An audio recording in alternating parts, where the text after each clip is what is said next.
Hello? Ara?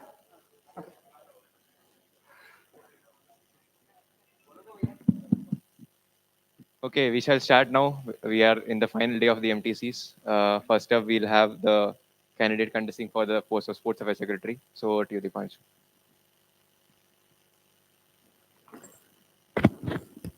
Good afternoon, everyone. I'm Dipanshu Atta from third year civil engineering. I'm standing for Sports Affairs Secretary this year in SAC elections. So first off, I would like to start off with the vision that I have for Sports Affairs Council. Be it culture or sports.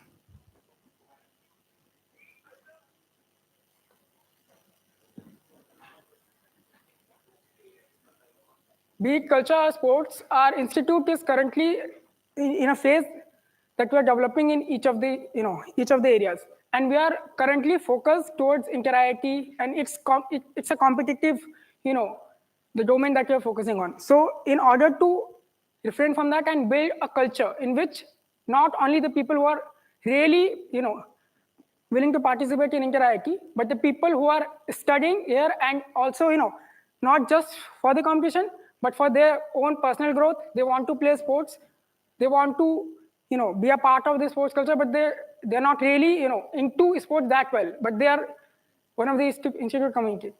So in order to build that, I have planned a year-end tournaments so that everyone will be included. Last year we had GC this semester, but the last semester it was kind of a blank. There were many competitions which happened, many tournaments which happened, but those were dedicated towards the inter-IIT preparation. So this year I'm planning to have at least 2 big and major events.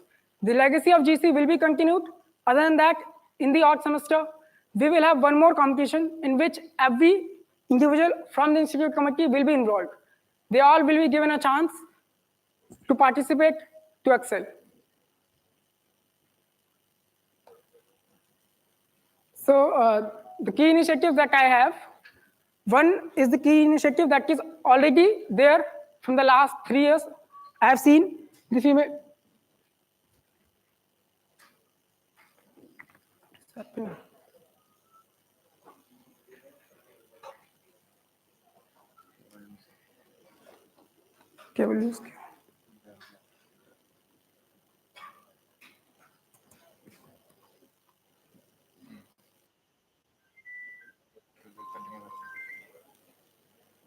So one of the initiatives that is already there, discussed, but has not been done yet, is getting a female PTI. Currently, we have allocation, and the participation from women is little bit like increasing a little bit day by day. But in order to get a hold of it and in order to increase it as much as we can, this is one of the initiatives that I'm planning to do and which will be completed as soon as possible. Getting a female coach will encourage all the female participants to come out of their potential and participate in volleyball or all the women's related tournaments that we have. Second will be we have all the grounds, and few of the grounds are in construction. The basketball ground is coming up. Other than that, we have also so many things coming up. So getting a new ground for anything will be a little bit tough. So we have Nila football ground for football practice. We are planning to have a turf ground so that people don't get injured. They can practice easily and regularly. And the practice for inter-IIT will be better because in inter-IIT mostly we get grounds, either turf grounds or grass grounds. So the practice, if they do it in turf ground, it will be better for them, for each and everyone. Other than that, like currently the equipment's issuing and everything, it is done through all the secretaries that are there for each of the sports, and it is done by a Google form. So I'm planning to have a website dedicated only for sports, in which all the events, all the tournaments that is going to happen in a year will be there, and also the equipment managing will be also done by that same website.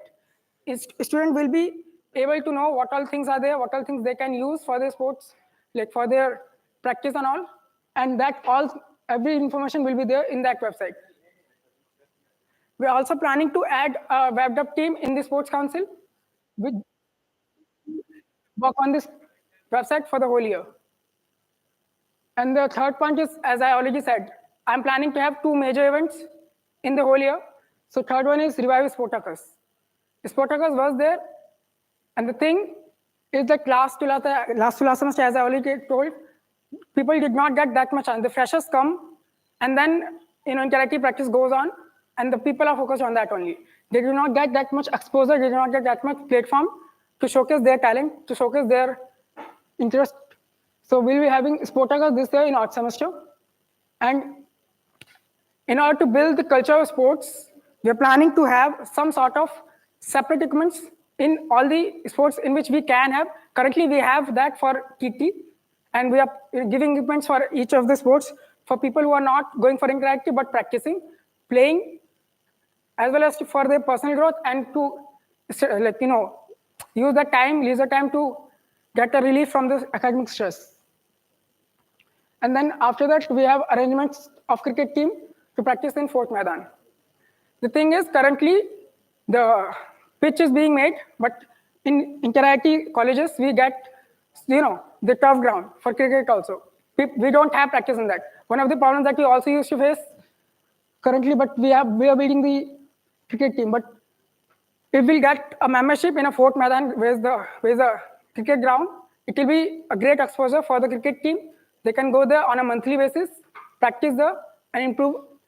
Other than that, we have farewell tournaments. Last year also, we had this, but it was not on a bigger scale. We'll be having this completely from the sports council, and on a for all these sports, we'll be dividing them into teams. We'll be making them compete against each other, having the feel of it for once again, for the last time, before they leave our college. And the last one is permanent coaches for each sports. So currently we have coaches on a contact basis, and we are planning to have all these coaches permanently so that they are available for the students' betterment. And after that, I have some general agendas. So this year, last year, we had only in interactive, we had only 3 girls, 1 in chess, 2 in athletics. This year, we increased that by adding 1 basketball team. And this year, we are also planning to add a volleyball team for women's. This GC, we saw a great participation from girls side, from B20, B23, and my batch also in volleyball. So increasing girls' participation by organizing exclusive tournaments only for girls, be it basketball, be it volleyball, be it TT or badminton. So we'll be having all these tournaments so that girls' participation will increase.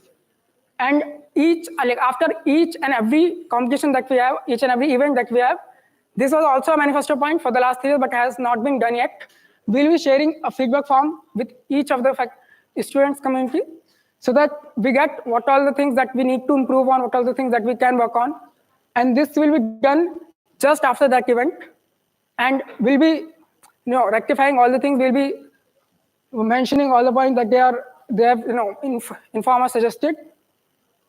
And then the thing is, they organize inter-college tournament. The exposure that we have here currently and the infrastructure that we have does not actually allow us to do all these inter-college tournaments, but this year will be like last year, and last year also we participated in Palakkad District Championship in athletics.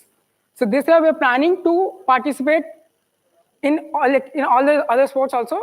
Like we can participate in IIT Madras's sports events and NIT Calicut. So we're planning to send teams, and also other than that, we can call colleges from teams from other colleges in our college, be it NSS or medical college, Palakkad Medical College, and not have a fully fledged sports competition, but some small tournaments. And then the maintenance of gym equipment and other facilities. Just like basketball court is coming up, we'll be also having 1 more volleyball court coming up, 1 long jump pit coming up. So the maintenance of all these facilities will be done very often and very swiftly, and we'll be, I'll be looking up on the things on all the things that is going on, all the problems that they are facing in any of the equipments, any of the facilities that is being provided. And I already told this point, continue the legacy of the General Championship. So in order to, make the institute community engaged in sports council, we need competitions, and on a year-end basis, we'll be needing competition in which people and each and everybody can be involved. So the continuation of the legacy of general championship will be there, and release a well-planned sports calendar at the start of the tenure. This will also be included in the website so that people are already, knowing of what all events that we have in a year, and, we'll be avoiding the, immediate rush for any event. A smooth and well-informed and transparent selection of interactive team. So, there were few talks about, the information about all the selection for all the teams is not being done. For athletics, this was not done.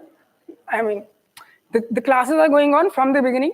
People are always informed about the classes, about the coachings, and they're fully and openly, allowed, not allowed, like everyone comes to practice, be it the staff, the students, everyone.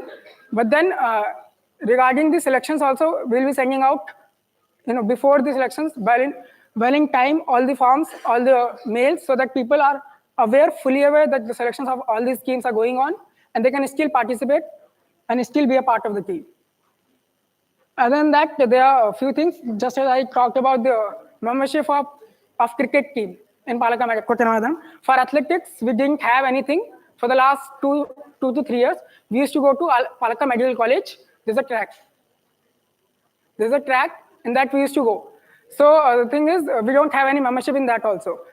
About this, I've already talked to our athletics coach because he's one of the club members there, and there are 4 club members practices there. So we don't have any official membership. The athletics doesn't have any membership to go there. This year we'll be having that, and so that they can practice fully fledged. We got whatever achievement we got in athletics this year was only possible because of that track. This year also we'll be going there. So I'll be also making sure that the team has a membership there also. So these are just few of the things that we're planning to do. There are many other things, many more things that I have not added in my manifesto. The reason being, the people who are associated with Sports Council will also be knowing that there were many talks of initiation of aquatics team for the last 2 years. It was also a manifesto point of Sai Ganesh brother or many other people. So all these things are there, but the thing is, if we don't have infrastructure, so we'll be having to have some classes in the outside pools or everything. The initiation of the team can be started, but it will not be completely honest to promise taking a team this year. We'll be starting that, and the next secretary can continue upon that, and they can take a team. So these all things are there. And these are my credentials. I've worked in Sports Council for almost the time that I joined this college. I'm the current athletics secretary. I worked in Sportacus last year. This year I worked in GC. And I also was involved initially when the yoga was also in a Sports Council. I was the assistant yoga secretary that time. So these are my credentials. If you want, you can look at a few of them. With this, I'll end the presentation of my manifesto. Thank you so much. We shall now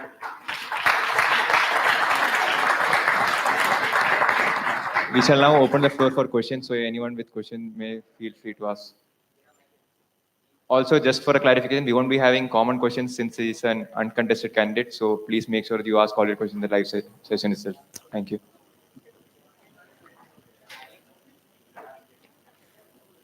Hi, Deepanshu. Hi. You mentioned turf in Neela football ground, right? So do you really think it will happen in practical? So what's the budget for that? The budget will be around 20 to 25 lakhs. But the problem is not just... Let me clarify one thing. For 5,000 square feet of area, it will require around 50 to 75 lakhs of rupees. Once again? For 5,000 square feet of area, it will cost you around 50 to 75 lakhs.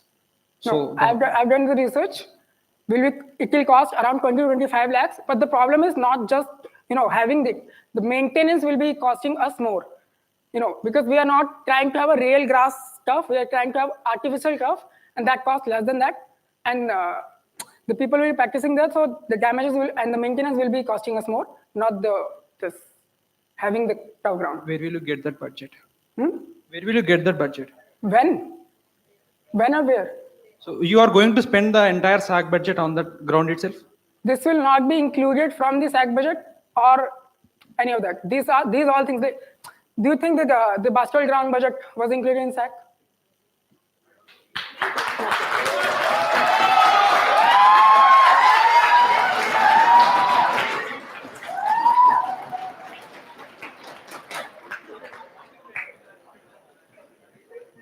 Anyone? Any other questions? Questions?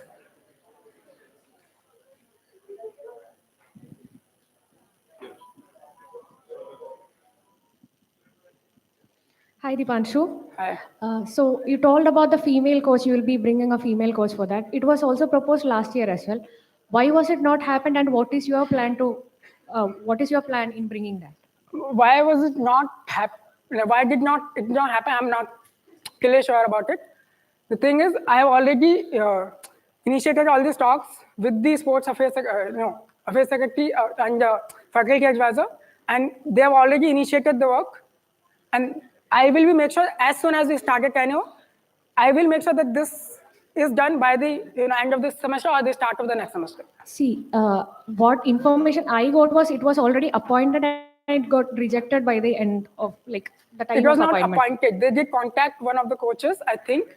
I don't exactly know the reason why they did not join the college. So don't you think you should know that reason? Then only you can tackle that and bring up some point of The that. thing is, the availability of the coaches in Palakkad, female coaches is less.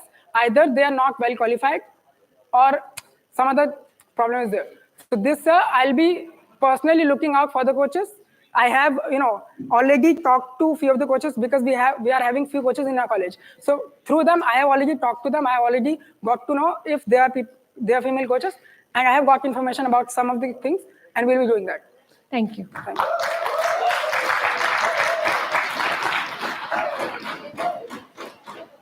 Yeah, so hi Dimanshu. So you were a part of the council last year, and you yourself would be aware of the fact that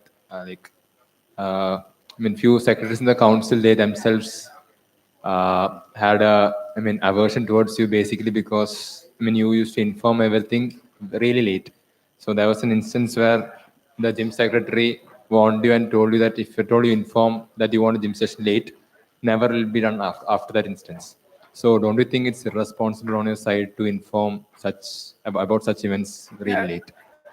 Can I exactly get what is the exact part Yeah. of your question? Yeah, so I got the story. don't you think it's irresponsible on your part because you're informing things really late, and for such a person who is irresponsible, don't you think it's being the sports secretary is a bit too much? Okay. So the actual I'm not going to go into all the details. The thing is, I had already talked to the gym secretary about the athletics team having a session on a specific date, on a specific time, every week, every Tuesday at 5:30. And I told him specifically that this will be followed for the entire tenure, and we'll be having this on the exact same and specific time. And I told him if at all we're not having the session, he'll be informed. But he insisted that he is being informed each and every time we are having the session. In inter-IT sessions, it's pre-planned. For all the other sports, be it football, be it basketball, it was not pre-planned. It was not fixed. That's what he informed me. But for athletics, I have so many times told him that it is confirmly fixed. It will not be changed. And even after that, all the incidents that happened, that the gym will be, this information got out late for all the students was not 100% all the time because I informed late. Many of the instances, he also forgot to send out the mail even after being informed. So this question, is a valid question.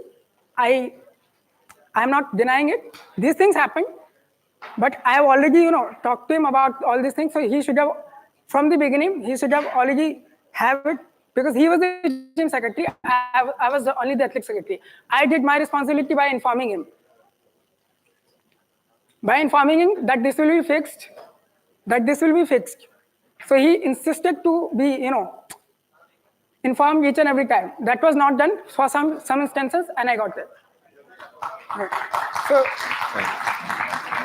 Yeah. So one more question. So,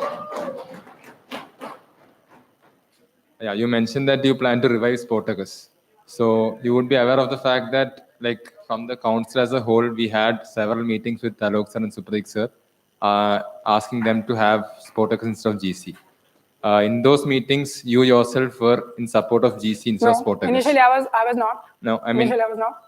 I mean, there are secretaries over here who can vouch to the fact. Initially, okay. I was like, I was wait, neutral. let me finish. So, firstly, there are secretaries over here who can vouch to the fact that you are supporting GC or Sportacus. So, right now in your manifesto, when you mention that you plan to revive Sportacus, don't you think that's it's a hypocrisy from your side where you say that you want to revive Sportacus, but you are supporting GC or Sportacus? Okay, so last semester, it was one semester remaining of the current secretary's tenure, and there was a discussion going on that time, GC or Sportacus. That was the question. Okay, it was not for the entire tenure. This time, I have whole year. I have whole year to organize both of them. Last year, it was because GC is an initiative taken by the council in order to increase more participation, and GC was a really big event. And you were also in support of GC. I was also in support of GC. GC is a big event, and last year only this semester was remaining. So that time, GC or Sportacus, GC was decided. This year, I have the whole year to organize either GC or Sportacus or both. So I'm going for both. It's not hypocrisy. Okay, Dipanshu, am I audible? Hello. So one thing that I noticed in my tenure is that among the councils, the sports council had a feature where a lot of decisions which are supposed to be taken by students, these are councils decisions, a lot of the decisions are supposed to be taken by the students, but a lot of these decisions end up being taken or contested by faculty, and this is especially predominant in the sports council. And I believe, as a next general secretary, I believe that this is not a good direction to go in as a students council. So what is your opinion on this? And if you think it's bad, then how do you plan to counter it? Okay. So first of all, I will add his point also. The discussion on GC or Sportacus, each of the council member was supporting Sportacus initially. No one was supporting GC. GC was a decision taken by the faculties, taken by the advisor, and you can all see what the result turned out to be. GC was a really great event, and we all got to see the results. We all got to see the participation, the inclusiveness of all the GC. So the decisions taken by the faculty or the students. The thing is, what we need to consider is which is better for the entire sports council, which is better for the betterment of the sports council. So it doesn't matter who took the decision. Whatever decision they have taken, mostly it's better for the sports council, and I'll say the sports council should have a say in this, and they are having a say in this. It's not like they're completely overtaking, they're completely overpowering. It's not like that.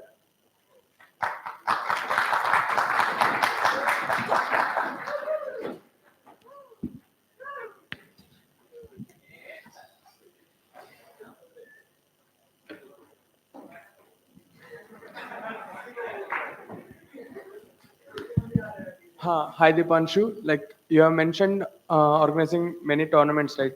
Firstly farewell tournaments, then the freshers tournament, Sportacus and GC. So what is your plan for organizing GC and Sportacus? Like will they be both in the same semester or the different one? Different semester. Sportacus and GC different semester. So consider like Sportacus in the next semester, and there will be freshers tournament next semester, and next semester starts around August 15, like take the date, and Intrati will be in December.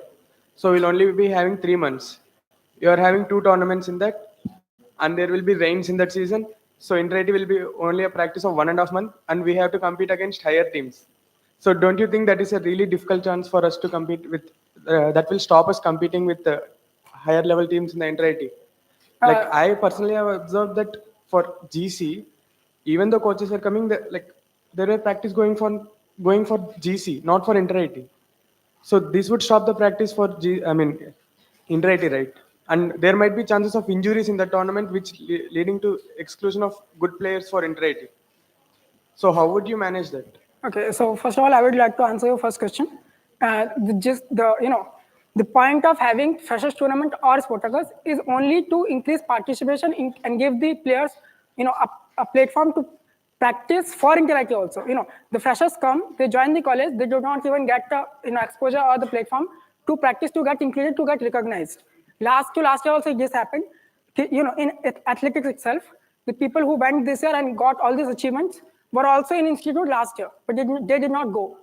Do you think what's the reason? did not get a platform to perform. So if we are having freshers tournament or something for them, they will be having a tournament, a platform which they can show off their skill. People can get the exposure, get the platform to practice, and then they will also be recognized and go for interactive team also. And the second thing that you mentioned, that the feasibility because of rain or because of it, the plan that the rough plan that I have made currently, the freshers tournament will be having with the in parallel with the just after the orientation that they have. But we will be needing to prepare for it now itself. That we'll have to do, the sports council will have to do that. And just after the orientation, we'll be having that. Rains will be there, I agree. But we have to, in rains, if we go into the bits and we'll be having problem organizing few of the tournaments, such as cricket or maybe athletics. Other than that, we can have possibly. So for that also, we'll be having those tournaments also in Nila. Nila ground is one of the grounds which is not affected by rain that much as compared to Sadri ground. So this is this answer to your second question. And regarding having 2 tournaments in same semester. So this year GC GC was actually a really big event, and that was people were actually focused on GC and they were practicing with GC because all these years interactive didn't start from the beginning. This year we are starting interactive practice from the beginning. So, okay. So in that semester, we'll not having for a long span of time. We'll be having photographs for a shorter span of time, on like 2 weekends most probably. So only that will be a little bit affected, but the practice will go on completely. And the injury part, people can get injured during practice sessions also, practice matches also. So that probability will always be there, no matter what year we are talking about. As you have mentioned, like there are like freshers tournament to get exposure for the freshers, right? We are having selection tournaments 2-3 times for inter-IT, and everyone are open to that. Like, why? What is the need of a freshers tournament? Like, they can showcase their talent even in the, what they call selection tournament. Selections also. And coaching is not allowed for everyone, right? It is not like freshers doesn't get the chance to participate in the coaching, so they can get the coaching part and they can play in the selection tournament. And there are players who were in the team from the first year in volleyball, in athletics, and in athletics now. In cricket there were 2 players from the first year, and in volleyball they were there, and in basketball, badminton, there are players. Yes, they are players. This will increase that number. I'm not saying they are not players. This will increase, and anyone can agree if a competition is being held, participation is always increased. It's not decreased, right? What's the harm of adding one more? They'll get they'll get to know what all things we are having in a as a sports council. What is a sports council? So that exposure they'll get just after coming. So they'll be more interested to take part in all the events.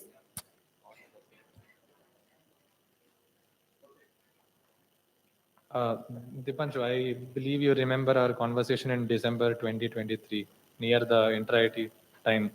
So I was told by you itself that you are, focusing on some other aspects in your college life. I don't want to name it, but you are focusing on some other aspects in your college life. I respect that. I respect your complete decision. It's your personal choice.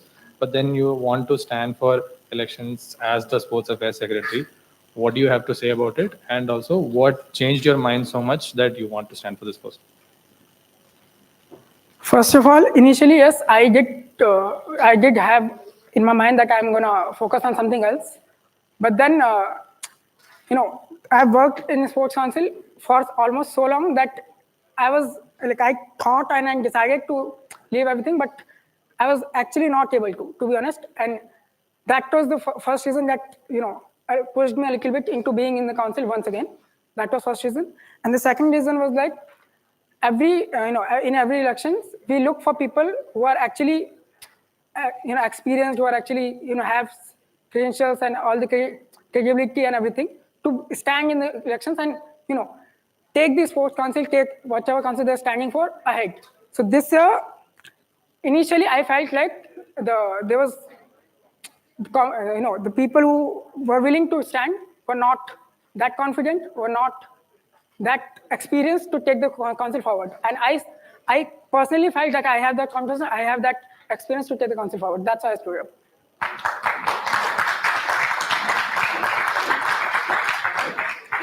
Hello. Hi, Dipanshu. So you just said that you feel like you're the best person to take the sports council forward. So I hope you've done a little bit of research. So do you know what the status of the current basketball scene in college is? What do you mean by the status? I mean, Like, let's just say courts, equipment, uh, quality of the equipment we have, etc. the court is still being prepared. I know about like, I actually don't get what's the. What thing do you're you like? Do you know about what the timeline for the court is, or what sort of equipment we have with regards to basketball? The actual timeline for this court was, it's due. Okay, so this court will be coming up by next month, and the delaying was only from the contractor's side.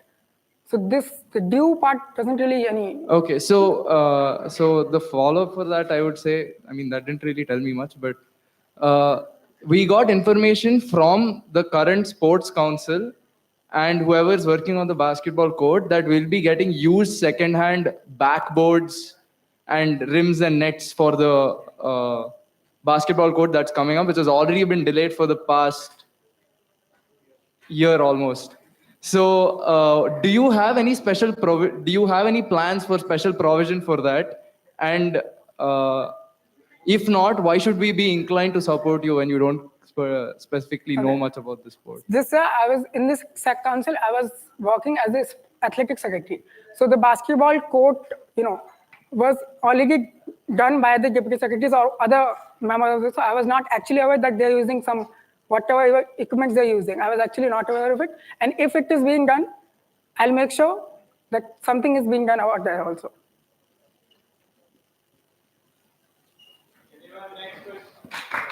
We'll just have last two questions before proceeding on to the next post. Anyone with a question? Please feel free to raise your hand.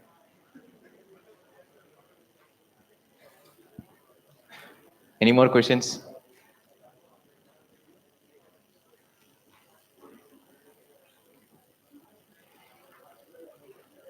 Okay, then we'll just conclude in the last 15 seconds. If I don't see any more hands in the next 15 seconds, we'll just call it a.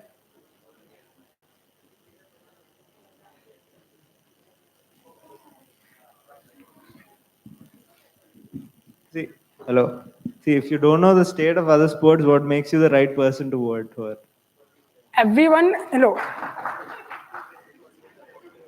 who is working in some domain, they have knowledge about that domain. Currently, I was only involved in athletics, so I did not have it. Now that I am taking the whole responsibility, I am gonna know about every other, perspective, every other sports. That's not what it is. You're standing for sports act. No, you should do your research properly. That's what I'm asking. Yes, I did. I'm not saying I did not, but the equipments what they're using, that I was not aware of. That's what I told. You were the athletics secretary. I'm not denying that. You were the athletics secretary last year. You're standing for sports act this year. Yes. So you should do your research properly is what I'm saying. You should know about other sports as well. Yeah, I know that I should know about other sports as well. But the equipment, he just asked about this equipment. What equipment they're using, I didn't know that. That's.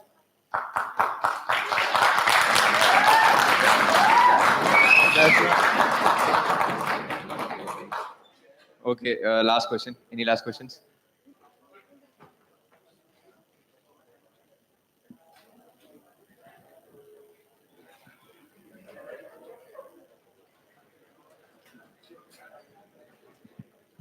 Hello, bro. Last year, we got few things in a sports council meeting, you told that if you get selected for athletics, you will leave culturals dance. But you went to both culturals and sports. And this year, you gave a word that if you become sports secretary, you will leave culturals. And nobody is believing in the council that you will leave culturals and you will go to culture, Okay, first of all, dance. I would like to clear that I did not specify this to anyone that if I get selected in athletics, I will not go for cultures.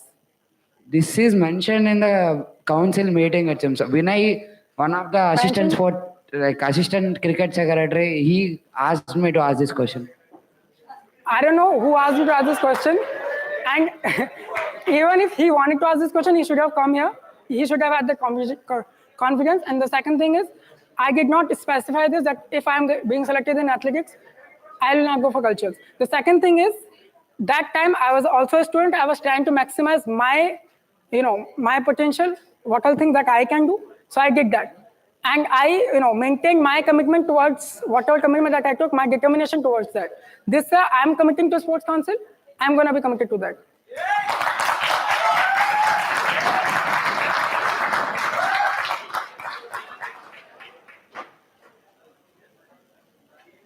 Okay, so anyone else? Or we can wrap it up here.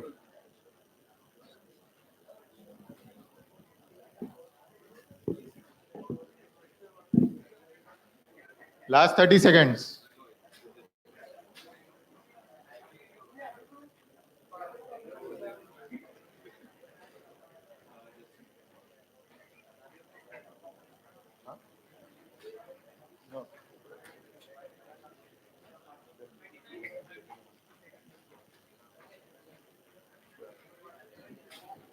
Yeah. So yeah, sorry. One final question. Yeah.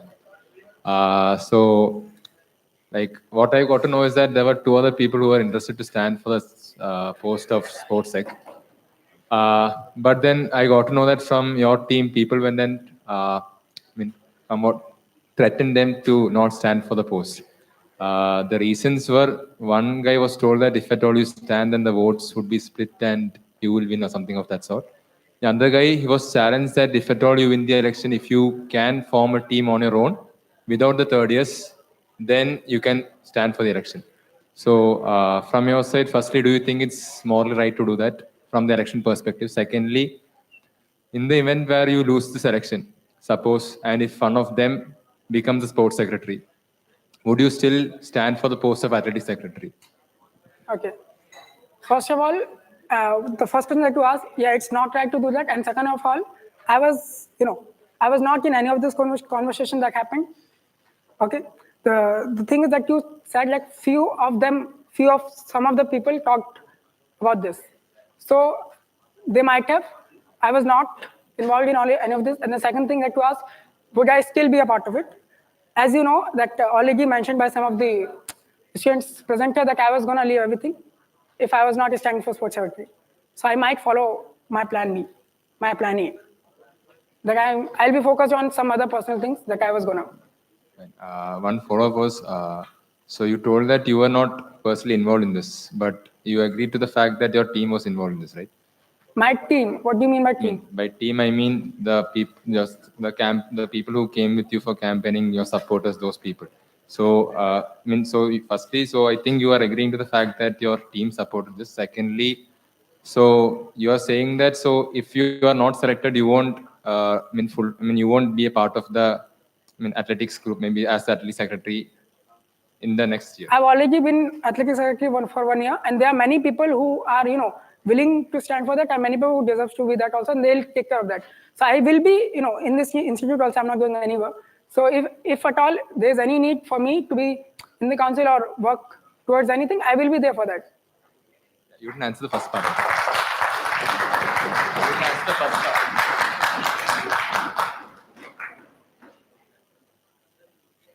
Can you repeat that again?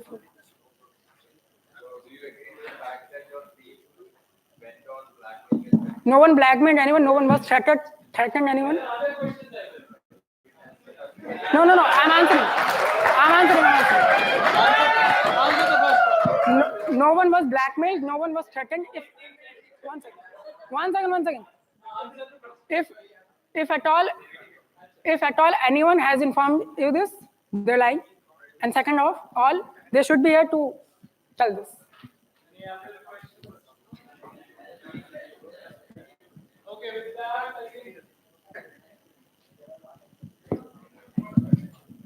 That brings us to the end of the MTC for the candidate contesting for the post of Sports Affairs Secretary. If you have it,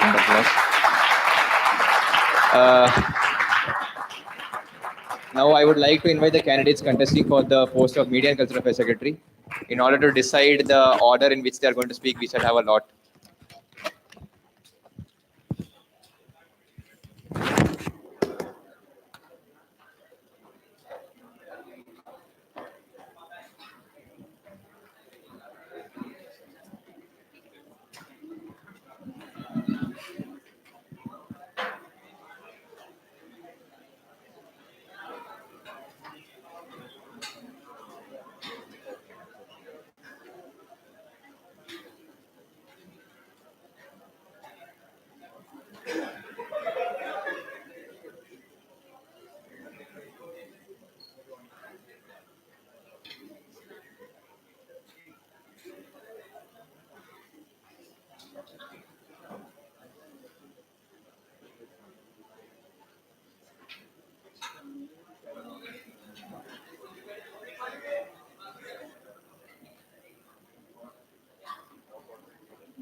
So first we will have Vibhum presenting his manifesto.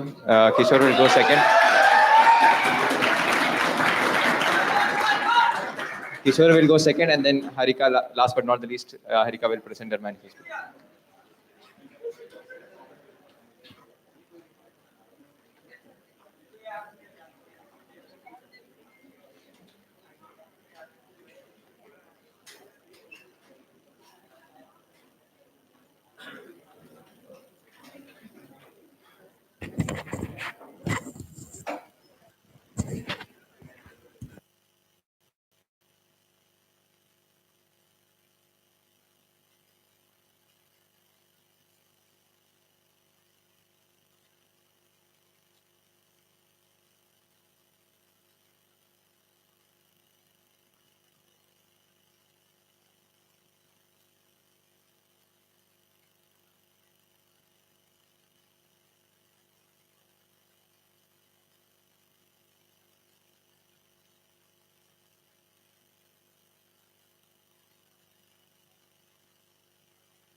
Before we begin, just an announcement. If you have any questions you would like to ask commonly to all the candidates, please fill the form I had sent you earlier before the beginning of the MTCs. So at the end of the manifesto presentation by all three candidates, we'll be going to the common questions. Vibhum, you can start.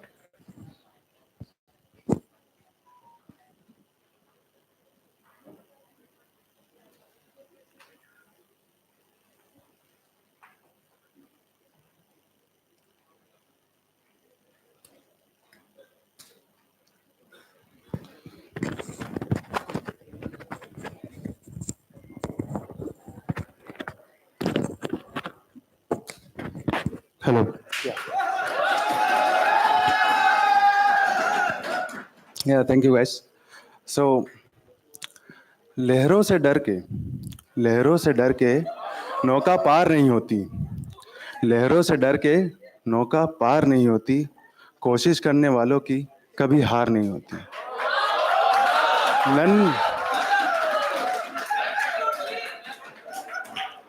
नन्ही चींटी जब दाना लेकर चलती है, दीवार पर चढ़ते हुए वो कई बार फिसलती है, पर मन के अंदर जो रगों में है साहस, उसके अंदर वो भरता है उसको बार बार गिरने या उतरने से भी आगे बढ़ने पे।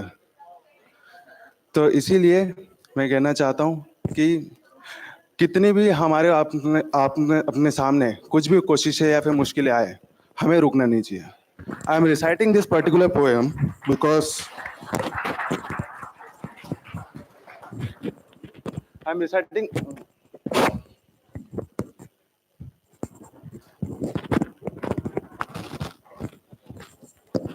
okay, right?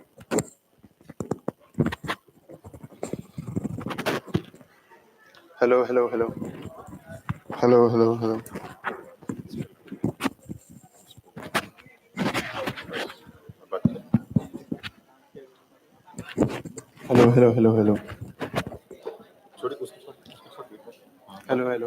नहीं यार। So I was reading this poem because it remembered me of the time when I was like one night before the inter-IT culture meet. I was very stressed due to academics, personal health problems, and even personal family issues. At that time, I thought like nothing is going to happen. And I was like, let's leave all this. Let's go just focus on the academics. And why am I even doing this all extra cultural activities at all? But I realized, like even at that point of time, I thought like I may quit curtain call. But I was also handling on the top of that 4 different domains in the inter-IT. I was making sure that the participation and particularly the rehearsals should go on a regular basis, on every day. Then suddenly I realized that these 50 individuals who are looking up to me have some faith and some hope onto me. And I was helpless. Then I remembered this poem by great Harivansh Rai Bachchan sir, which gave me hope to follow my passion and my commitment for the better future. And no matter what will happen, I will work on it. And that's why even I am standing here in front of you today, to make sure that I will stand by my passion and my commitment to change things for better future. So hey guys, Keep your laptop on mute. My name is Vibhum Pandey and I am contesting for Media and Cultural Affairs Secretary. I envision a cultural council at IIT Palakkad that emphasizes creativity, inclusivity, and collaboration. To carry on the legacy of the previous cultural secretaries and council members who worked tirelessly to bring the cultural council at this particular stable position. I am committed to creating an environment where each and every individual should be given a platform. Should be given a platform to make sure that there should be a participant of every cultural activities and there should not be any biases on any of the basis. Join me on this journey to build the vibrant and cultural phenomenal performances of our IIT Palakkad. So I have been in the council for past 3 years, where I am the current club head of the Dramatics Club, Curtain Call, along with the Dramatics contingent leader of Inter-IT Culture Meet 5.0 and 6.0 at IIT Madras and IIT Kharagpur, and even in NIT Trichy's Festival. I was also involved in council in my initial days as a core team member of Bioscope, Curtain Call, and an active member of Akshar, Shutterberg. Outside the council, I had the opportunity to work as the media and publicity head of the NGO Light Palakkad. I also served as mentor and joint secretary of the Mechanical Engineering Students Association, MESA, and RJ of Campus Spotlight, in addition to being on the core team of ISC 4.0. Along with all these extracurricular activities, I maintain a CGPA of 9+. Once being elected, I want to work on the following initiatives. First and foremost is to continue working on the already partially developed cultural website, which will be the single solution to the everyday needs of the student community. Let me give you a quick tour of the site.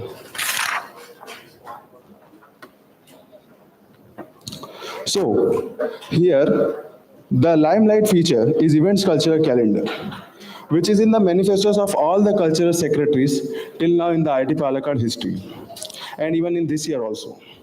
But none of them had completed it till now. But before the start of my tenure, I had included it in my cultural website, where students can get to know about all the activities by the council, and then they can plan their schedule accordingly. This helps a lot in ensuring the participation and awareness in the student fraternity. Now, you can say goodbye to all the record chaos with the introduction of archive tab. So here it is the archive tab, where you can find all the resources like cultural repository and the photos link of the previous events happened, so that now you don't have to scroll mails or ask friends for photos. Just head over to the archives tab and you can get every single photos of each event.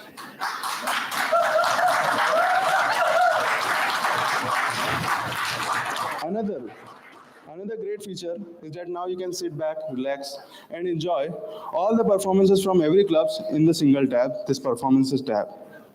And here there is a magazine section where you can find our monthly reports along with fun to read content. And to bridge the gap between the council and the students, we have contacts, so that now you don't have to be confused about whom you should approach and for what stuff. Along with the online Hall of Fame and leaderboard, we have all this in one umbrella body. This website can be further upgraded to app, which can also feature a mascot of the council with push notifications. Like for example, you will get notifications like, hey boom, there is jamming session going on in front of Kedaram. If you are free, you can be a part of it. Plus, another feature that is in my verification for the CTC by maintaining record of all clubs members. Now I will get back to my manifesto. In order to increase the glory of the council, I would like to upgrade some multi-club events into single cultural night, where nearby colleges can compete and participate in inter-IT format and have cultural performances from clubs and colleges. And in sponsorship is provided, we can have our own celebrity talk like we had Tirthak Shah in last year and a TEDx talk with Artistic Market.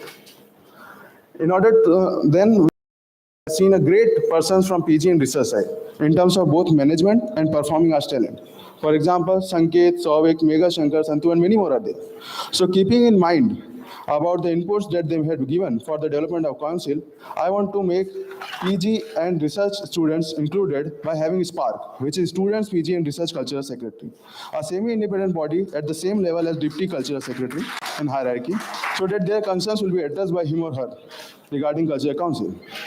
Another great feature for my PG and research people will be the PG and Research Orientation Program as a separate orientation program for them, because I personally believe that both UG and PG should be addressed in their orientation programs equally with their different mindset of approaches. For example, a UG newbie wants fun thrill from the council, but a PG person wants the maturity from the art. So that's why they should be addressed separately by two separate cultural programs of orientation. Another initiative is to work closely with the film club team and push for the setup of movie servers so that even copyright movies can also be screened on a regular basis. Regular club activities, along with the competitive side of the council, can be maintained with separate focus on semester basis, like in RSM, more work towards large-scale event and interactive preparation, while even same, we more focus towards individual club activities and batch-wise cultural GC to increase the sense of belongingness and competitive spirit among the students. Collaboration with other councils like Hostel for holistic development of the students in various festivals, while adding and pushing for more festivals into it. Push for working closely with the EBSB Nowhere Club to arrange some trips to nearby cultural heritage places for cultural exchange and learning. And even with NSS and Mitra, so that people will work not just only for fun and competition, but also for social cause and personal well-being.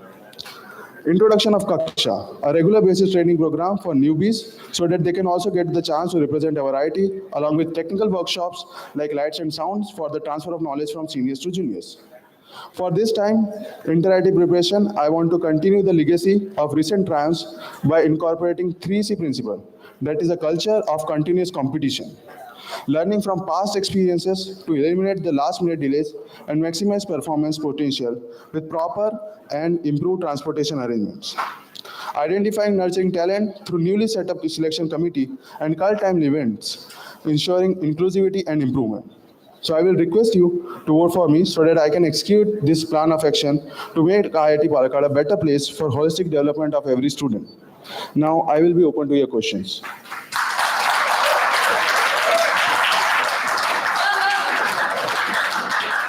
Any questions?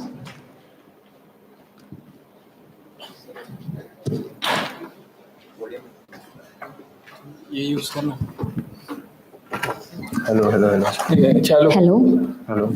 Just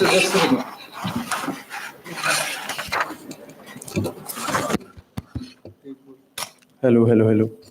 Hello. Hi, Vibha. Yeah, hi. Yeah, so you're standing for Cultural Affairs Secretary, right? Yeah? You're can- standing for Cultural Affairs Secretary, Yeah, right? sure. Okay. You're sure, I hope. Huh. Yeah. So when we talk about cultural affairs, or when I looked into your manifesto, you were talking about drama club and things like that. Yeah. So we would be dealing with different cultures as well as cultural forms or art forms mainly, right? Yeah. Am I correct? Yeah. Okay. So so that, I don't know why everyone is laughing. I mean, it's a serious question. Yeah. So this is not a personal attack. I'm just curious. So this transcends across all people, human beings in general. Do you agree that culture and art forms in general, it's for everyone? Yeah, it's for everyone. Yeah, and you've all, I'm not sure if you've read The Tryst of Destiny, but Jawaharlal Nehru says, let's find unity in diversity. Yeah. So you happen to speak in a language that is alien to me because I am from the South in the beginning. One thing is, it's not for claps. So one thing is, I would like you to translate that for me because I did not understand. And Okay. I would also like it if you tell me which language that was, because it is alien to me. Yeah. Secondly, now that you are here for the Cultural Affairs Secretary, Yeah. I would like to know if you would be using alien languages to me while I am in the community, because I would like to understand, or even in personal conversation. And third, I would like to talk about representation and the logic behind having spoken a non-common language while you began your speech. Thank you. Yeah, thank you for your question. I was waiting for it. So, for example, you said like I used the particular poem that I used. It was written by a great poet, Dr. Harivansh Rai Bachchan, who is the father of Amitabh Bachchan also. So I particularly used that poem because it inspired me. And I had mentioned in my starting lines that I recite this poem because at the ups and downs of my lifetime, I had remembered this poem. And it helped me into moving on. That's why I recited that poem. But for example, as you're mentioning that I will be biased for a particular language or something like that. So that won't be any case because I'm much more proficient in all other languages also. Like for example, English is our common language. So I'm also speaking English right now. And my whole manifesto other than that was also in English only. So just only a single poem by a great poet, which is like the motivation for myself. You can't like say that I will be particularly involved for a particular language. Are you done? No, any other questions you have or just this No, one? I was wondering, I understand that you're emotionally attached to the poem. Do I have the freedom to ask another question? Right. So the thing is, you're talking to a public audience. Yeah. So you are catering to us, or are you catering to yourself? No, actually I started my manifesto like that. But when I addressed the public audience with the initiative that is for their interest, their points of interest, I had used English only. Yeah, I know, but I thought I was part of the listeners while having listened to the first bit. I did not know it was just for you. I didn't get your question. Like I mean, I understand that you're talking in English. That is why I can have a conversation with you right now. Yeah. But about the first bit, while you're in an open stage talking to an open audience, mixed audience from different cultures, and where in India we celebrate diversity, Yeah. I hope a cultural affairs secretary would have thought about it. Yeah. Yeah. So when you were saying it was personal to you, I understand sentiments. There are things that motivate us. But if you were saying that through the mic to an audience, I wish we would have understood that. It's just that. So like for example, you are again repeating that I had used a particular Hindi poem, right? For referring to whole It was mass. Hindi, right? Huh? It was Hindi, right? Yeah, it was Hindi. Okay, fine. Yeah. So you're saying that why I had used that particular Hindi slang, you're saying. Why I didn't use No, any my English problem was not with Hindi. You could have used French or Latin or anything. Yeah. Whatever you had used, if it were not English, because we write exams in English in this institute. Yeah. So there's a reason why we use English. Yeah, so exactly for that, I wish you had used a language that all of us would have understood, even if it was a single word. Thank you. Yeah. So like one more question you asked that you want to like get what is the meaning of the Hindi poem that I recite, right? No, you are not interested. Huh? Yes, the mic is not. Okay, yeah. So this poem. Discussion currently is way out of scope. Yeah. Okay. Hi, Vibhu. Hello. Yeah. So, like, I have this question. So again, cultural is a thing of diversity and everything that should be right. So the thing is, we reside in a certain part of country, right, where you are standing as a cultural secretary who is not from this part, and you don't speak the same language. But it's a central institute, and do you agree our national anthem is in English or Hindi? It's actually Bengali. It's written by Rabindranath Tagore. So wait. wait. Follow up question. So if you have certain pressure from certain part to have the language all in English, will you also change certain things which cannot be changed? As I already mentioned, that was just a part of inspiration for myself, and I started that as a kind of. Hello. It's going very irrelevant. Corey, you can continue with the question. Yeah. Hello. Yeah. Yeah, hi. So, in your manifesto, you mentioned that. Yeah, you can carry on. Yeah. So, in your manifesto, you mentioned the fact that you were an RJ for Campus Spotlight for last year. Yeah. Could you mention one podcast which you anchored in? I actually was the speaker for IARCL interview, which happened under your guidance also, and you were present in the Zoom meeting also. Yeah, but was it published though? It was, I don't know, it depends on you, bro. You were the head at that time. So I was there and you were also present there. Sorry to say.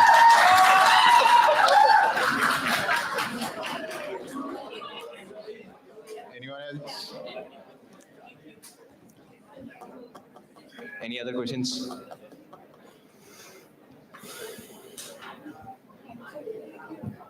Hello.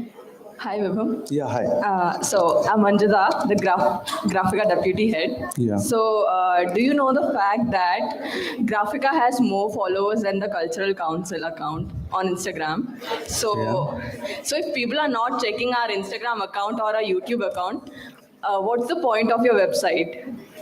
The follow-up question is that every month we are supposed to submit the monthly report, Cultural Council's monthly report.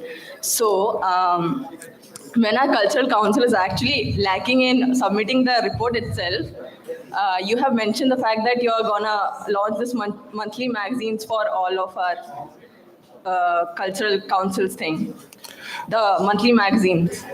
So what's the guarantee that you will be able to handle the monthly magazines also? Because we are already lacking in submitting the Cultural Council report. So how are you going to handle the magazines? Okay, so your two questions are like currently our Instagram page of the Culture Council is lacking the followers, then how my website is going to be a gem for it and is a helping hand for it, right? And second one is what was that?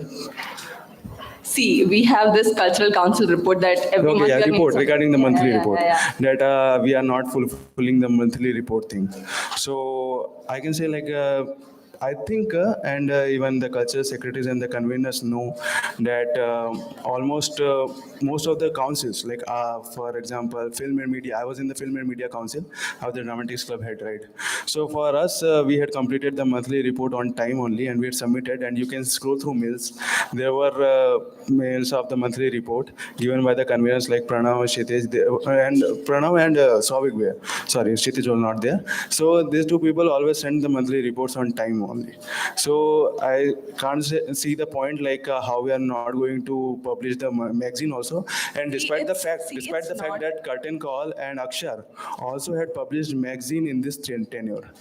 So I can say like if we have the particular group of individuals, the media and publicity team who are dedicated for it, and even the club heads who will be working for it, they will make sure that this kind of initiative will be carried forward. And this is not a new initiative. I just want to continue the efforts that we are currently doing and we want to improve on it. And for example, the monthly report is done and the website part. So for example, the website is for the ease of convenience for the students. Like for example, there was like today is the deadline for the bioscope submission. One event is there, right? So but like for example, many people lose their track of which event and what particular things are going on. So like for example, here we can see right that this particular thing is already there on the tab, so that if a particular person is going to see the website on a regular basis or someone sees it by chance also, so they can get to know and they can set the reminders, and also the registration form will also be included. This site is in work in progress. We will also include, maybe there's a chance to develop it into an app so that the notifications will be also be popped up. I can't hear you, sorry. Next. Also, you mentioned the fact that there will be a media and publicity team. Yeah. So how do you think you're gonna bring people to the media and publicity team? Media and publicity team is already there, I guess. your tenure. Each and every club has the media and publicity head. So we are going to appoint one media and publicity head for overall culture council. Along with that, the team consists of all the media and publicity heads. Yeah, Vibhum. So first of all, props to the website. It looks really good. I'm happy that it's a functional website. However, at the same time, I kind of feel from experience that whenever we have a website at hand, it stops working in a year. Okay. So we appoint someone, in my tenure, I appointed someone to look after the SAC website. Sure, a little bit of my own incompetence there. But the website did not last. And that happens every time. Is it audible? Yes. Yeah, it's audible. So every time there is a website, it so happens that it kind of loses out after a while, especially when the people who are interested in making it, maintaining it, kind of starts getting busy with other things. In this case, you are the person who made the website. You are the person who seems to be interested in making. No. I am not the single person who made the website. I know, I understand. But you seem to be the person who corresponds to it, who is making it function right now. Yeah. It will so happen, number one, that in your tenure, you will get busy with other things. And number two, after your tenure, some people will still have to maintain this website. So how can you ensure that it will continue functioning? Especially when even I believe we have an Instagram profile, which kind of gets active when there is some activity and then kind of collapses again. It happens in all of our media platforms. It's quite a general thing that keeps going on when it comes to whole council platform. So how do you ensure that this website is not like that it's different from what we usually practice with these sort of things? Yeah, so actually this question is basically like if a particular thing is there or a particular person is appointed as some POR, like there's no guarantee or assurance from any of the side that this thing is going to work at all. There's nothing assurance that these slides will also last in next 5 minutes, right? But like for example, what you're saying that how this SAC website is going to be in the same position, like a continuous maintenance and updation after my tenure also. Right, during the tenure. So during the tenure, like during the tenure, I had already like people who are working continuously on it, and they are even willing to do it. So the only thing that is lacking in any such kind of scenarios are the lack of dedicated teams and dedicated persons. Even in the case of club heads also, there might be a case that if a particular person is appointed as a club head, she or he might not perform well in that particular and their duties. So for that, like I will make sure that whoever are in my team, they will be continuously dedicated and motivated for this particular thing. Okay, I just asked that. So there's a slide. I feel like there's a slight difference between in the comparison you just made. When you compare a club secretary with someone who maintains a website, a club secretary is a secretary because they are really interested in propagating the knowledge through that club. A person who develops a website, I'm going to guarantee you that as long as the website is already made, now you just have to update it, maintain it. Whoever is doing that will lose interest very fast. It's very different from being a club head or any position like that. I'm telling you, I'm asking you this with the reason that I have seen this happen multiple times. Yeah, but it was past, right? If you are planning simply to appoint someone or a team to look after a website for an entire year, I'm telling you that it will break down somewhere along. That is what I think. Okay. Now, if you, alright, so if you feel like this is still how you're going to move ahead with it, yes, I'm fine. Like actually you are making a statement that it is not going to even like maintained and updated on a continuous period of time. Yeah, you are assuring a guarantee itself on your statement that it is not going to happen at all. But if we take such kind of things and keep in our mind, then none of the new initiatives can like possibly happen in any of the world scenario. Right, that is the case. I was telling you, okay, my questions are I follow up. Yeah.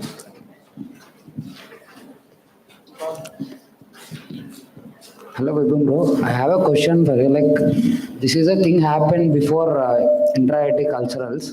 For dramatics, you took a few of our batchmate names, and you did not release the final list, and you did not tell them like you are out of the contingent, so that they did not book tickets.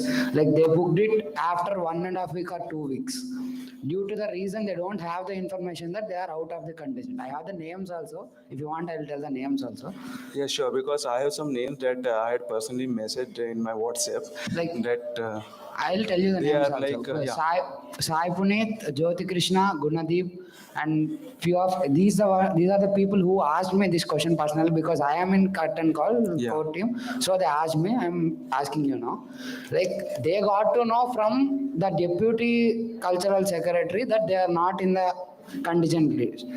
You are supposed to tell them if they are not in the contingent list, right? Why didn't you inform them? First, yeah, it's over, right? Your question? Yeah, thank you. So first and foremost part is like you are the part of the core team of the curtain call, right? And you are the media and publicity head, whose main purpose is to make sure the contact between the club and the student community will be maintained, right? And if they had asked you, then why didn't you inform me? See, my work is not to maintain the contact. I have to publicize the events, okay? I'm not even involved in intra-IT culturals. And you mentioned the name Jyoti Krishna, right? Wait a second, I will just open my WhatsApp web.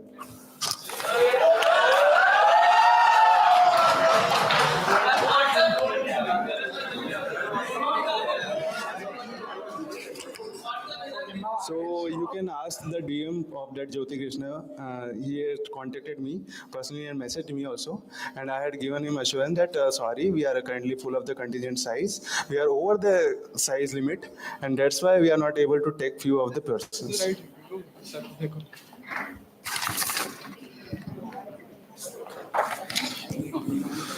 Hi, Vibhu. Hello. You talked about film club and setup of servers. Do you know what challenges institute is currently facing in setting up them? And do you have any proper plans to overcome them? Also, the most important questions, when are we getting better movies instead of the old boring black and white ones? Or some regional Bengali films? No hate to Bengali films, but I cannot understand them. Okay, so nice question. Thank you for asking. So, for example, I was also the part of the core team who was involved in the initializing of the film club in the starting of this tenure. So, I was very much into loop about how the things are going and how we are going to improve on it.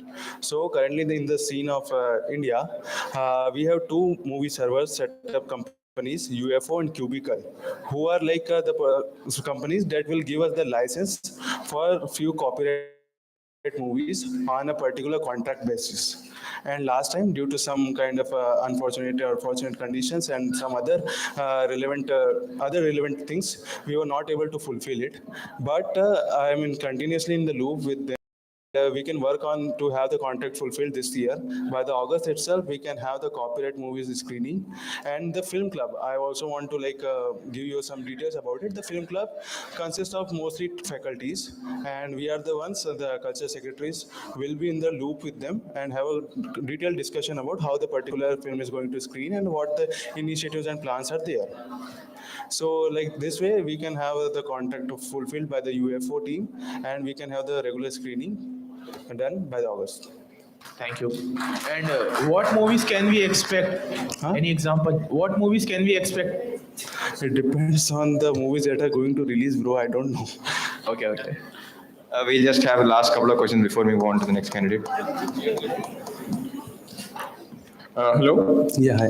Yeah, so in your manifesto, towards the last few slides and all, like you mentioned, like you will be conducting a cultural confluence, and in which like you would want participation from different colleges, like for example, some colleges in the Palakkad district itself, as well as NIFT, IIMs and all. But these are actually colleges that are much further from our campus. So when they are to come to our campus, we would have to provide some kind of accommodation, travel expenditure and stuff like that. And how would you get the budget for such, as well as getting judges, as well as maintaining, the equipment for the event? Okay, so first of all, in this tenure, there were film week and literary week and Litscape were also part of it, right? By the meaning of the confluence, I want to make sure that these particular events, which are at a certain level, I just want to elevate them a little bit more by allowing and asking other colleges to participate it. And even in this tenure, at the around September or August, there was talking and discussion between the cultural secretaries of NIFT and then IM and then NIT Calicut about this particular confluence, but that was not fulfilled at time, and they were also get busy at other things, and I was not into loop after that. So I don't know what actually happened after this particular incident, but they were interested in this tenure also, and now I would like to reinitiate that particular program, which was not into the public domain, not knowledgeable to a students community at this till this point. So for that, even they are willing to have the collaboration, and they each can put their funds together for this particular conference, and it is going to be only a one-day show, one day, and so there is no need for any accommodation as such. But if there will be, we can have a particular accommodations arranged in that due time. Okay, a small follow-up regarding the budget things, but not for this specific event, but the entire cultural council as such. You are aware that the music room is being constructed or being tested as well as being constructed as of now. As well as we have as per, I'm a part of the band, Wadya band, so I know that there are certain equipments there that are that are still being still not in the best of shape. And similarly, I heard from the dance club as well, some of their lights or something are not the best shape as well. So how would you? You're not audible actually. Can you hold the mic a little bit up? Hello? Yeah. Okay. So the equipment that we have in as part of the dance club, the music club and such, these equipments are not in the best shape as of now. And when we, the band members or the members, when we try to ask the culture heads, can we repair them fast? They're saying the SAC has run out of money. So how sure are you that you won't run out of money in your tenure?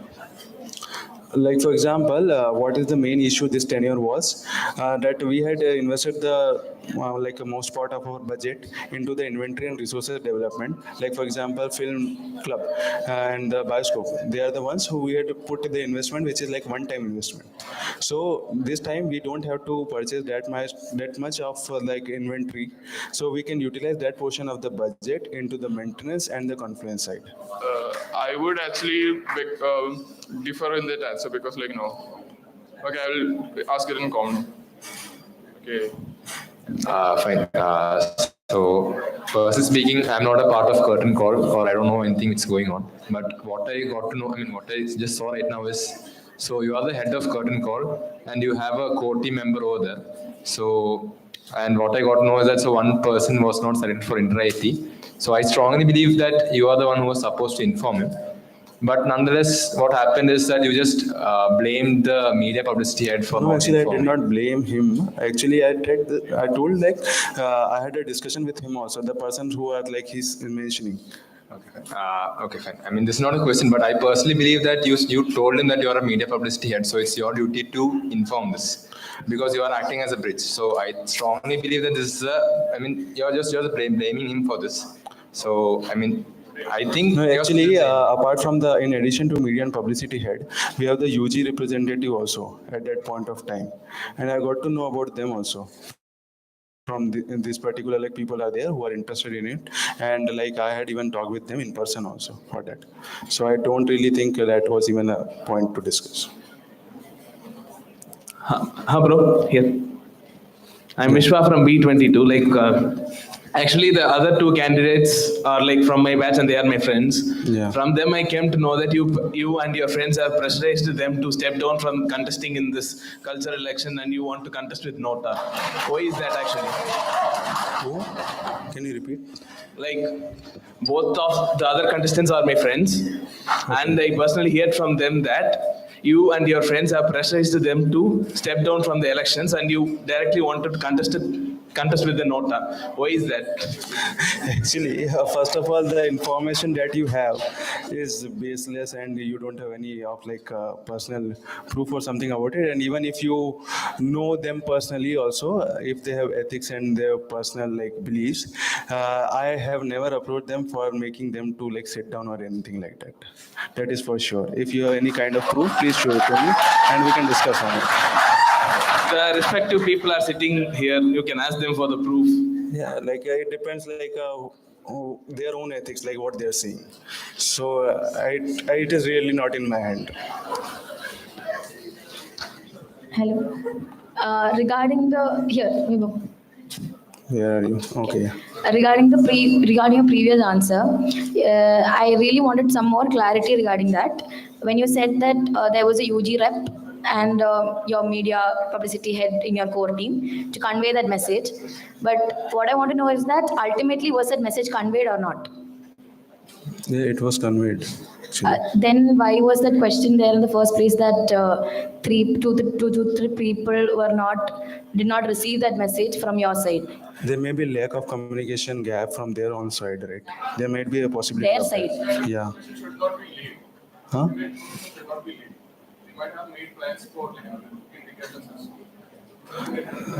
I mean, from what I heard is that two to three people did not get the information that they were not part of the contingent. Actually, I can't relate when did it happen, particularly in my tenure also, because whoever had approached me and whoever was interested into it, I had made sure that they were part of it, and I had called them individually. Me and my deputy curtain call secretary, we had called individual one and one, are they going to participate or not? So, I really can't relate to that particular incident about it. That whatever, so you're saying that such an incident did not happen? I am saying that up to my knowledge, I had given the information to everyone who was part of it and who has been in touch with me. Okay, thank you. Yeah. Hey, Vibhu. Yeah. Hello. Okay, so we all heard about this underground politics that happened for the cultural secretary position, but there's a rumor that was spreading that promises were made for your council post, deputy or convener or whatever it is. I don't know whether it's true or not, but what's your initiative on fair selection of your council members? Because you had mentioned in your manifesto that talent is first. So yeah. I just wanted to know the initiatives you are planning on fair selection of your council members. So first of all, for example, in the selection procedure for inter-IT contingent, I am planning to initiate a selection committee, which includes a faculty advisor and the coach that will be hired from the beginning of the tenure. So that will be included in the Kaksha also program, which will be the beginners training program for them. And that will make sure that these two individuals, along with the cultural secretary and club heads, are involved in the selection committee, and they will make sure that particular contingent will be a part of it or not.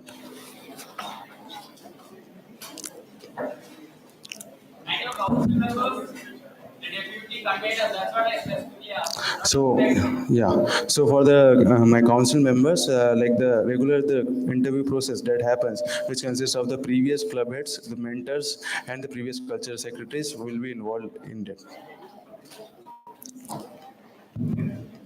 That brings us to the end of the MTC by Vibhu.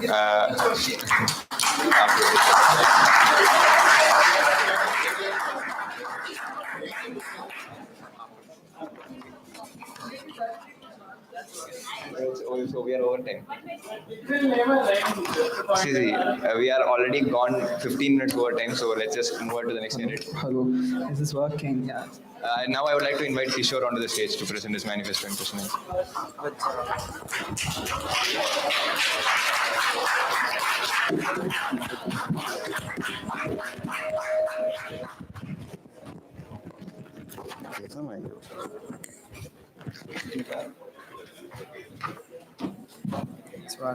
అది మది ఇదే మది hello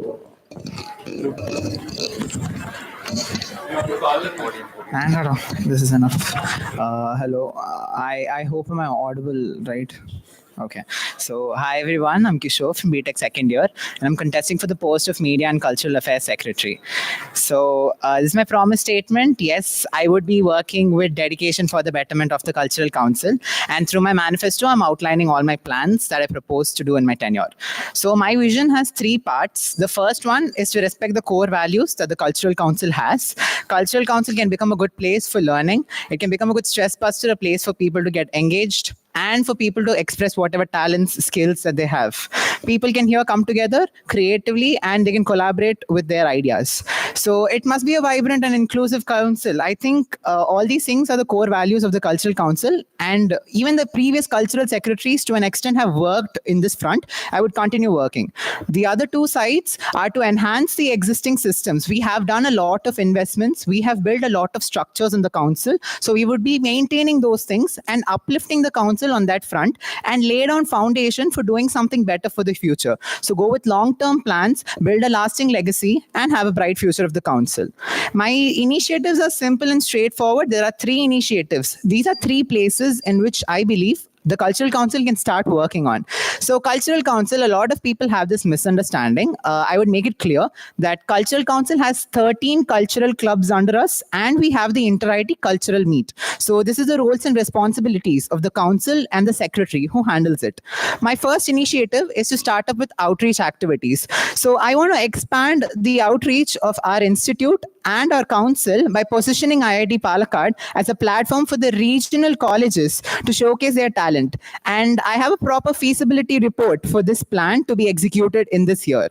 My intention is that at least in the next 4 to 5 years, our council and our institute must have a good name in the aspect of culturals. So like we have an active outreach from our institute. I hope a lot of students know that. But our reach towards the arts colleges or medical colleges nearby is not yet up to the mark. The best way we can get to those regions is by culturals or sports. And as a secretary, I think I would start working on this front.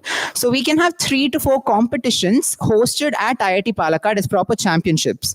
Because of this, our teams would get quality competition. Our students would get some quality event to witness. Our relations with the institutes would increase. And alongside that, even our chances of performing outdoors would improve. There are few events in which we don't have that much of engagement. And for that, we can collaborate with other IITs and NITs. This for online events. And this is not new because in the previous tenure, Graphica has had such events with other college participants. My second initiative would be to channel routines and priming talents. So this is a 3-step process. A lot of students in this institute want to learn new skills and culturals. So I have a 3-step approach to this. The first one is around August, we do our inductions to the clubs. With that, we can have some comprehensive searches alongside introductory sessions of each club. Every club is around 2 to 3 basic skills. So while we are inducting people, let's have formal introduction sessions on those skills. So if it's a photography club, go for some basic skills like how to handle a camera or how you may edit photos. If it's a music club, go for how to do basic chords in guitar, how to play a cajon. Start with the basic things so that it enhances interest and even sparks an engagement over people. And this would increase our induction.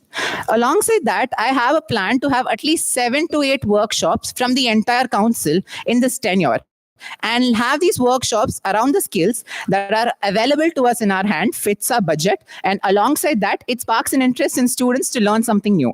So I was the arts convener, and in my domain, I've done some research. So some feasible options are like pottery for arts, Mridangam for music, Zumba for dance, and fashion ke liye I have planned about tailoring. So these are 4 skills that a lot of veterans are there in this region, and we can start with workshops in these domains that would help students to learn something new. And within the end of the tenure, I want to initiate proper classes from the Cultural Council. At least 15 to 20 students, as I've been in campaigning for the past few days. So when I spoke to a lot of people, they do show an interest to put 1 or 1.5 hours of quality time every week to learn a new skill. And the major skills that I found some interest in is some music instrument, some dance form, some basics of art. So if such students are interested to commit their time and effort and they have this interest, within the end of this tenure, as a realistic plan, I would like to start at least 2 to 3 classes from the Cultural Council by bringing expert professionals from outside. And we can go for these classes as paid classes because of a budgetary feasibility. And my intention is that at least in the next 3 to 4 years, every major domain in Cultural Council has some instructor associated with our institute. Because my inspiration for this idea is the Sports Council. So our sports, we have one or the other instructor who's associated. Major domains must have that as well in culturals is what I see. The third point is that in the previous Cultural Council, I've been very actively involved and I know the pros and cons of it. We were really good for inter-IIT, and some or the other way, I think that was also a backlash in our end, that we missed to be active inside the college. So I intend to build a culture of this council, put in simple words, activate the council in the people's perspective. Because we need to strike a balance between inter-IT and the council events and serve to people on what people want. A lot of people want to learn something. A lot of people want something to witness, like something stress busting, or people want to have proper competitions, like team competitions, competing and all that. So we need to achieve a blend of competitions, engagement and workshop from every single club. Rather than increasing the quantity of events from club, we need to increase the quality of the club from the people's perspective. If people don't show up for our events, we take our events to the people. We have really good campus grounds like the center of ACAD, the front space of Malhar, Mess region, which can be utilized for a lot of cultural events. The inspiration for this is that in Hostel 3 of Ahalya, we used to have literary events, which was very successful. So literary events can happen in Mess. Theater, music and dance, such events, such informal gigs can be started in the front of Malhar. And this ACAD area, we have already explored it for some expos, exhibition, screening. So with this, when we improve our Instagram and YouTube handle, the perception of our council among students increases. In return, the participation and the activeness of our council would be very high inside the institute. Alongside these, I have few of my duties, and these are the duties that I would like to stand up to, because I cannot promise that I would fulfill all of my duties realistically, but I would work in this front. The first one is having a palette of better events. Every year we improve our quality of events. The same would be this year. And personally, like I am a debater and I've been very active in the literary society. So there I actually found the scope for activating societies. Okay, so debate, poetry, word games, quizzing. These are 4 places where we can actively have the engagement that people are meeting at least once or twice in a semester and having proper events. Alongside this, informal activities and engagements can be started from arts clubs and film and media council. General championship was pretty much successful for sports. Getting inspired from that, we'll plan to enter a proper general championship batch-wise, which would also enhance the PG, PhD participation and even the freshers participation. And I would like to make the council more accountable by making it transparent within the council, because a lot of council members, us ourselves, don't know what is happening in the other domains. And engaging more PhDs, scholars, professors, and staff. The simple way to achieve this is by giving a formal invitation and checking their schedules and maintaining. With that, I think the council will be more inclusive. We need to maintain a council calendar of major flagship events. Realistically, we can't have all the events jotted down on a calendar, but the major events at least we can have listed that such events are happening in this month. We can work together with the other councils and fix our slots to avoid clashes, and we can have some events in our auditorium, some events in our campus grounds of Sayatri that would bridge the campus gap. Alongside that, I have a bunch of collaborations that I've planned, which are happening this year and which should be continued the following year. Spikmaka events are something that has a lot of cultural value in it, so I would like to promote it officially from the Cultural Council. Online presence, our Instagram and YouTube accounts must be activated. I strongly believe that only activating that and moving ahead for any other form of media would be a success for the Cultural Council. With that, we can also provide some quality resources like tutorials online that would help us to build an online community. Utilization of whatever we have promotion materials would be helpful on our front for our publicity.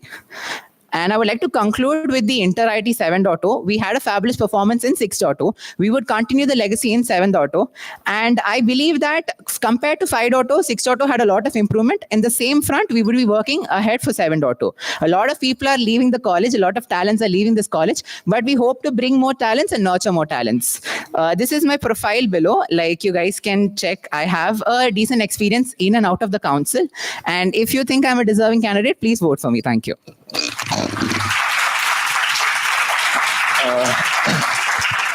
Thank you very much, Kishore. Now we shall open the floor to questions. If anyone has any questions, please. Questions.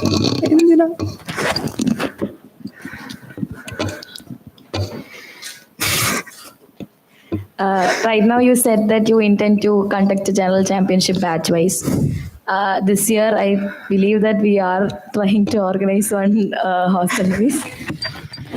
I want to know your stance on why are you think most of the other colleges they conducted hostel-wise because of the strength. I want to know why you are now trying to change it again back to batch-wise. I don't think this tenure, in Ayush's tenure, I don't think we can have it batch-wise because it's decided hostel-wise. But in my tenure, I intend to keep it batch-wise. Ayush was inspired by the other IITs that have around 15 to 20 hostels. There's a very active hostel culture there. But we have 3 hostels and the distribution is not very equal. So one more thing is the binding factor. A lot of fourth-year people, they're leaving the institute, so they don't have that much of interest when it comes to a hostel competition. But as a batch competition, they may show more interest. When I spoke to a lot of PhD scholars, this was the same feedback. Because in sports, they had a team commitment that we are PhD scholars and we represent ourselves. Now, when we get into hostels, I don't think that's very impactful. That's my view on it. Okay, thank you. Any other questions? Yeah, hi Kishore. Here. Ready? Hello. Am I audible? Hello. Hi. So I ask you, how much do you think the cultural secretary should be available and approachable to people? No, just tell me how much do you think, good amount, or what is your view on that? My view is very simple. If someone is having an option to be accountable or available, he must be available. Okay, option is option for you. So you were publicity and media, some coordinator for Petricor this year. Yes. I don't know if you remember or not. Me and Joy were coordinating that RoboWars event, right? We built everything and things. If you even check your WhatsApp now, I think I talked to Subhan. I personally called you and texted you during Petricor 3 times. None of those times you replied. When you met me in person, you told me your event is very small event and there are bigger events. For that, I can't really give attention, but I will try. Okay, then you did not actually try. Okay, so my question is, if when you are organizing something like Petricor, you are a very big part of Petricor this year. So if your answer is that in a role like media and publicity, where you are not even leading the thing like Sarthak, say in inter-IT or even you said inter-college events you will do, which is a lot of activities, because I know I had been involved into this.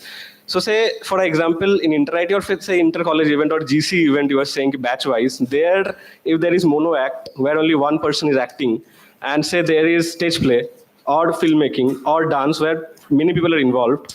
So will you ignore the people who is reaching out to you for help for mono acting? Also, you are not available in campus multiple times. So do you think a cultural secretary should have certain traits or comments? Will you make those same comments when you are the cultural secretary? Okay.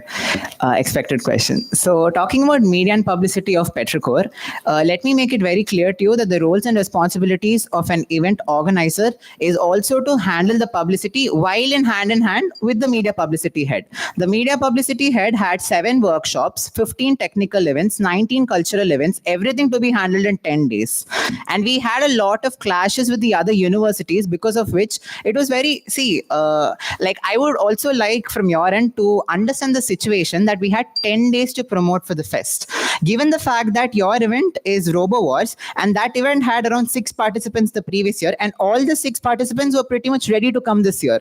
So considering the critical state, your event was better than compared to something where we are having 5 lakhs of loss, we are having 400 participants deficit, we are having media and publicity doesn't have a team. It is the most dreadful place to work with. We have been 2-3 heads are here. We know the situation. We don't have a team. I was still accountable to you. And given the fact that my phone had 300 unread messages, I'm so sorry. I would deny, I wouldn't be able to see your message. So when you are the cultural secretary, you may have 400 messages. So what will you do in their case? Given the fact that media and publicity and cultural secretary are 2 different posts, the roles are different, and media and publicity has the work in the last 10 days. Cultural secretary is a more balanced role. Given the fact that the position, the hierarchy is also big, cultural secretary delegates his work to the people who work under him. Media and publicity is a team under Petricor. Petricor, and we didn't have those many people. We just had a team lead and then normal team members working under him. So that is why there's a lot of aggregation on my end. But when it comes to cultural secretary, thanks to all my previous secretaries, the roles are decided. I have to delegate my work and coordinate with that. So I would do that. Sorry that I couldn't take the event as you had expected, but I was happy that the event was happening pretty much well. And given the fact, Mr. Shavik Malik, I don't think you were available for Petricor in that event. I was not available, but I built the arena and I delegated the work to Joy and went. Did you build the arena? You did not even reply to my text. You did not even do any promotion for that particular event. Shubhan is there to ask. So all those 6 participants, I'll end the question. All those 6 participants were from our end. We did not get any participants from your end. Thank you. I hope it will be more accessible next time. Hello, Kishore. Oh, hello. Nice presentation, by the way. So, during the election campaigning, I saw you struggle a lot finding a designer to get your design works done. And even I got complaints from to get your work done. So that's a different case. But how are you going to make that once you become the cultural secretary, there are people to work under you? Because cultural council itself is a big thing, as you explained to SOX. So I would like to highlight the fact that this is not a proper position for designing any candidate's manifesto or posters. People need not be accountable to this. And given the fact I was too empathetic to anyone who was busy with their schedule, I didn't want to disturb any person. So in spite of all that, I had it in me to design my own posters. Things have come out successfully. I am here with a manifesto, a feasibility report, and a poster. And my designs are compatible well. You agree that, right? So that's the case. Any other questions? Yeah. Hi, Kishore. Am I audible to you? Okay. So before posing my question, don't take it as a personal attack, but it's about a scenario that happened when you were the arts convener. So why I am raising that is because if it has happened before, so how would you do it if you become the cultural secretary? That's why I'm asking this question to you. So yeah, let me complete. So the situation was, some issues happened last year, and mainly in the cut and call, right? So when we asked you that why it happened, your answer was, after all, this and this person is my senior and my TA, so I cannot go beyond a certain point. So this might happen again also when you become the cultural secretary. There might be your seniors, there might be your TAs who might be working above you. So how can you just give it away like that, that person is your senior, so you cannot go against them even if they are doing wrong in that? So the point is, I assume the position of arts convener around 28th of May or 29th of May. And at 31st of May, I'm coming with an issue that one representative of a club is selected on the basis of bias and things. I'll be very honest to you, I was a replacement to that post. So just in 3 days of time, I didn't have enough knowledge or expertise to take a decision. When I had to take a stand, I took my stand that was very clear. When I was not led to take a stand, I took a stand that I would not be involved in this. And that is why even you would agree that, and even you would respect that I was not the person who took the decision. Rather, if it was not in my hands, I'm still, even to date, I'm sorry to you, I had a decision, I was not able to take that decision. But as a cultural secretary, I have that in me to take a decision. So I would use my concise. That is what I feel. And at that position, I was just new to that position, a replacement to that position. I was under training. I got your point, but still, even now, you might have somebody who is senior to you, who might ask you to do something which is ethically not right. So will you give the same excuse again that after all, he or she is my senior and I cannot go against them? The one thing that I would like to mention here very properly, he is my senior, not age-wise, rather experience-wise in the council. And okay, There are two things. First of all, I respect my elders. Second of all, I respect the people who have more experience in the council. I was 3 days into the council. I had 3 days of experience in curtain call. The people who were speaking there had months of experience in that club. So personally speaking, I am now trained and prepared to take this position. So I have enough knowledge of all domains, and I'm an independent candidate. I have no one backing me or no one who's pulling me forward. So I have my own brain and I'll do it myself. That's it. Thank you. Any other question? Hello, Kishore. Am I audible? Ara. Kishore? Oh, hello. Hello. So, as one of your friends said that Vibhum is against two of you to stand out, right? Vishwa? Yeah. Okay. Yes. Yeah. Okay. So, I'd like to tell you that I was also going to stand for this position, but didn't stand. So, Vibhum never came to me to stand down or something like that. And Kishore, with two other people, came to my room to make me sit down with tactically, emotionally, as well as with some deals. Okay. So,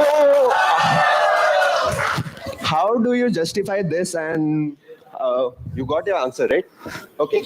Answer. I mean, like, what is the question to me here, gentlemen? How do you justify this? Okay, so let me make it very clear to you. Someone who's standing for a SAC position just for a POR is definitely a vote split candidate. I'll make it very clear.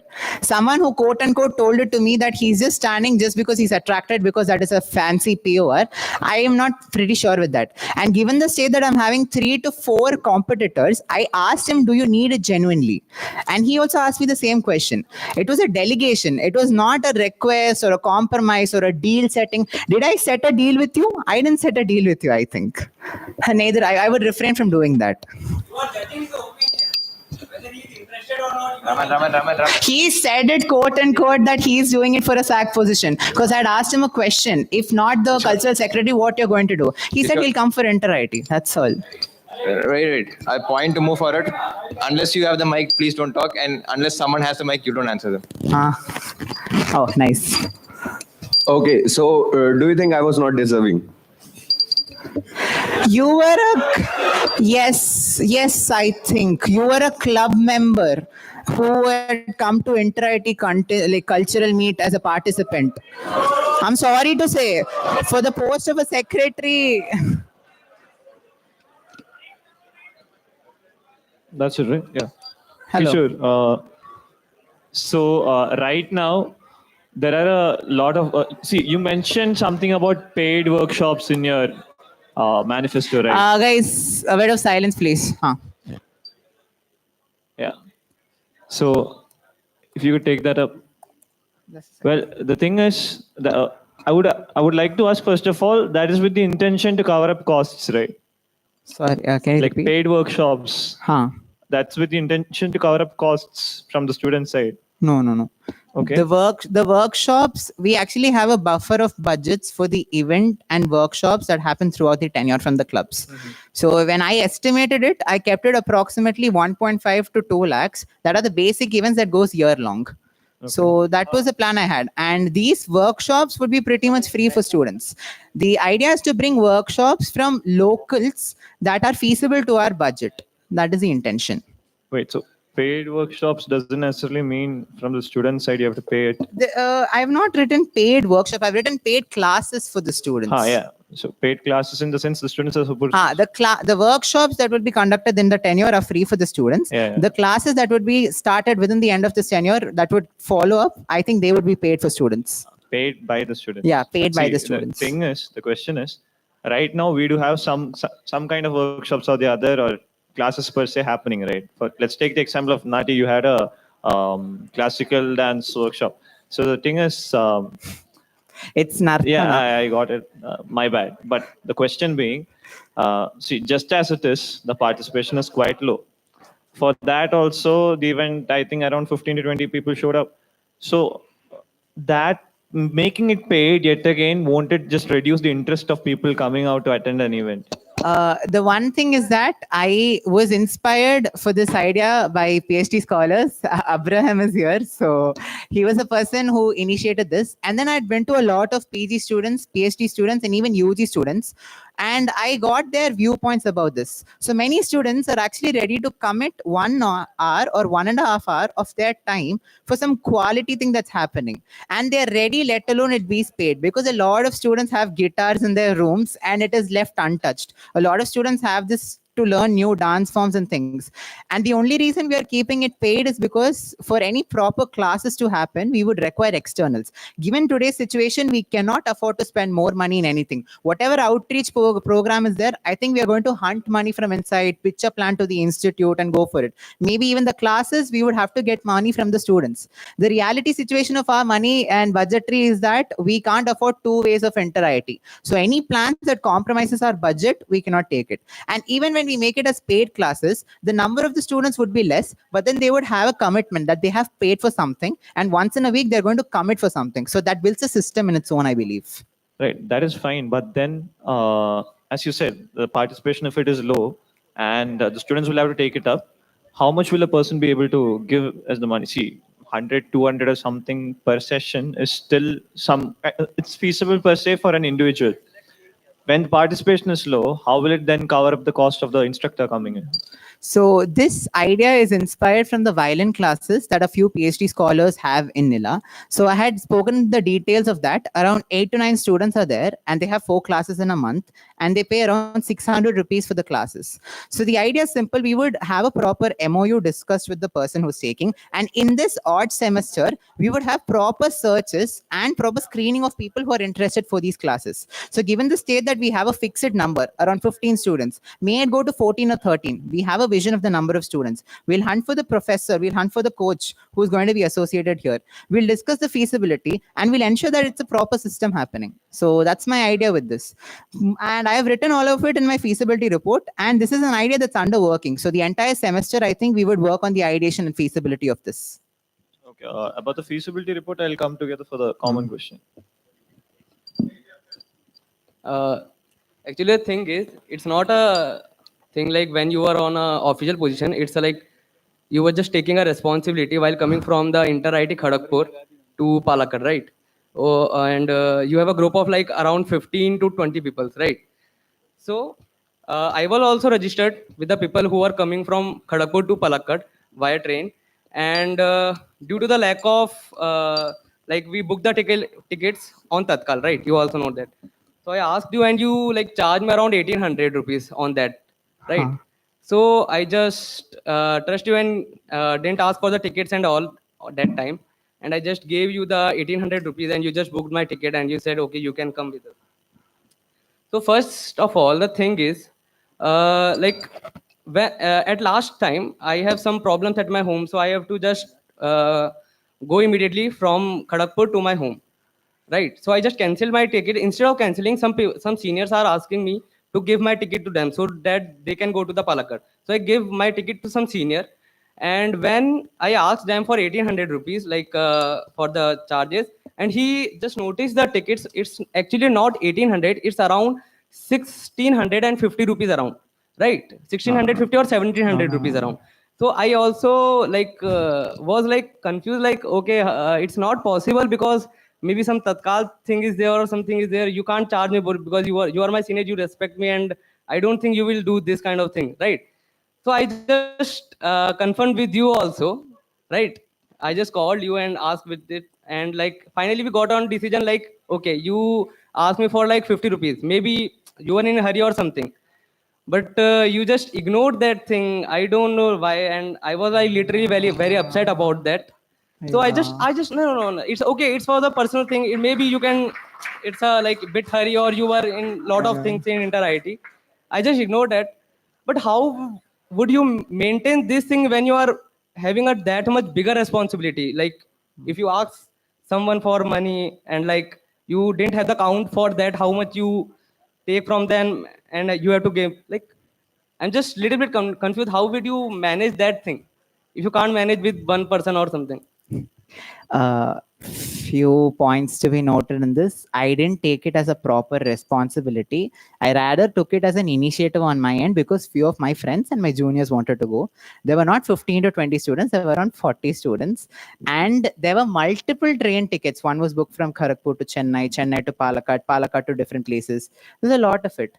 And that time, I think Inter-IT and even I was tired. I genuinely apologize if there is some mismatch in the budget, but definitely sure it's not going to be more than 20 to 30 rupees. Today, after this MTC, definitely I'll pay that back to you. Apologies from my end. Apologies from my end. Sorry for that. Any other question? Yes, yes. I'm audible. I'm audible. Oh, namaskar. Namaskar. Yes. Audible. My basically question is, are you conduct the fresher party last year? So fresher party was very well. I observed it was very well and everything doing very well good. But at the end, you select the fresher, Mr. Fresher, Mrs. Fresher. Okay, this is fine. Okay, how you select? But after select the Mr. Fresher, I'm asked the question you ki how you select the Mr. Fresher. You say ki basic of the interview. Or when the interview के base पे आपने select किया Mr. Fresher. हाँ. Okay. But why you conduct the final round? अरे बात ऐसी है. No. Why you conduct the final round? Okay. When you hey, wait. When you select the Mr. Fresher, so why you conduct the final round? Okay, first thing, clarification. Okay. Kishore was not involved in freshers. Kishore is neither the Mr. Fresher nor Cultural Council was involved in freshers organization. Second point, freshers has 4 rounds. Cumulatively, you select the 4 rounds. So when there is a close call, the points of the interview, the points of your talent round, your basic bio write-up, everything comes out to it. 4 steps में हमने conduct किए थे freshers. 4 steps matter I होते respect your हैं. 4 round, but after the select the Mr. Fresher, I'm coming for you. I don't know you remember or not, but I'm coming for you. I'm asked the question how the ways you can select the Mr. Fresher. You directly say ki ways of the interview. You directly say. I didn't select the freshers No, as my you claim. say this is your word. This is your word. Yeah, this is you only said. Even okay, I like to clarify. Even if I had informed this, there is some sort of miscommunication or communication gap here. Freshers has 4 rounds. All the 4 rounds contribute to the selection of Mr. Fresher. Kishore was not the person who selected Mr. Fresher. I'll just make that clear here.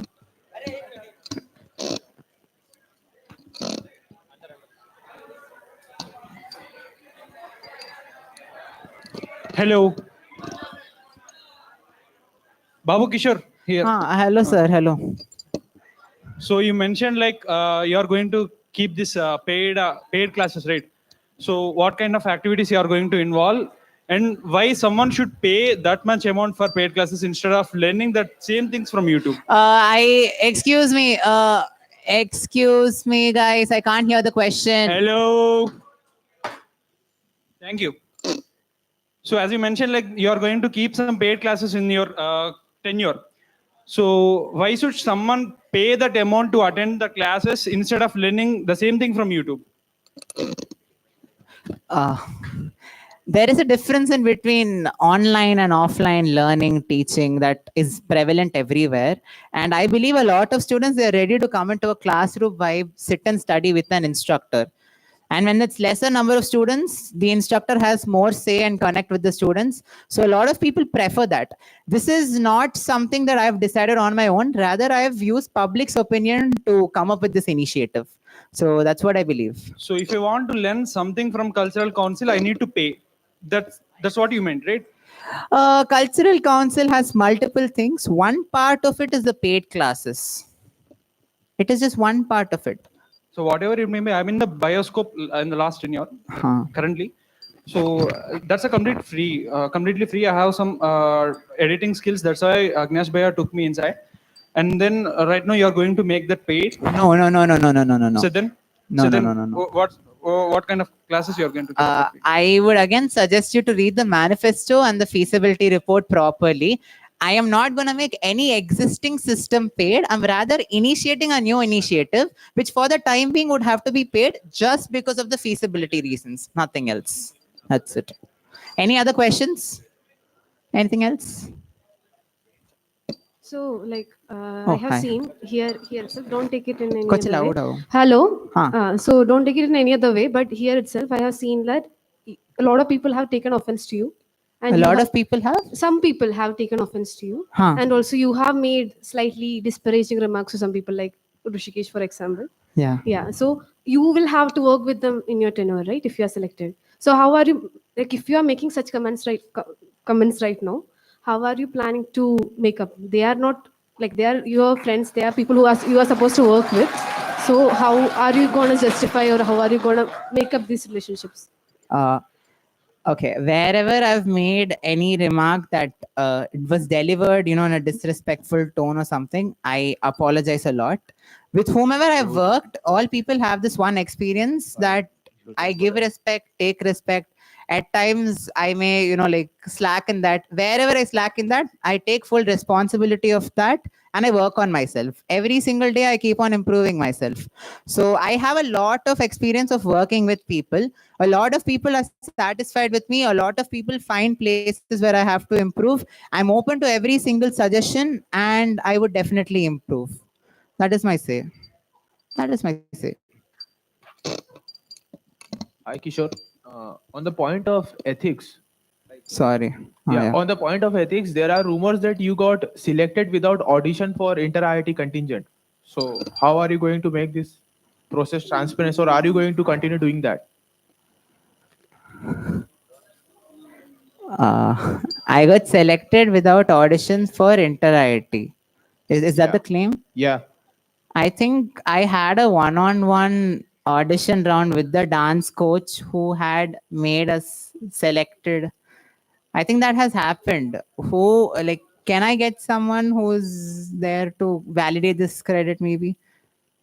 The dance domain head, both the domain heads are not here. I think Megha Shankar and Daksh. Megha Shankar was the person who was there, I think, who had trained me, just practiced me for the audition. And after that, I had got selected. If I had not been selected without the auditions or proper selection procedure, I don't think the coach would have been satisfied with me, or coach himself would have continued with me. I'm pretty much sure of that. Okay. That's my comment. Hello, Kishore. Here. Kishore, here. Oh, hi. Sorry. Hi. So you have been mentioning about Zumba and those classes, right? It's have been already conducted in the previous year. Fair. Oh, they have been stopped it in this year. Why do you think the reason behind this? But stopping, would you bring this back again, or what are your steps to bring this back, or would you like to call any coaches for that? Sorry, not coaches. Like Team. Zumba, I think in the past, like Zumba sessions, were they classes or was it a particular event or workshop? Can I get more details about that? It's like classes. That's it. Class. Weekends, every weekend in the morning sessions, it used to be there. Okay. Both in So- Ahalya and Neela. So the thing is, like, as every one tenure ends and the other tenure begins, secretaries, they start up with their new initiatives and things. Some or the other place, there may be replacements for whatever existing systems are there. So my initiative and goals is whatever I've jotted down, and I would take suggestions from the other people, and whatever has been missed, I'll try at least in this tenure or in the next tenure, they revive back. But I would always consider feasibility as a big point, because with the more the quantity of events, lesser would be the quality or the chances of them getting fulfilled properly. So that's my take on this. So for the follow-up, what would be your steps to bring it back again in your tenure? Like the Zumba classes, the same as the class, whatever initiative is there for the classes, identifying the crowd that is interested. If there is still interest remaining, check on the feasibility of the coaches, and if that is there, avail it as soon as possible. This would be my initiative. I'll work in that front if there's an interest in that front. We just have one last question before we end the session.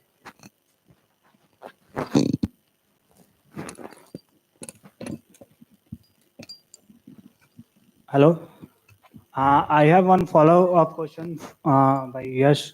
Like for dance contingent, you said like you have one by one conversation with coach, but why did you not inform others, like other contingent? Like in my batchman, Parvat was there, Gaurav Nagar was there. Though they went to regular practice, but they don't even selected for the inter-IT. Like for the Gaurav Nagar, it was like he didn't book ticket for his home just because you didn't inform. Actually, dance is also coming under Arts Council, right? You are the arts convener. Yeah. Sorry, can Like- you repeat the question? The same question asked by Yash. Two of my batchmates, Parvat and Gaurav Nagar, was not selected for the dance. Yes. Why this happened? Like, why did you not inform that contingents about regarding this? You got selected because just because you are the convener. No, no, Like no, no, I no. have the proof by the club head. I talked with him. Okay, if you have the proof from the club head, I have the proof from the dance captain of Should I send this inter-IIT. to returning officer? I was a part of the dance contingent, and there was one workshop that was conducted for selection. I had been home that day, which is why I couldn't attend. The second workshop, the second time the coach came, I had performed in front of the coach, and then only I had been selected. So this was what happened.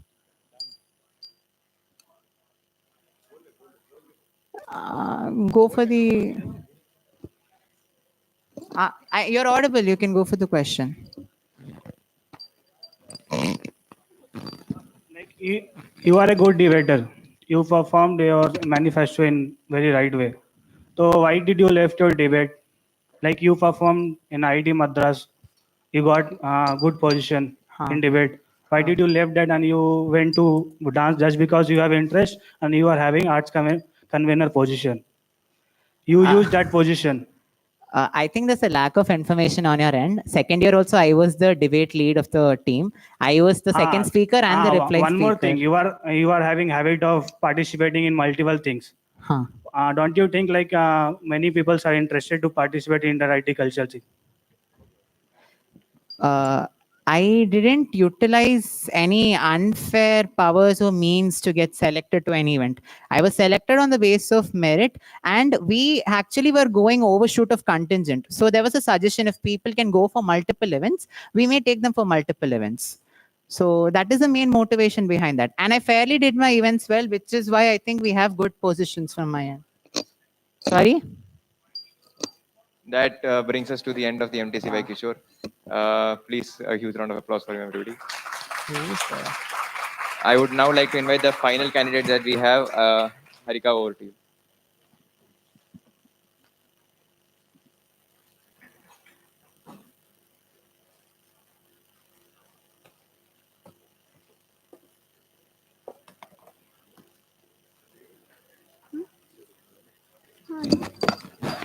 Hello.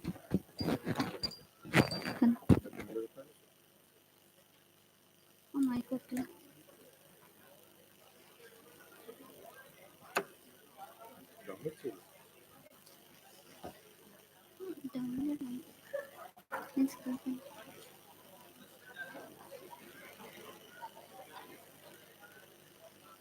Kartik, time. Okay.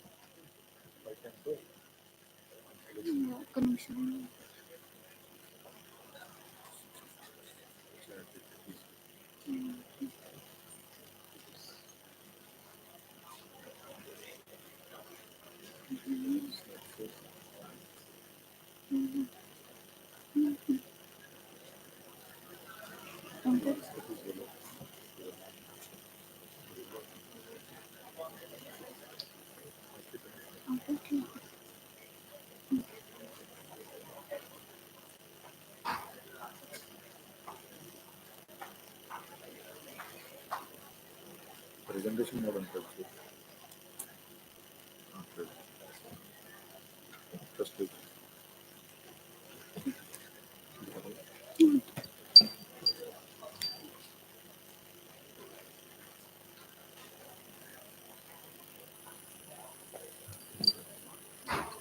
Hello. So before starting my presentation, I want to make a point clear. I have submitted my second manifesto where I have removed my SAC logo. So there is no point edited in my agendas. So now when I'm asking the question, there should not be any question asked regarding manifesto submission, as I have talked with Arpan sir. So coming to my presentation. So I'm Satyaharika from batch 22, standing for the post called Media and Cultural Affairs Secretary. So, coming to my vision, hello. Coming to my vision, I strive myself to enhance cultural experience to every student. It happens in a proper way. And for doing this, I have few initiatives which I want to take. So the first come grand open stage. I have observed in many colleges that there is an event called theme based. So if I get that into our college, then it will be a good platform for the students to show their talents.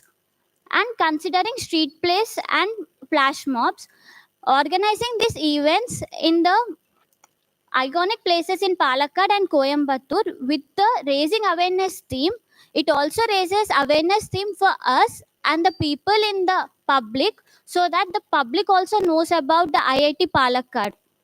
And food festival, the culture is also promoted through the food. In this food festival, you'll get to know what are other people's food and why it is famous and how it is originated. And in faculty collaboration, in our institute day itself, we are not being a part of it. The faculty are playing a major role in our institute day. So if we collaborate with the faculty and do any event, that event will get success, and we'll have a bonding with the faculty even outside our classrooms. And live broadcasting, if you consider the sports GC where live streaming are happening, but whereas considering our cultural events, there is no live streaming happening. So it would be a better for us if we are having a live broadcast. And gaming nights, so there are many gamers in our college. So if we conduct a gaming nights after any exams, then it would be a fun way of interaction with their peers. And know your culture to document and publicizing. So behind the curtains, in the main motto for behind the curtains is, now if any event is happening, we are getting the videos of that event, but the back end, how they are working, we are unable to know. So if we take any mini shots of it, that would be a better for our content collection, magazine and news or newsletter.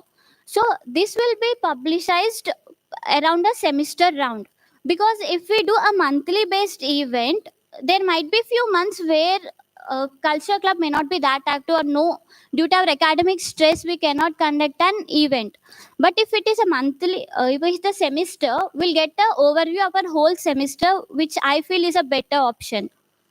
And IIT podcast, here we'll consider our seniors experiences and their feelings. So next comes the cultural calendar. So the council cultural calendar will be given, sorry. So the cultural calendar will be given to all the students. And in cultural photo booths. So the main motto for keeping cultural photo booth is we'll get to know each other culture, customs and their tradition. And cultural archive, like now when we are getting our links for our videos or the photos which are happening an event, that I feel is a very hard to like search for it. So if I keep everything in an archive mode, then it would be easy for the access, so that our upcoming juniors will know like how the event have happened and how to organize it. And I'll start a social media handle where there will be official images of our institute and the candidate pics in that institute if any event is happening. And inviting notable alumni. Suppose if we are getting any alumni and we are having a formal discussion with them rather than informal, I feel in culture will be a path for them, so that they'll get a experiences what they did in their cultural and their opinions which they want to give on us. Next, reviving in place of enhancement. So Hall of Fame's work is going on, but many people are not aware of it. So if we keep it in an eye-catchy area, so the people who are in outside the council also will know that okay, these are the Hall of Fames for this club. And comeback of Ursh. So since 2 years, due to unfortunate reasons, Ursh is unable to happen. So if I there, I'll try my 100% sure that Harsh comebacks. And we are having an official YouTube channel called It's Happening. But to post a video in it, we need an official camera. So thanks to the present cultural sec Ayush, he bought an official camera so that I could continue it.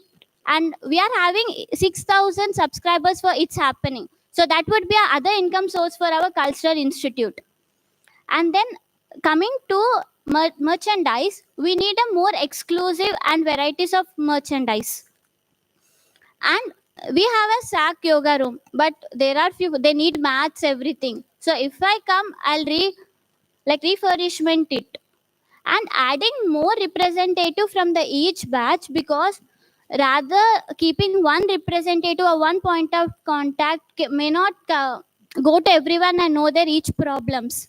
But going, if it's in a batch representative, the batch person will know that this person is having interest in this field, which makes my work easier.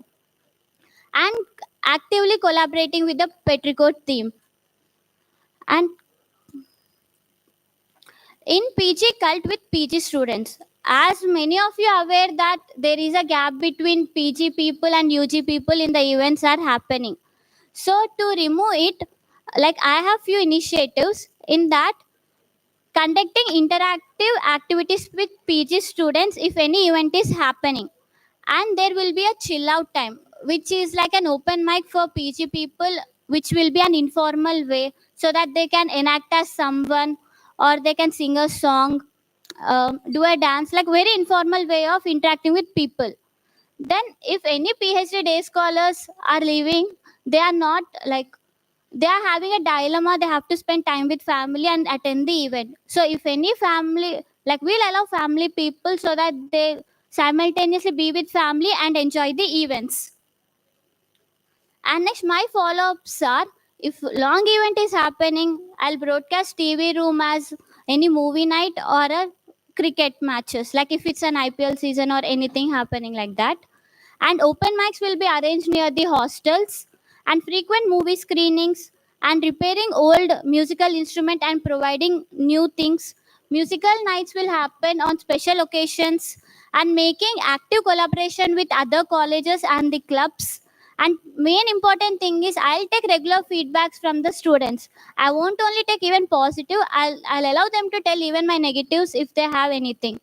And coming to my credentials, in culture, I'm coordinating with Spikmake, and I'm a participant of Natya and DBSP, and member of Sing to Beat and Chatterbug. In sports, I'm a girl representative in Sports Council. In academics, I am CR from semester 1 to 3, and I'm student buddy for my juniors. And your voice will be heard only through your vote. So if you support me, show it in your vote. Thank you. Thank you, Harika. We shall now open the floor for questions. Anyone with question may ask.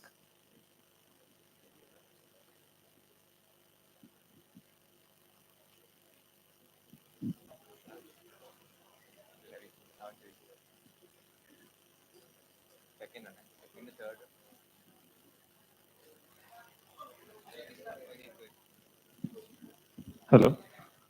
Yeah. So Harika, Yes. Are you aware that on a yearly basis, all the IITs come together and participate in multiple events called Inter-IIT? Yes, sir. Yeah. So I didn't see any mention of it in your manifesto. So what are your plans for it? So for Inter-IIT, so there are around 1200 strength in our college. So over that 100 people, like around 100 or 150 people go for Inter-IIT, and remaining are normal people which they want events to happen. They are not main concentrated for Inter-IIT. But I have plans for my Inter-IIT also. But I'll start the selection process which happens before, so that there won't be any disturbances in the selection of Inter-IITs. And I make sure that Inter-IIT happens very well this time. Now, but as an aspiring candidate for this position, don't you think that with this much budget being put into inter-IT, you should have clear plans for how? See, the other two candidates in their manifesto, they have laid out a special section for inter-IT. They have some kind of the plans or the other, altering the mistakes made in the previous one. Yeah. But why did you miss it out on the manifesto though? Like the main point is I don't want to give any false interpretation of that. So if I'm taking an inter IIT, it's a very huge event to our campus. We are representing our college to other 22 other inter IITs. So I want to make sure everything happens in a proper way. So keeping in manifesto, and if any short temper happens, so that would be a false interpretation. Hello, Harika. Here. Yeah. So I have not seen you much active in cultural still now. Yes. Like in India for the past 2 years. Like Yeah. what moved you to join this position or stand for it at least? So,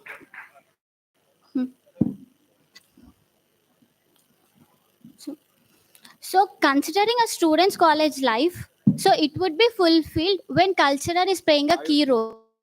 So I feel for this, culture is not up to the mark in a student's life. So I'll come and I'll get into that mark. I'll try to make sure it happens. Your manifesto again. So just now you said something to Dheeraj's question that you did not put inter-IT for some misinterpretation. Somebody can get short term, whatever. Can you open? You said something about live YouTube channel. It's happening, right? Yeah. Is Yes. It's happening? It's What's the name of the channel? It's happening. You have written that, right? It's happening. Reviewing YouTube channel. It's happening with 6,000 subscribers. Do we really have a channel called It's Happening? Okay. Sorry, I admit it. So It's you my don't fault. even know what channels we have, and you are saying misinterpreting and putting wrong things on your manifesto. Okay. Second follow-up question. How much do you think ethics and healthy competition after release of the candidate list be appreciated? How much do you think it should be healthy and ethical competition, right, among all the candidates? So actually, this is a voting process. Yeah, that's what I'm saying, So- right? So everyone released manifesto once, okay? Yeah, sure. When you came, you instructed us no one should ask any question on manifesto, right? That was asked by Arpan sir to tell to me. GenSec is a proof for it. Should no one can say. Second thing is you said you did not change anything. Yeah. If you see your last manifesto and this manifesto, design is different. Agendas. I told agendas. Design is different, right? That also is Yeah, happening. that's not comes under agenda. Why doesn't it? Agenda is a points. Wait. Okay. Only one follow. I would like to clarify to everyone here that this has been discussed with the election commission and they're fine with it. So our new manifesto is considered to be whatever it's there. So please do not ask anything on basis on the changing of the manifesto. Okay, so I'm not asking anything on change of manifesto, but the reason it was changed because you put some SAC logo, right? Yes. So you were not aware of the rules of releasing campaigning on manifesto, right? You made a mistake, right? So you said inter-IT did not put whatever, but you have to take people to inter-IT, which is a very prestigious thing among other IITs, Yes. where rules is a very big thing. So if in your campaign on the day 0 you are doing a mistake of putting a SAC logo, for that you have to change the manifesto again. How can we be assured that you will not not be forgetting rules in inter-IT where it will cause us huge performance disqualification and things like that, right? So coming again, for making it sure, I first kept my poster to the GenSec. I told him, can I keep SAC logo? Vouch or for not? that. I can vouch for that. So it was it was so basically you can answer the other question, which is how will you enforce that rules are being followed in inter-IT? That's the question. So see, I came to a position. Okay. No, it's not. It's fine. Any other questions? Harika, Yes. first thing I appreciate you that you stood for cultural secretary. Thank you. Now the thing is since you are active in sports, right? Yeah. I've seen you are active in sports. So why didn't you apply for sports secretary? Why did you try a new area, cultural secretary? You don't have any background in cultural secretary and all that. Then why did you try this? So if you're see now, if you want to construct a building, See, it need not necessary that you have to know every aspect of the building. You'll hire a electrician, plumber, and an architect. So the main thing is you'll get everyone. Hello, Swata. So you'll get everyone work as together. So that's why it's kept as election process. So even it doesn't matter about experience or anything. It based on my own interest of coming into this field, and I am interested in sports as well as in culturals. So you should have tried for sports now. Like already I was in sports, so I came to culturals. Okay, fine. Yeah. Hi, Harika. So, although there's no prerequisite for it, but I believe that the candidates for the cultural secretary should have at least taken part in Interity. So, like, do you have experience taking part in Interity cultural meet? Have you taken part in any Interity cultural meet? No, I didn't take. Okay, fine. I'm assuming that you won't be aware of the budget or the expenses for the Interity cultural meet also, right? See, I tried of knowing it, but the present council is keeping it confidential. Like, it's a very sensitive issue.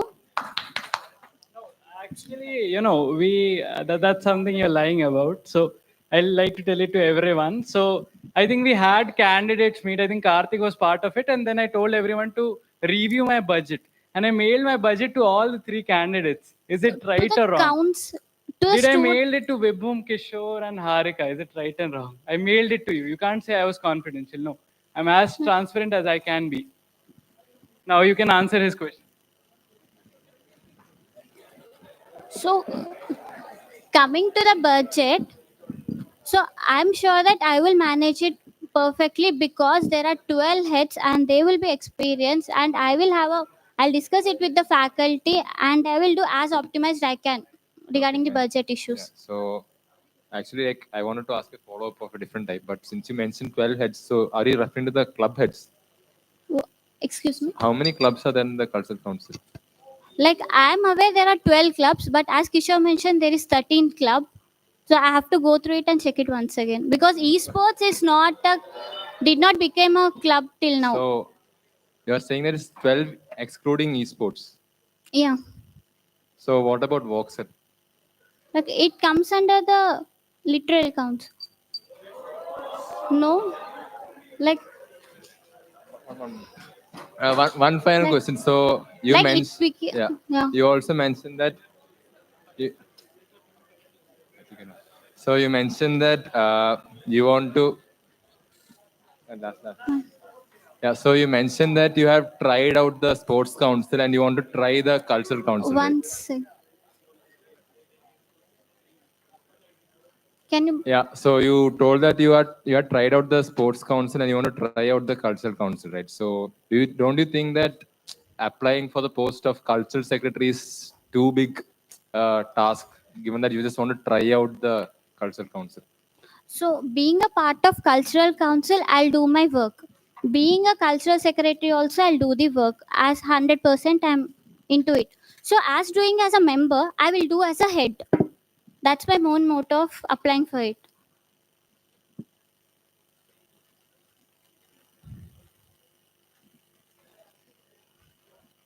Okay, just now you said building, building a Yeah, sure.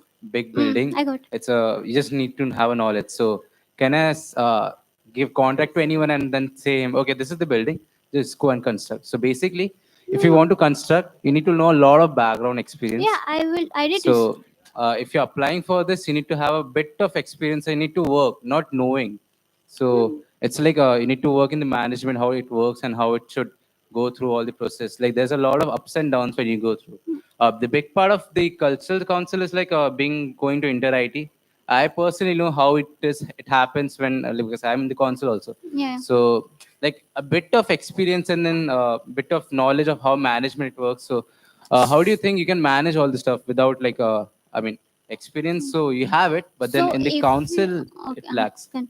So if you take experience as the main reason, then why this voting process will happen? The voters will come and they will elect the people whom they trust, who they tell they can believe it.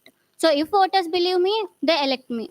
I mean, yeah, but then if people are here to know what they're asking the same question, right? You're standing, but you don't have a knowledge. Then why should we vote? I will do research about it, and I'm doing research about it. Okay, fine. No. Okay. Hi, Harika. First of all, we really appreciate of you standing for this post and without having any support. So all the best for your elections. Thank you. And there's one question which was asked from the previous two candidates, and I would like to ask you the same thing. We have heard many rumors, so we want to know, is it just a rumor or in actuality? I heard that you were asked to step down from this post even before the elections, and you were given some threats also. So is it correct or not? So coming to the threats, I didn't feel it as a threats. They fear that I will win. So they applied that. So the members in the council who are in very well position, they came and they suggested me that to be a member. Like I don't feel it's as a threatening. Can you tell who were these people? I mean, is it from the previous SAC or the people who are going to elect for the same post? Like it's from the previous SAC. They suggested me to be as a council member. That. Okay. Harika, No. Harika. Yeah. One question. Can you explain about what is the difference between filmmaking club and film club? Once, can you repeat? Difference between filmmaking club and film club? Preliminary. Filmmaking club and film club. I'll do. I didn't go to more detailing. I just went which are required for elections, and I'll definitely go through it, and I'll give you the answer by tonight. Now, what is the point of this? Huh? You are not. You don't even know about the club. You are standing for this much big position. No, I am admitting that I will do the work, and I'll give you the answer. And Don't you think you should be the part of first cultural council? Then you should stand for the cultural secretary. let voters decide that. Just based on majority, you are standing. What? Just based on majority, you are standing, right? We just have the last question now. Yeah, Anyone with a question? No. We just have one last question. You can answer to him. Yeah. Like I didn't hear the question properly. Can you repeat?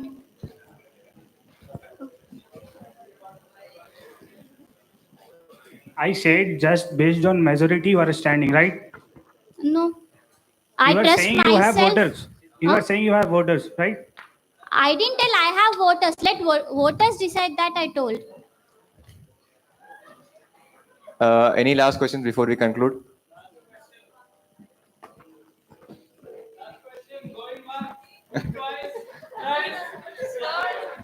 Okay, we shall now have all the three candidates on stage. I would like to invite them onto stage for the common question session. Thank you. Thank you, Erika.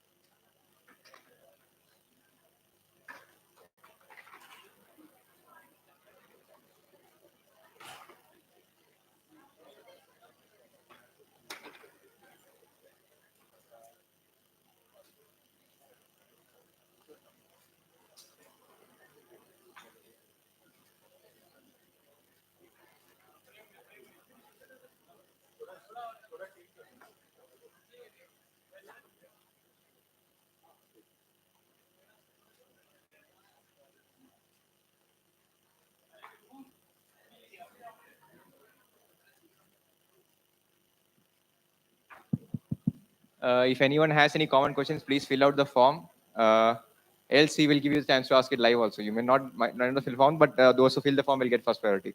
So if possible, please fill out the form.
Anyone who has filled the form and would like to ask it personally? Who has filled the form and would like to ask it personally?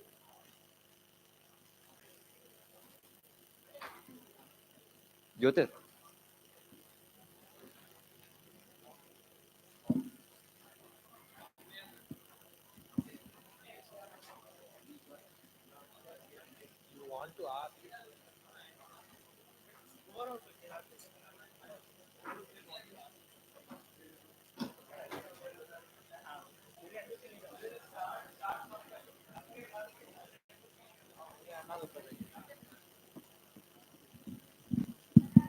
Hello, guys.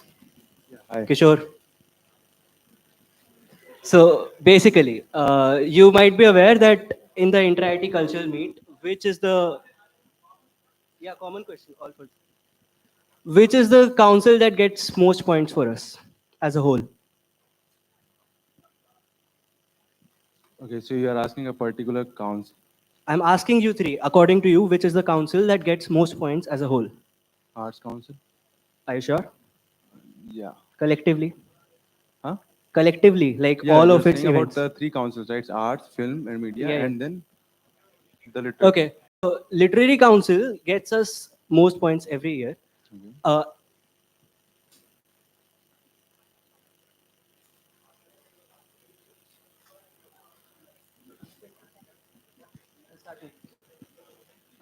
Okay, so in your individual manifestos, I did not find anything in particular that tells us how the literary council will flourish. Also, one of you has been falsely claiming that you have been an active part of Akshar.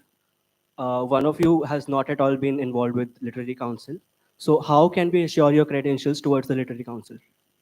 Okay, so for example, I am in my initial days of my culture council in my first year, I was the part of the Akshar, and when the Sai Prakash Bhaiya was the head of the Akshar, and I had even participated in few of the storytelling competitions, which was in the collaboration with the Taper Tale. You can find the videos in the cultural repository if possible. So, and coming to your next question is how you are going to prove your credibility to literary council. So, for example, I would say that the literary and three councils are very much important to me as compared to every other clubs also. So, like as far as I know, in the particular literary council, the current situation is quite stable at point of time. So, we can like further by maintaining and making sure that this particular club activities and the particular informal events that we are conducting right now, we can also improve it on the regular basis through it. Hi, Aryan. So I didn't like I'm not member of literacy council, but I could make sure that I would bring active participation to the literary council as many people are they're really loving coming to it, but the main is motivation. So I can motivate and make the club higher as possible as much. Okay, so Aryan, like I have a small doubt. Your question is related to inter-IT, right? Particular. Okay, yeah. So I understand the fact that literary is the side from where we get a lot of points because we have multiple events. Each event has a broad number of participation, like a number of people who can participate. When it comes to speaking side, first and foremost improvement is the participation. We have a lot of slots which are not filled. Because of that, we didn't get a participation. Improv team must perform at least once or twice in front of the public. Debate team at least if we have 3 to 4 proper practices in debate, I think we're going in a good picture. So jam is kind of fine as of now, and we just need to retain some practices that would improve.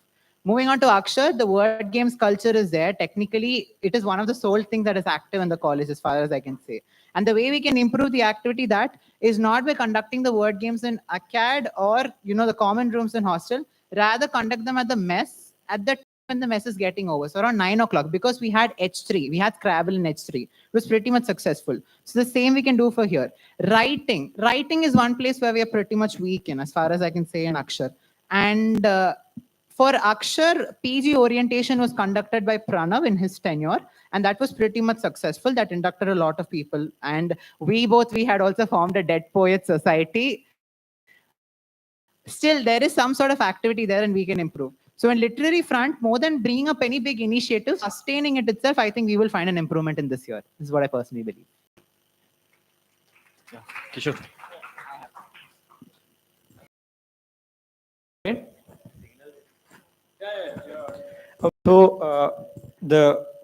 So I'm just looking through your manifestos and reports, and I feel like there's a lot of similarities between the reports of Vibhum and Kishore.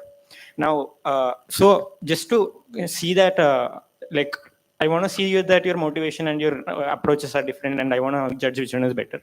So can you guys talk about, say, in Kishore's manifesto, there is a bunch of outreach activities, and similarly in Vibhum's, I believe it's a cultural confluence, the title for outreach activities. So can you just pitch your own ideas of the outreach activities and how it is different from your your competitors, and how it is better that you want to, yeah. So me and Vibhum, personally, both of us have an idea towards outreach. The way mine is different from his is, I would like to say that outreach in the sense, I had this experience of working in media and publicity team. So I got few contacts from there of nearby colleges. We are starting this initiative, and as it's a starting stage, I only limited it to the neighboring colleges, around 7 to 8 colleges. Arts and medical colleges are the places where we have no connections. Like our institute doesn't have that much of connections with, as far as I know. So that was my initiative. My plan was in that angle. And definitely we cannot have a full-fledged event because of it might become a distraction from our inter-IT practices. There might be budgetary issues. We are already lacking budget, so we cannot take anything over it. So my intention was to have one particular event, maybe a group dance event, or a band performance, literary events, or arts, like 4 events split up throughout the year, which would reduce our workload. And the budget for this, I had a plan to pitch this to our institute because the institute is very active in outreach. So my way to pitch this was that this outreach program would help us in showcasing our amenities like that our institute has in the local region around Palakkad. And this is the first and foremost contact that we would get with art colleges and medical colleges. So this was my idea. So if the institute supports us with budget, then we can go feasibly with the institute budget. If not that, food stalls and with niche sponsorships. For literary events, we can go for some library or stationery stalls. For music, we can go for some music instruments. I have a few contacts that I've contacted about, and they're interested to pitch in. And the way this is feasible, if we have 2 to 3 months before, like in June and July, in the last cultural meet, I think we had worked in events. I'll just finish it. So in this tenure, I think June and July, we can utilize it for all the feasibility. Maybe budget, maybe our logistics and manpower and handle it. So this is my outlook to outreach. Okay.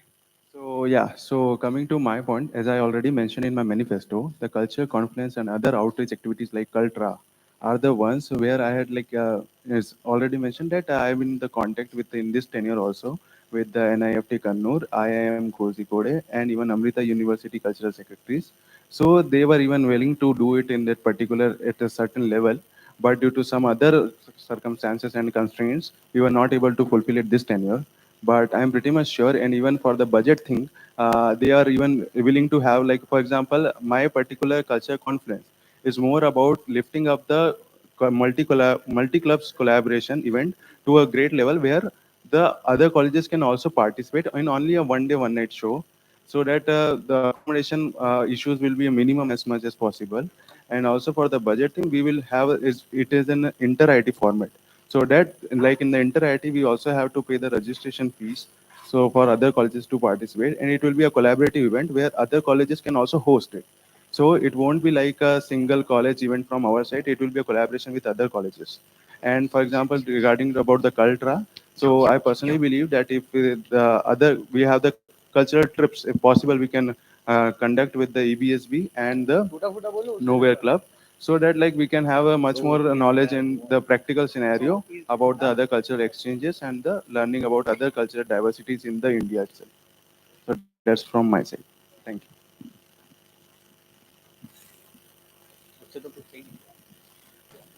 So, okay. Yeah, I'm done. So,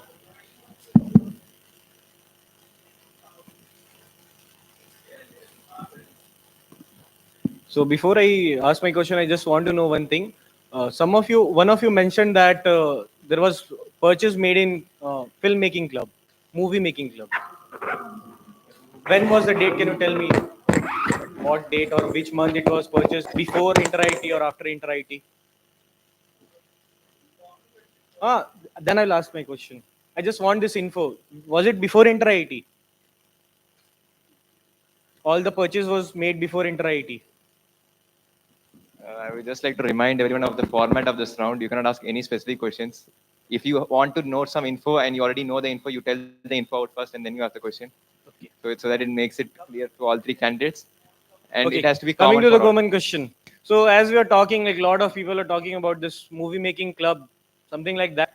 So do you think in our college that club have made any movie till now except the Inter IT performances? See, like creating competition is what we contribute towards the club. It's not what club is contributing towards us. I have seen in cultures that you conduct a lot of events, competitions, but you don't perform any acts which will encourage the culture in the college. So what do you have to say on this? And specifically on that movie club, please. Hello. So coming to the movie club, yeah, I agree that there are not those many events happening for it. So to make it like doing a movie is not which we can do think overnight and do it. So if the movie club gets an ample amount of time, I'll make sure that it happens. It's my second year in the college. What? It's my second year in the college. Fourth sem. but No I'm- movie till now. I think one movie, it's not triple R, that it'll take 4 years. It's a 8-minute movie or 9-minute hardly. That also the content, we know what they produce. Okay, I'm sorry. I couldn't stop from interrupting here. Since I had the mic, I'm taking the liberty to answer. Okay. So, are you there? Are you a part of the Bioscope club? Last time I was part. Yeah, so last time. So this year, the reason I'm saying this is, at least I have acted in 3 movies. Okay. So, Three. And the movies are ready. We didn't saw that We movie. have a drive which has all the movies that we have made. And Except, I mentioned in my question, except Inter IT. I think. not Inter IT. So, We have other movies Can you name that are to be published, which are already ready. that has to be published. Yeah, see, it has been ready for quite a few months. Then why it has It not been was published? there as a practice session, and the movies have already been made. It's Why? not there for display because those are practices. Like a lot of students are here. I don't think so. They are aware about this information. The people who are a part of the club So it's not have about. participated in that, It's not about and a that they partic- made their It's not efforts. about a particular club. Okay. The budgets are sent by complete students, and they are only not aware about it. Okay. Anyway, So let them answer by here for time being. the question. Cool. I think the candidates who are standing for elections should answer this. So coming to it, like, hello. Okay, yeah. So not only movie, but there are few places I agree that we are too much into Inter-IT focus. See, my initiative is simple. I've written in the manifesto. With Inter-IT, we must have, go for council activities. So we will work in that end, and even you must put inputs in that. So collaboratively, we can work together in that front is what I believe. Yeah, thank you, Ash. So, like, for example, you're saying that we haven't done any particular movies, right? Okay, yeah, sorry. Yeah. So you're saying we haven't done any movies, but I believe that the Bioscope is pretty much active in this particular tenure. And I believe this tenure we had focused a lot more on the Inter-IT events. But for apart and along with the Inter-IT focus, we had also been active in the odd semester specifically. Because like you can see the check the Instagram account, and even the YouTube channel if possible. And you might find some good movies in there also. And I will make sure in my future tenure that the regular club activities will be part of it, along with the Kaksha initiative that is being initiated by my side. So, Bhaiya, in your club also you didn't had any acts. What? Different question altogether. Okay, I can Check my Instagram, bro. Ayush, Check curtain on Instagram. I can ask my question now. Okay. As candidates, you were expected to make a feasibility report, right? Even though it was not compulsory, since you're taking up a position like this, it is a minimum effort from your side that you make a feasibility report. So one of you didn't make one, or it was not there in the mail. One of you in the feasibility reports for feasibility has just put up the secretary's name, and the other person has put that while he's in the tenure, he'll be planning for it in the timeline. So what I'm saying is, none of you have any kind of exact information on the financial feasibility or the entire working of the events that you're trying to plan. That is one thing. So what do you have to say on that? Second thing is, I just want to point out that as a person taking up this position, your feasibility reports should be something that convinces us as voters to see how possible it is that your initiatives can be carried out in your tenure. Okay. So please explain, or maybe explain the financial feasibility of your initiatives that you want to take up. And also the reason why is it not there in the report. Hello. So I three initiatives, and all the three initiatives I've put them with detailed explanation in my feasibility report. I have also explained budgetary requirements. One is like the classes, we can have it paid and we can work with that. It's standard. For outreach activity, pitching to the institute would be my first role. I've written that there. And alongside that, we have also planned for a few sponsors and things. So this is the work on that. And the third front of activating the cultural council, a particular amount of budget. I think I have a very rough draft of budget. I didn't make it public because it's not very exact. Once I assume position and have 1 month or 1.5 months of training, that is when I think I can even make a first draft of budget. But still I have a rough draft of budget. In that I've allocated few amount, like a bit of amount for whatever activities we have. So for all the three plans in my feasibility report, I've tried to mention the necessary topics with that. So as a candidate, I, with all modesty, say that I have like a vision, at least, how to make my plans into reality. That's what I believe. So, hi. So coming to the feasibility report and the budget of financial issues. I had a talk with other SAC members, and I even explained them and get their inputs about how the particular budgets should be included and how much should be there, and like about my particular vision of that much amount of budget should be there and how they are going to utilize. For example, in my manifesto, I had also mentioned about a point that, for example, in this year, it was much more towards the inventory and the resources development part. For example, you can see the bioscope only. It is a kind of a one-time investment for a particular amount of inventory that we had purchased this year. But like, for example, in other clubs also, this kind of thing is like similar and valid at a point of time. So that much amount of budget we can utilize in other initiatives. For example, in making sure that the Kaksha, the training program on a regular basis, along with the culture confluence, which will be in the collaboration with other colleges, can also be at the point of time will be feasible. Hello. But see, the thing is, I understand you have all these things in your head, but when you publish a feasibility report and you just put cultural affairs secretary or PG affairs secretary as your feasibility point, that doesn't make sense, right? That is in your particular case. I just put up the entire question for everyone to answer. Yeah. So actually, I got inspired from the previous feasibility reports that is being done in the SAC Council, Which and, by themselves were not, Huh? which by themselves were not a right way to do so, and that was pointed out last year also. Yeah. So actually, I apologize for that. But like whatever the feasible point I like particularly felt about it, I had mentioned it in my feasibility report. Okay, then. Whichever point I have published in my manifesto, I have discussed with the Renu ma'am in many sittings. So the main reason why I did not publish my feasibility report, I have made a draft. The thing is, it have to be approved even by the Jagdish Peri sir. Now Sandeep Chandan sir will come. sorry, Deepak Rajendra Prakash, sorry. Okay, that's fine. The point. So after discussing with him, I thought of releasing my feasibility report. But don't you, like, were you not supposed to do that before all this while mailing? Like, I don't, if any one of the point is not happening, like I will feel regret that why I kept a false thing. So for making it, okay, I did publish. Hi.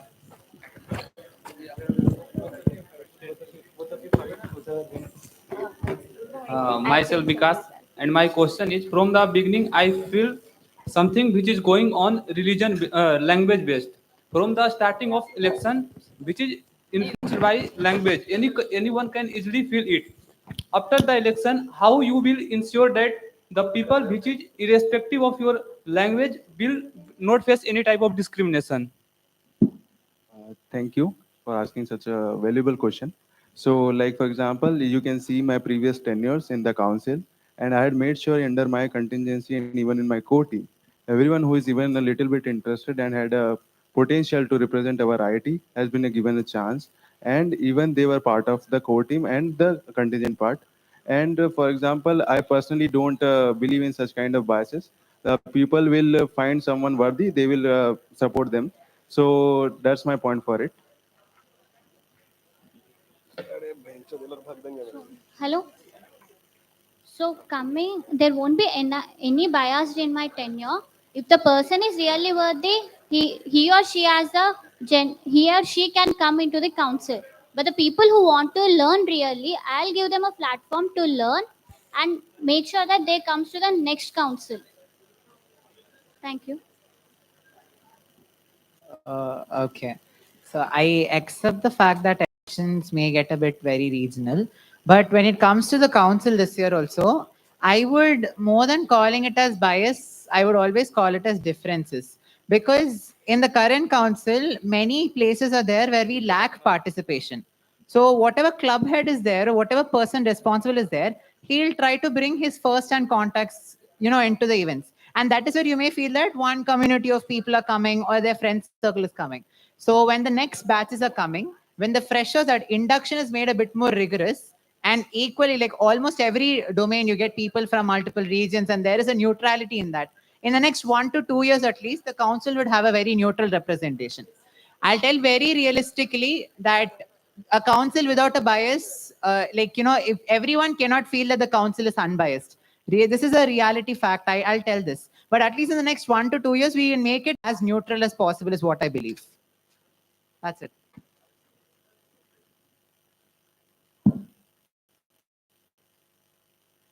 Hello? Yeah. So it's kind of similar question, that one. So basically, I have been in curtain call. So there were friends in curtain call who were in other clubs. There was a friend of mine. So he felt like he enjoyed curtain call very more because in another club, the language of communication was completely unknown and they were not being part of the team. So you are talented, even though you are selected for this particular process, you are being completely left out. And I have noticed in multiple practice sessions, I have seen practice sessions of many clubs, they stick to, if you are talking to a person from one community, for example, Malayalis, you talk solely in Malayalam. Most of the people talk solely in Malayalam. If it is Hindi, the communication is completely Hindi, and that's not fair. And most of you, I'm pretty sure all of you have done it and all of you have seen it. So how are you planning to fix it? This should not happen. This should not be happening. It's not people not coming up. It's like people who are talented, but still they are ignored because there is a separate community that is being formed. Sister, can you repeat it once again? It's a bit long question to repeat, but yeah, if you are part of active in cultural club or in part of one club, you will know that. Like means your That mic is not. So can I have a different mic if that is the case? Isn't it the same question? No, it's not. Slightly Not slightly, it's not slightly. I'll just, you can use that mic maybe. Hello. So, the thing is, it's not one community that is always being there, and because of languages, smaller communities are being formed inside the clubs, and people who are talented are leaving those clubs because they feel like they are not being appreciated. And we are seeing, even with the candidates itself, multiple I'm not saying particular candidates. In clubs, I have seen they are communicating either in Malayalam or English or Hindi, or like not common language, that is English. So how are you planning to fix that kind of situation? That is always happening. It's not going to fix just by head becoming another person. So how? So the person, like I have told, I'll keep the batch representatives from each batch. If he or she from that batch is feeling left out, they will tell to that batch representative, and he or she will come and tell me, so that I could try as much as possible, like to train them or give them a special guidance.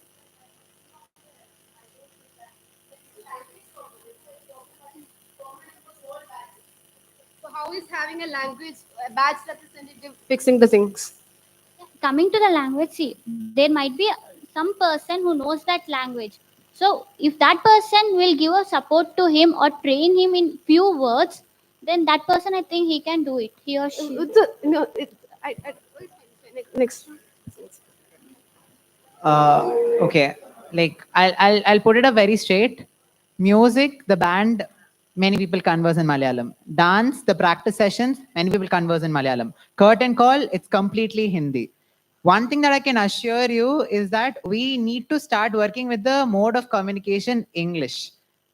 I would like to start telling this starting from my close friend circle. Even I struggle with Malayalam at times. So I'm telling even personally, go with English. This is something that I'll try to ensure. It is not going to be 100% possible, I know, but we can at least work to that front. That's what I believe. Curtain call is a disadvantage, definitely, because our events are in Hindi. So that is one place a lot of people do feel left out. No, I find that more than curtain call, other clubs, people have well taught. I talk to those people. That's why I'm saying. But yeah, curtain there call are has a always- predominantly Hindi population that is I participating. understand. agree. There are always two sides to the story. Yeah. I believe is that Malayalam ho, Tamil ho, Telugu ho, there are places in public platform we use these languages. Yeah. The only way we can do any change about that is to start avoiding utilizing these languages. That's it. And personally, we have felt this. Our dance coach, he taught in Malayalam.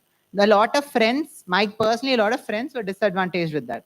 I've seen this, I've noted this. The next year, I'll try that this is reduced. That's the realistic answer I can give for this situation. Thank you. So first of all, curtain call is not completely Hindi. And as Lakshmi also mentioned, our main focus, like 4 major domains, mostly deal with the Hindi language. So we are like constantly, the curtain call is mostly dependent on the Hindi language as a mode of communication. But the people who are involved in it are not majorly from the Hindi. They are active involvement from other communities and other language bases also. And for coming to the point that how we are going to resolve this particular language issues, like for example, as mentioned, like the coaches may be a point of disturbance in comparison to the having the conversation of between the in the languages. So we can make sure that this particular coaches that will be hired will make sure that they should be proper knowledgeable in all the kind of languages, and mostly and minimum should be in the English language, so that there won't be any kind of breakage between the learning part, and that will make sure that all the persons will be particularly involved in that event. Okay, it's too loud. So, Okay. is there anyone else asking the question? Yeah, I'm asking by mic though. Ayush. So, hello, candidates. The question is being asked by me. So, I have 3 questions. So, please don't be terrified. Okay, so the first question, being a member of Oratory Club, I have to ask this question. So, there have been many places where you have mentioned explicitly about the improvement of various clubs, be it Vadya, Dramatics, or any club. But I haven't seen anybody mentioning about the Oratory Club explicitly. So when it comes to the budget division and all, it's always the case that Oratory Club doesn't get any of the budget. So what is your take on this? Will it happen in your tenure, or what will be the preventive measures from your side? Okay. Thank you. That's a question from my home, I would say. Oratory Club, I have been an active member in it for a brief amount of time. Even I was a deputy head of the club. And I know that for a fact we get less budget in that. The first reason that validifies the amount, like lesser budget that we get, is Oratory Club doesn't require any infrastructural development. This is real because there are few major clubs where we have necessary essential things that are very expensive to maintain, to buy, and these things. And when Oratory Club is there, I had a groundwork with a lot of people who are interested in debating, and I've did collect a bunch of people who have this interest in debating. I think we had also had a personal communication about this. I do agree. And when it comes to oratory, be it debate, that's what I am more familiar with. So we didn't have any coaching or anything or any support from the institute when it comes to the debate. We had to practice on our own. And the parliamentary debate, that being extensively rule intensive, we had to be trained intensively to catch up with other IITs. True. And the quality of the debate is there. If we have to meet up with the quality of them, we need coaching. True. So do you have any plans of giving training to the debaters here?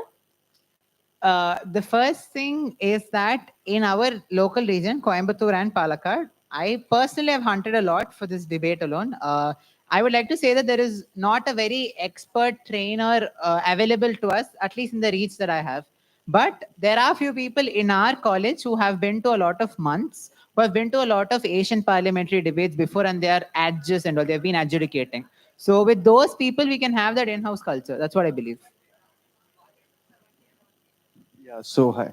So first of all, like the okay, first of all, the budget distribution mostly depends on the application which is sent by the club head and the core team. They decide particularly what type of budget and how much they want and how much the infrastructure development they want. So But depending that on comes only when they are asked to, right? If they are not given a chance to ask for the budget, how could they even raise their voice? so there should be a particular there should be like a valid point, and it is like a freedom of speech. So like if there is a particular initiative taken by a club head, like if I want to go to and Ayush and say like I want to buy this particular drum set for like a street play, I have a talk with them and I will like discuss about what are the particular scenario of the financial issue in the I'm not talking about the past. I'm asking about what are your plans? So, like Your for example, future. in the plans, like you mentioned a very good point that it is not being asked. So, first of all, this particular thing and objective should be answered by making sure that each and club head will make sure that their own particular budget will be initialized in the beginning of the tenure only. And depending on the discussion with them, we will utilize the how much budget and how much will be particularly distributed in each of the council. Please go on fast. I have 2 more questions to ask. Only one question. Okay, so I'd like to add the question with this. Only question, why? So I'll ask them personally. Continue, please. So first, we'll go to the club head and we'll ask how much they need. And in my view, I'll discuss with the council members and them, and even I'll have a clear conversation with the Renu man, and I'll see whatever the club needs to it.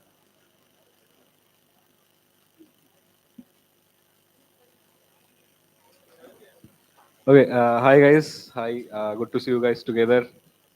Hello, hello, hello, hello. Am I audible? Yeah, good to see you guys together. Wishing you all the best, all of 3 who have become. So I have one leadership question for you all. Okay, for all of you, I'd like to have a small, precise answer. Okay, so I'll ask a hypothetical question. You can plot it in terms of any cultural event. I will ask one hypothetical leadership question. You can plot it on any cultural.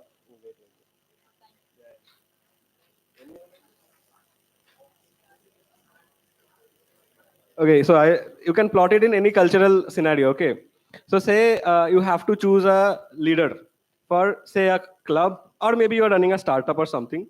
You have 3 candidates. Among them, there are certain people who doesn't have any valid experience in that domain, and certain people have a lot of valid experience. Who will you choose as the leader and why? That's all. So yeah, I think that's the question, right? Okay. So for example, first of all, if we see the current scenario of the selection procedure in the cultural council, in the selection of the club head convener, and yeah, these 2 particularly, we have the selection committee comprising only of the cultural secretary and the previous the cultural secretary. So that will be the case, and their decision will be mostly based on the whatever the credentials they have, how much they had worked on it, and how they are going to particularly address the current scenarios and issues that is going to happen in the future cases. So that is my answer to your question. So coming, if you want to take any member in the club, they need experience and they need the vision because they are the people who they guide to it. So, but whereas coming to the election, it's I did not very, ask election. I asked any general scenario. yeah, in a general scenario. in You the as a club, leader, what decision will you take when it comes to selecting a club head? I would take the determination and I'll take even their experience into account So experience, you will also agree that experienced candidate should be. for council. For the, for Who would you choose the leader? Based on experience or based on not experience? if first I'll go to the hard work which they do because the experienced person may not do the work properly also. Okay, So it okay. depends. Experience is a vital role to decide. The main reason with experience is because when people have worked in something, they'll have a binding to it. So they have seen, like pros and cons of it. They are emotionally connected to it. So they are more determined. That is one factor. Experience definitely matters. With that, the person must be accountable and working hard. So experience should win, right? Yes, definitely. Okay, cool.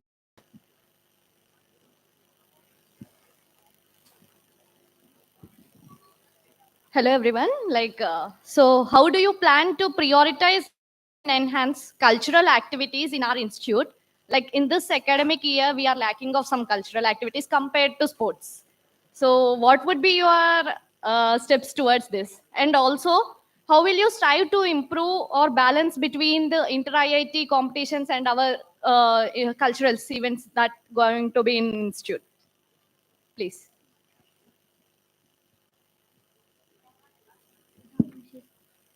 Hello.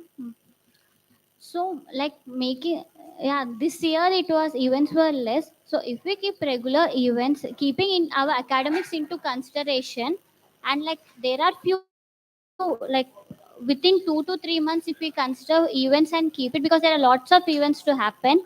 So if we make it feasible and make that event happen, I think cultural council will be active with active participation.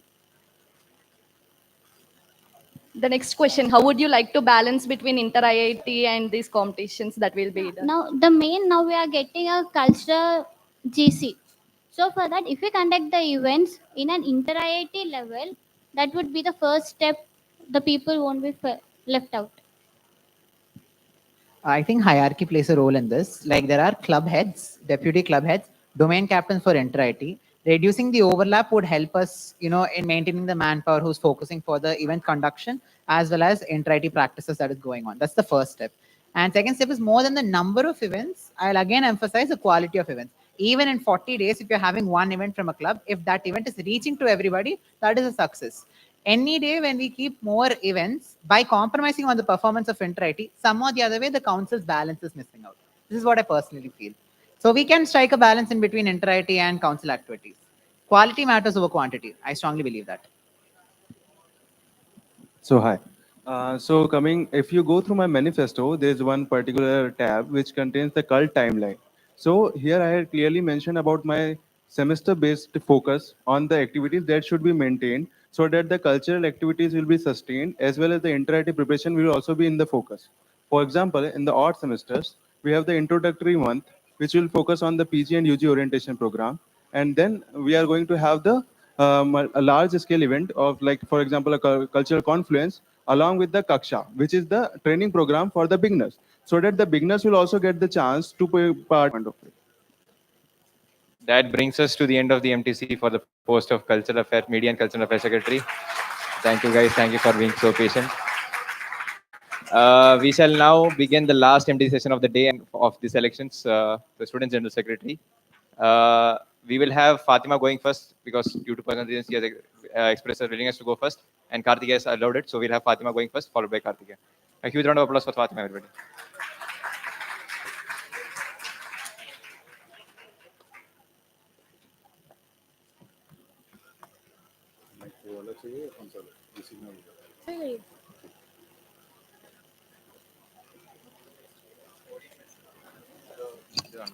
Hello ഏതായാലും മതി കുഴപ്പമില്ല ഏതായാലും മതി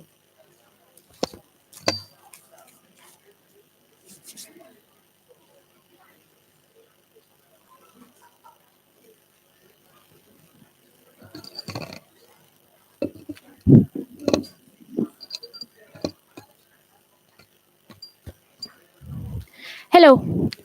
Am I audible? So, good evening, everyone. This is Fatima Mundet, and I am standing for Student General Secretary in the upcoming SAC election.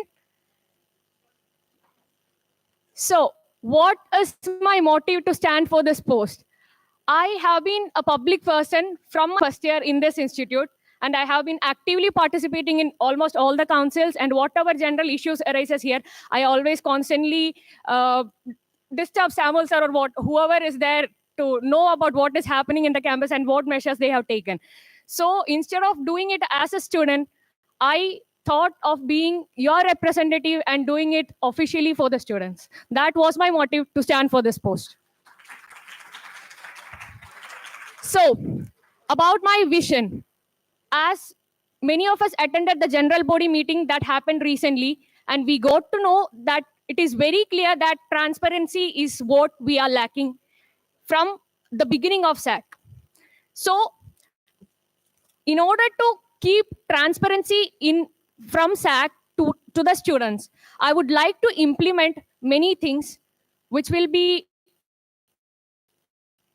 focusing on that part, like the selection processes of council members or intra-IIT, the selection member or the selecting panel, they should be fairly justifiable to whatever questions or whatever concerns are raised, and they should justify why did they elect that person or why they were selected to this position. Whatever we are including in the CV or we are using as a certificate, it should be fairly justifiable. So for that, I would like to introduce a visual recording system for the selection procedures, and further we will think about what else we can do about that. So I'll be emphasizing more on transparency. And for that, we can conduct more collective events as well. And in the SAC website, it is included in the constitution that the minutes of meetings of many meetings should be shared with the students. So I would like to implement that instead of seeing through the SAC website or through the SAC Instagram page or through Gmail, the Senate meetings, major points, the budget allocation, the expenditure, monthly expenditure of each clubs, everything will be shared with the students so that they can keep a track of where their budget is going and what is happening in SAC. Coming to breaking the bias, from here itself, in the last candidate meeting that we witnessed, we could see and people were saying about biasness. And it is clearly visible in many activities which is happening here, and even many of the SAC council members has also admitted about it. So I would like to break that bias by introducing more events like GC. We have witnessed how the sports GC just happened, and in what sportsman spirit all the students came collectively and represented themselves as their batch representative instead of thinking where they are from, what they are representing and all. It was the sportsman spirit and team spirit that we could see there. So such kinds of events will be happening throughout different councils so that we could bring this collectiveness instead of biasness. And other than that, to get proper communication and to get to reach to the students properly, I'll be introducing an anonymous complaint forum so that there will be no biasness in where it is coming from and who is the complainer, but it will be conveyed to us properly. Other than that, what I meant to represent the students, not the administration. Till now, I could see that whether it is UG, PG, or PhD, whatever we represent, whatever we initiative we or whatever concerns we convey to the administration, it is not being properly addressed or it is not being communicated. That is what I felt so far, and that is what the feedback I have got. So instead of giving mere excuses to the students, if it is properly conveyed, why this is not happening, what are the constraints we are feeling, it should be properly communicated. Then this kind of problems will not be there. And if we are going with a properly justifiable reasons from the students' side, I'll be there to lead for you. I'll be your voice, and I'll work my best to implement that in this institute. Next is bridging the gap between UG, PG, and PhD students. We can see that there is a lack of participation from the PG and PhD students in whatever events that are conducting here. Majorly, it is because UG people are conducting it because of considering their availability and the interest that we are taking. We are not blaming the PG or PhD students because we understand they have a very busy schedule and they have so and so activities. But no one ever considered their availability, if they are available for the event, whether they are having other events, they're having other conferences or something. If we could bring some representative from the PG PhD side, so that we will get to know their availability as well, and we can do this inclusivity together. Other than that, majorly we faced the major problem that we faced with last year's SAC is that they couldn't fulfill their manifesto points properly. So whatever manifesto points, if I come to power and if my secretaries are there, I'll ensure that those points are fulfilled according to their feasibility. So and along with that, I would like to add in my manifesto, whatever points I have added, I have made sure that it is completely feasible. And even if it is 1% not feasible, I'm not going to, I haven't never added it. So this was my major focus while making this manifesto. And going to the agenda, how am I going to implement these visions? We will be conducting frequent GBM because it was mentioned in the constitution that in a semester, at least one GBM should be conducted. But my plan is to conduct monthly GBMs. I'll make sure that at least 2 GBMs are conducted. But my focus will be to conduct it on a monthly basis. Other than that, to enhance career opportunity. Most of you might not be aware that General Secretary is a part of CDC as well. So using that role effectively, as I have the credential of being the CDC internship coordinator of my batch, I have worked properly and I know how it works. So implementing the same method effectively with constant communication with the TPO, I am so sure that this will be affecting our placement and internship in the upcoming years as well. Other than that, about the SAC website, it is currently under updation and I expect to continue it forever. And I have different plans for each councils, and I would like to, because the manifesto is elaborated with it, you can go through it afterwards. So for Hostel, I would like to implement a very feasible dining opportunity for UG, PG and PhD students, but I could find through my campaign that PhD scholars are struggling with the mess issues. So I have come up with plans and I have included it in the manifesto that we will be considering your dining and transportation related issues, and we'll be going to address that properly, and proper system will be implemented for that. Other than that, since we all have a very good feedback for the Amul center in Nila campus, I have talked with the Amul part and I have cleared with the administration that it can be implemented in Sahyadri as well. So such kind of more eateries will be implemented in Sahyadri campus as well.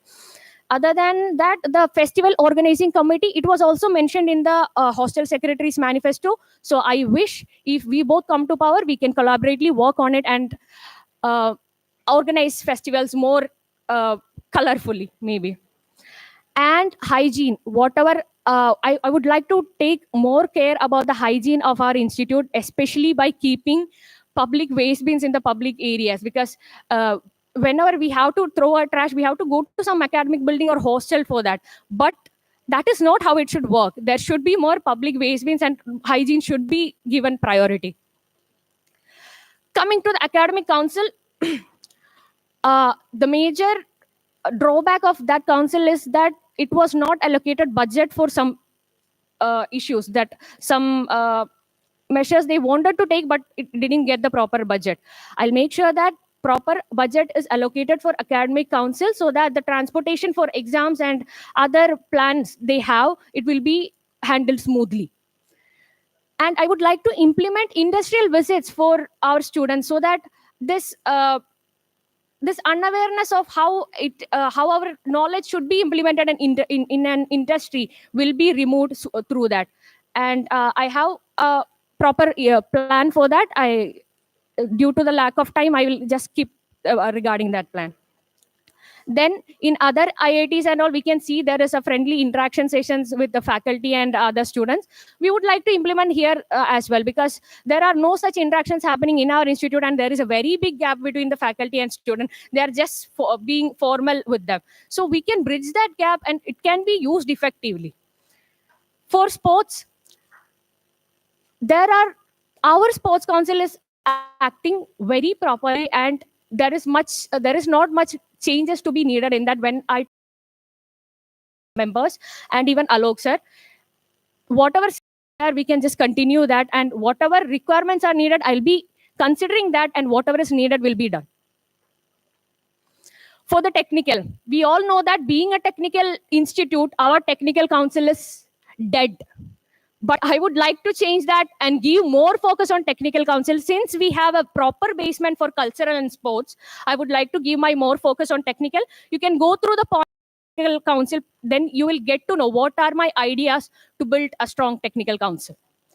And PG and researchers, I have already emphasized that the mess related issues and the transportation issues will be resolved. And by talking to those people, I got to know that they need a proper mental health awareness, and their mental health should be considered in a more important way. So those kinds of initiative can be taken from my side in collaboration with Mitra. Cultural also, it is also a council which is very active and going in a very well mannered form. I would like to include a general promotion team instead of different club wise promotion team, because it is better to have it in that way. Majorly it is not reaching the students. That is the major issue faced cultural council. When the communication is done properly, students will get to know these events are happening in these places, and they'll get to and through that we'll get more participation, I guess. And in whatever council it is technical, whether it be technical or cultural, I would like to introduce a ranking system of the clubs to make it more efficient and to increase the participation as well. And Petricor, as we all know, it is not a part of SAC council, but it is our college fest. So whatever support is needed from the SAC can be done financially, as well as the other whatever support is needed will be, I can promise that support from my side for the Petricor as well. So these are my vision and agenda. If you want more clarity, you can go through the manifesto and you can ask here as well. Hereby, I'm presenting my credential as well. From first year till third year, I have been actively taking different PORs, and I have been actively participating in different councils in different roles. Being a participant to being the assistant coordinator of Petricor, I have been actively participating in different roles and different councils. So with that, I would like to stop my presentation, and I expect all of your support in the upcoming election. Choose the right voice. Thank you.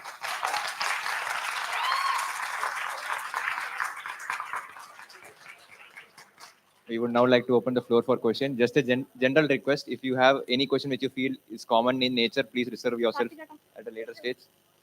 And we will just resume in a minute for the active question and session.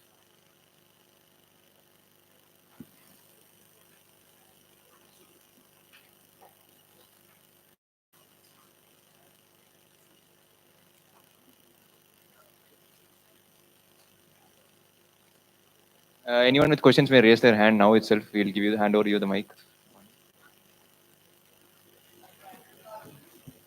Hello.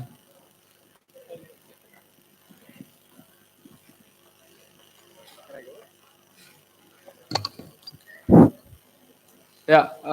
Hi. Hi. Hi, Fatima. So there was one point you mentioned to represent the students, not the administration. And you said that there were certain problems multiple times where it felt like the council was not voicing our concerns clearly to the administration. So could you give us a couple of examples just to jog our memory as to when you felt like this happened? Okay. I wouldn't like to mention personal matters and all, like whatever personal issues happened with other students. There was an incident where in Ahalya, where one student, one mate of us, were beaten up by the security. You know, all of I think all of you were aware of that, and that issue was communicated to the students informally, and we don't know what initiative was taken by the SAC.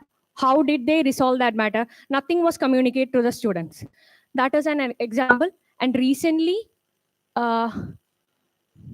about the forest fire as well. there was the outbreak was happening and the information got delayed. It was communicated, but it got delayed. I felt that it could have happened but in a better way. So these are the examples I can give. Others are confidential. Case of both these issues, could you possibly tell us how the council could have done better and what could have been improved? Because clearly you seem to think that there was something lacking, right? First of all, so that people won't think this is a false information, right? It can be communicated in a proper way. Then it could be that this has been to these and these members. Maybe it could be Samuel sir or it could be Dean, and these kind of responses have come, and this is our this is the takeaway from those discussions. At least we can inform that it is resolved, right?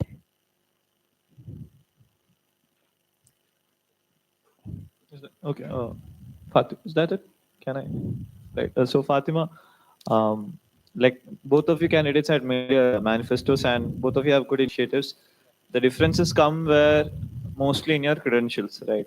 So the other candidate has continuously worked in different PORs, which had required much more, let's say, much more effort and time in per se. And if you look at your credentials, there's some kind of gap here and there, especially in the last year. So how would you compensate for that? How would you rather, justify that does not show any lack in your, in your, you're a better deserving candidate per se. Sure. So about my credentials, in my first year, I have been an active participant in all the clubs, whatever so is possible, whether it be cultural, technical, sports. I have actively participated because I would like to know where all I can I can contribute properly. So in my first year, I was just a participant. In my second year, I started taking the core team memberships of different councils and different, like especially in cultural council. The major thing is that apart from cultural, I do have credentials. So afterwards, I took up the position of assistant coordinator of Petricor, and throughout that only I had been working as the core team members of other clubs as well. Then recently in my third year, I have been the CDC internship coordinator of my batch, and I have participated in the intra-IIT technical meet as well as in the cultural meet, and I have been effectively acting as the student buddy and CR of my batch. I know that might be a small credential for you guys, but if you are my batchmates, they will get to know, they will tell you that how I was CR and how different it was. So these are my credentials, and about the gap year I took. You are telling that last year I was not active. If I was not active, people wouldn't know me that Fatima existed here, right? But when I approached different people whom I didn't know, I didn't have to introduce myself to them. Whenever I say that, hi, this is Fatima, they were like, we know you already. Then I will ask that, how do you know me? Then they were like, you are here and there, everywhere you are there. So from that, you can see that it is not necessary to have a proper POR or anything to be a public person or to be active in this institute. I have been like that before. I have been like that now. I'll be like that afterwards as well. After this election also, without a PR also, I'll be continuing my work. I'll be helping the students in all possible ways. That's it. Right. See, about the presence, I understand because you have been vocal about things. Rather, it was meant as a way as in more experience than the management side, but you have taken up bigger POs before. The thing that I would like to ask is, so we could say in some senses, this gap here, you have been from the student side, you have viewing things from the student side. How has it helped rather that year that you took as in lesser positions or maybe lesser efforts that are required? Sure. How has it helped rather as a student to view the SAC? And So in my first year and second year, I tried being in the managing role and administration, whatever way possible. I tried to understand the council activities, how something can be done here, so how some events can be conducted here. So those kind of administrative and management skills I have acquired from that. But I have been thinking about this post from a long time. And being a student's representative, I believe that it is important to know the student's perspective in about every councils. So just being in the PR's role or just managing things won't let me know what is the view of students. So, and I wanted to work on my skills properly. Whatever I was lacking, I took this time. I took the whatever POs I have had, and I polished myself, and I made it a better. I made myself a better option for this role. So through that, I observed the councils properly. I could get the feedback of students properly, and from my perspective also, I understood what are the problems in this side as well as that. That is how it helped me.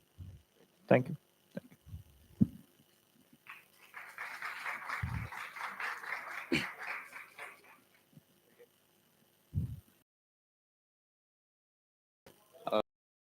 So my question is related to sports. As just now you told you have observed all the councils. So you must have noticed that also that points that you have written already exist and that have already been implemented, and GenSec really doesn't have much role in this. So it is looking as if you have included all the points just to satisfy the people affiliated in sports, because all the things you have written, including faculty and staff in the sports based on the availability, we are doing that. The sports council is doing that, and it's doing pretty well. In one way, you are kind of accusing the sports council of not doing these things as your new initiatives in this. So it's looking as if you have just included for the sake of satisfying the sports people and not because it's a new initiative or anything. So what's your take on this? First of all, nice to meet you. And whatever I have included, if you had gone through it properly, it is not an existing thing. I have implemented, I would like to implement branch-wise related Sportacus or GC instead of batch-wise. Because for Sportacus, when I talked with Alok sir, he is against the auction system. And in GC, we had a batch-wise activity. They are there, but the training camps for IIT, we can include them in that as well, right? They are there. I have trained with them. Personally attesting that I have trained with them in table tennis and in football as well. I feel that the faculty and staff, they are involved in the training. Okay, so from other sources, I got to know this. I couldn't talk to you personally, so it could be a mistake from my part. I admit that. And specific gyms time slots, I have mentioned, it is not implemented. I talked with the gym secretary, Akhil Furtado, and he told that that is a good initiative. Right? Currently, athletics, football, and all those slot, they ask Akhil Bhaiya for that and they get that also. So it's already existing thing. It is about inter-IIT training, because last year we had issues with that, you right? can ask the sports secretary as well. We have that already. The sports council has already implemented last year. If the sports secretary and sports council know it, being the gym secretary, Akhil should also have known that. When I presented this point, he didn't tell me any of this. Thank you. Hello. Yeah. So this question is about the mess coupon system. It's something that comes up every year and it's discussed every time. And presumably people work on it every time and it ends up reaching nowhere. So what do you think has been done about it so far, and how do you think you are going to improve upon it, or what do you think you're going to do different so that it succeeds this time? So for the mess coupon system, it has been proposed different times and got rejected. But I went to the loopholes why it was rejected and how I can implement it properly. So I talked with Berry sir, and the way he responded, I couldn't find any technical issues in implementing that. And this system, I would like to implement particularly for PhD students who are struggling now. When it gets effective, we can implement it to the rest of the students. So the major point they noted was our strength is less, and if it is getting implemented to all students, it will be a loss for the mess manager or whoever is the caterer. So if we are implementing it just for the PhD scholars, that issue can be resolved. And if we get the count of people who are eating in both the messes one day prior, because they will be knowing their schedule at least one day prior. So through a Google form or through a poll system, we'll get to know the number. Next day, they can come and collect the plate, because there is a biometric scan and collecting plate system, which is being implemented in MITS. We can get the count of that. And there is already a monthly refund system existing for all students. These count can be taken and that refund can be added to those people who we would like to implement this system to. So this is my plan for mess coupon system. We'll see the feasibility in a more effective way, and I'll try my best to implement this. Any other questions?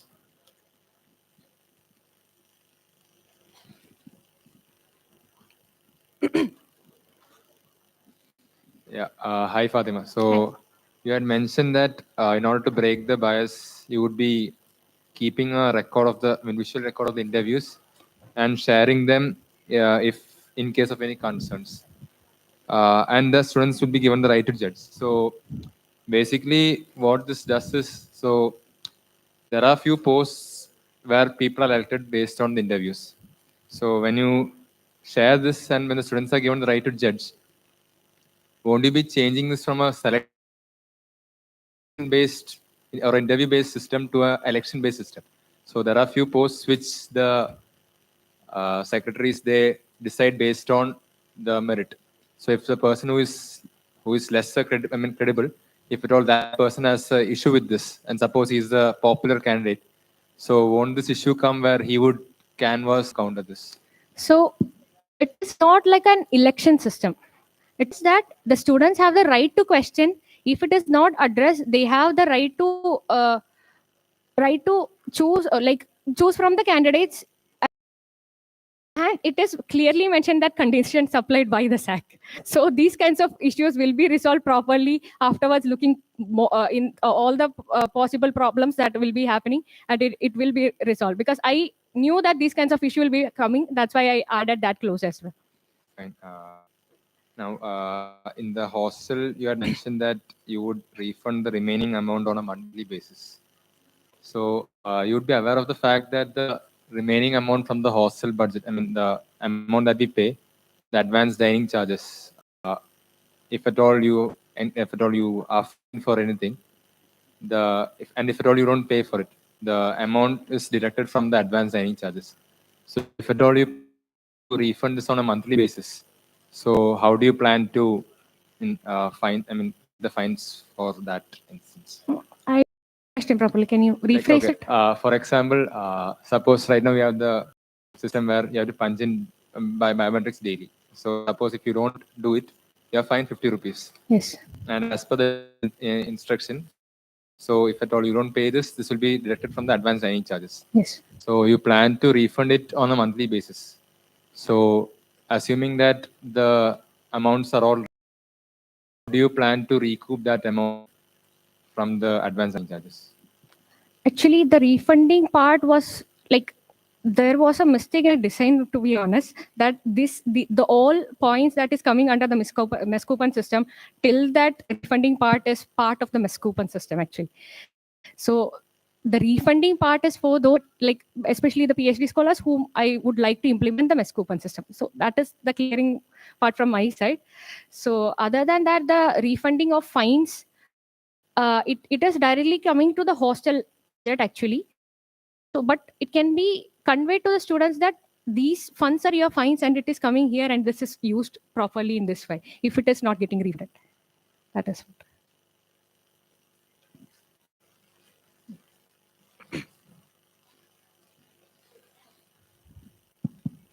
Hello, Fatima. Hi. I am Vinitha from PhD Data Science.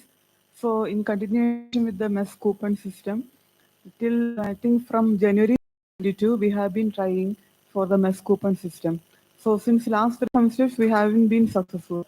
So, many of the students are taking MES cuts, and the issues with MES cuts, like many of the days, these students struggle to get food because we don't have sufficient eateries within the campus. So implementing the MES coupon system, do you have any feasible solution in place? Like we would like to have it urgently. So To have it urgently, that is a problem because it is related to the current tender of the mess caterers as well. Once the tender is renewed, updated, or changed, then only we can complete the system. That is major problem we are facing.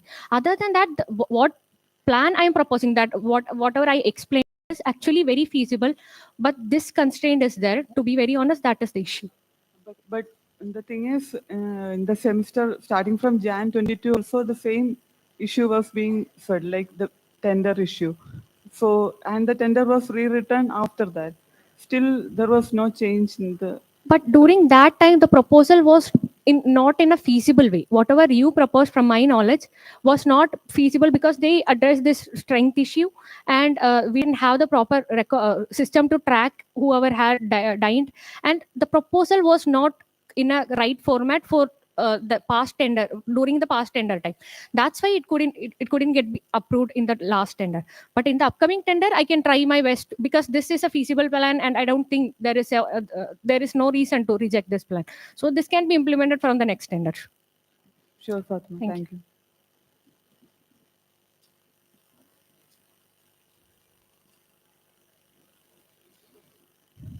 Hello. Hello. Is there any chance to reduce the fees for BTech student only? What? Fees. Fees? Yeah, institute fees. Institute fees come administration, and it comes under the IIT Palakkad, the head part. It doesn't have much things to do with SAC, I guess. Okay, that's fine. Any other questions?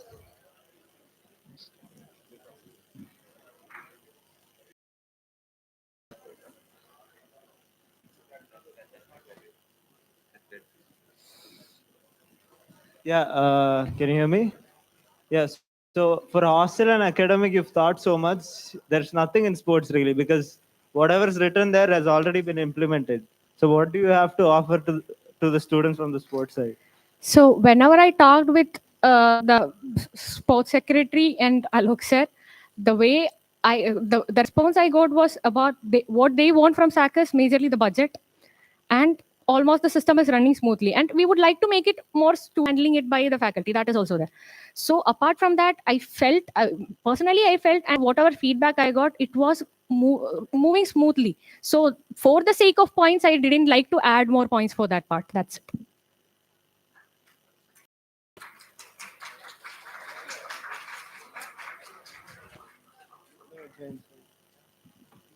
Any other questions? Just the last few questions before we move on to the next candidate.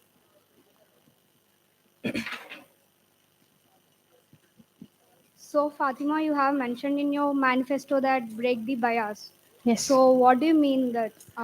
Is that, do you really mean it?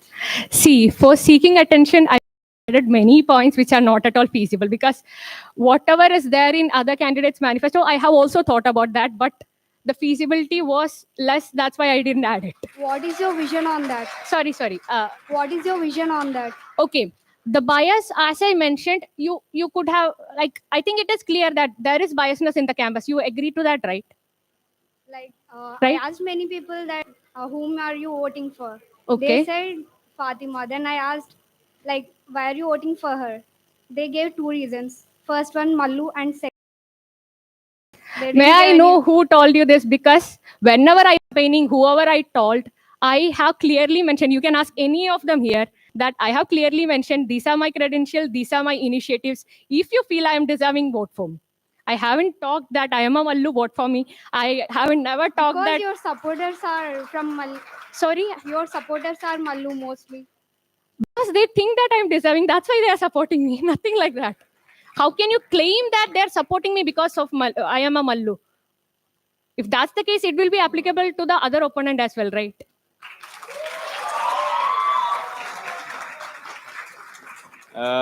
Any other questions? Just a minute. We just have time for probably last two questions. So if anyone can quickly raise their hand up to ask a question, you may. Guys, come on. I expected more from you. Fatima. Hi. Okay. You are a female candidate. Yes. And all of us know that played a huge role in politics. It did, right? Oh, I didn't get what? Female candidate, and Yes. that point played a huge role in politics. Yes, it There did. were pros and there were cons. Yes. What I want from you is, I'll tell you two sides of the story that I heard. One, there were a lot of people who were very chauvinistic and they were against you. The second, did you sell girl power in girls' hostels? So these are two ends, two rumors. Sure. I want you to take a stand and explain everybody on this context. Sure. Thank you for the opportunity to clarify on that. So, whenever I went and asked for, whenever I went for the campaigning, there were people who mentioned from their side that, yes, some girl is coming to this position. They were impressed by that fact. So, it was not my claim that I am a girl participant, please vote for me. That was not the claim. But I have seen many girls who are very talented, who are very capable of handling different positions, who are not coming to this because of the fact that they are a girl. I have seen that many times. So I just wanted to motivate them by being in this candidacy, and that is a major motivation. That was the only good part that I could find, because of girl candidate, people were impressed that someone is coming up from that side.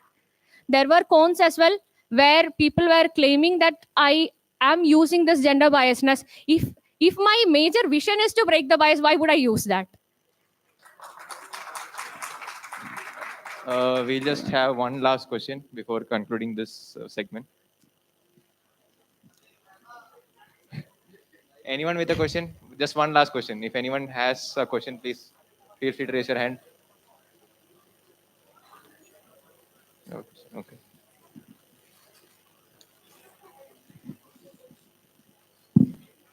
Fatima, like, Hi, Akka. you can hear me, right? Yes. Your football team in JC, right? You have forfeited to which affected other teams. I don't know if it affected for you, but which affected other teams, not only our team, but other teams too. There are total of 7 players. That's what I got to know in your team, where you couldn't convince. I mean, I won't, but I would say you couldn't convince 4 people to play on that day, which affected other teams' matches. So you're standing for GenSec. So where you should convince many people, the voters. Okay. Convince that you will convince other people. Okay. So the question is, I am convincing people that to vote for me to be the GenSec, where I couldn't convince people to go for basketball, being the basketball. So It's like this your batch. You couldn't convince your batch people to come for the basketball match. Yeah. But I'm Like, convincing you might people to be say my that- voters for this, right? Nah. So I'm not saying. please clarify the question. How will you convince? You're standing for GenSec. That's good. Yes. You have to convince many other people if you're going to stand for GenSec, right? You're claiming that I have convinced, or I am going to voting, convince. not for voting. For many decisions. Okay. If you are in the position for taking many decisions, you need to Okay. convince many people, right? Yes. How will you do that if you couldn't convince your own batchmates to come and play on that day? So first of all, being a GenSec, this decision is chosen by me. I have decided to stand for this position, but the basketball captain position was enforced to me. I was not interested. I didn't know anything about basketball. Our players were ready to take that position, and our batch was affected because of that. Then they came to me and asked if I could be there. I told them, if you don't have any other options, I am there just for help. And being the basketball captain also, I tried my best to convince everyone the day before.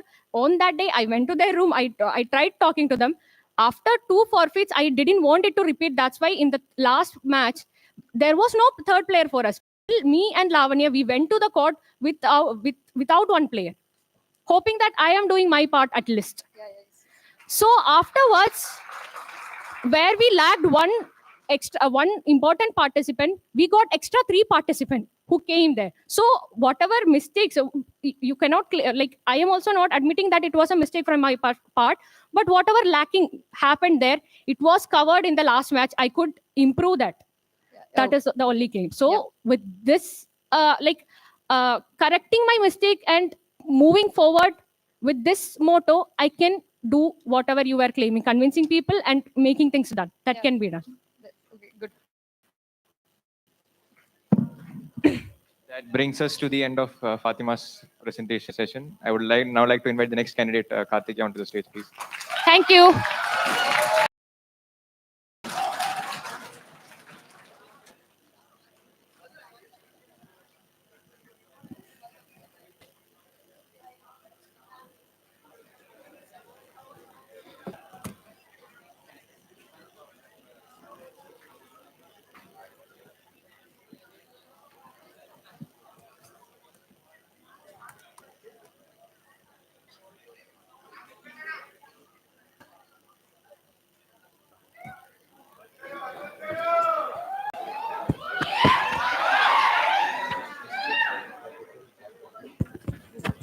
Okay, hello. You can put it in your back pocket. This clip. I'll just catch it and then.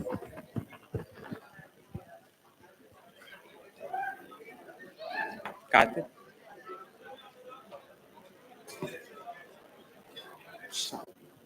It's connected. Are you projecting? Oh, Windows. this is POP. Which UI? POP. Oh. Just a second. Shit.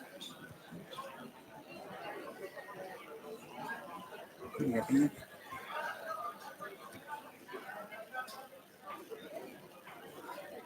You're running Linux, sir.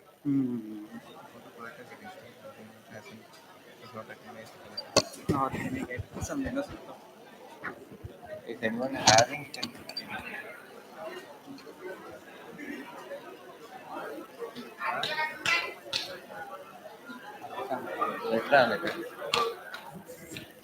Disconnect చేసి మళ్ళీ చెయ్యి. No. This is POP. This is POP. POP is different from that.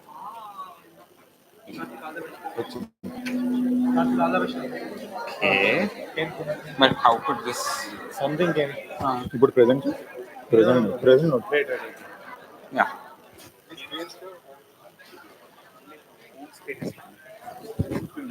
అది home screen.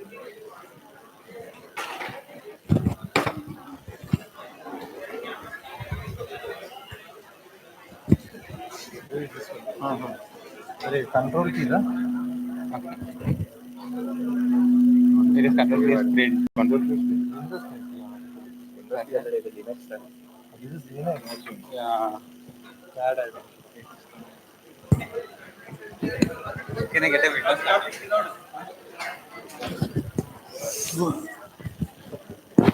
Can I get a Windows laptop?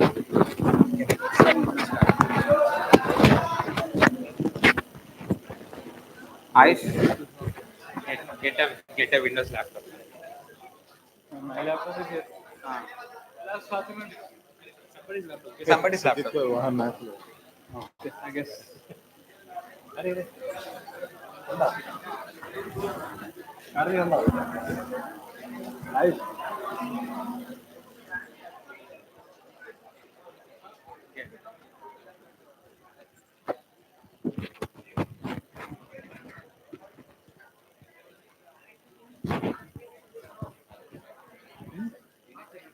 അല്ല ഇതിപ്പോ പോഡിയമാ വരുന്നത് lap See, here it is showing. तो वहाँ भी तो आ रहा है, सेम आ रहा है. हाँ, but actually यहाँ screen अलग है. This is You just need to change the display. You might not be able to change the display. See, it is coming. It's coming. Just. now it can. Yeah, okay. Just put on presentation mode. It is not touching. Yeah. Go down. ఎందుకు? Present.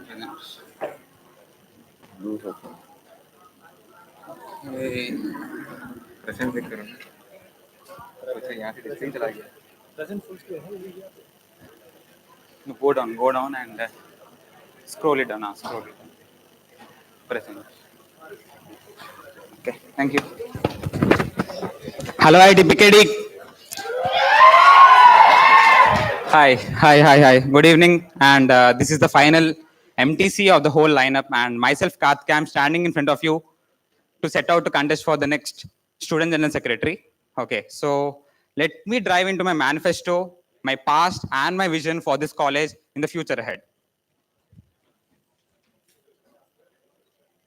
So at first place, let us look back into past, what I was doing.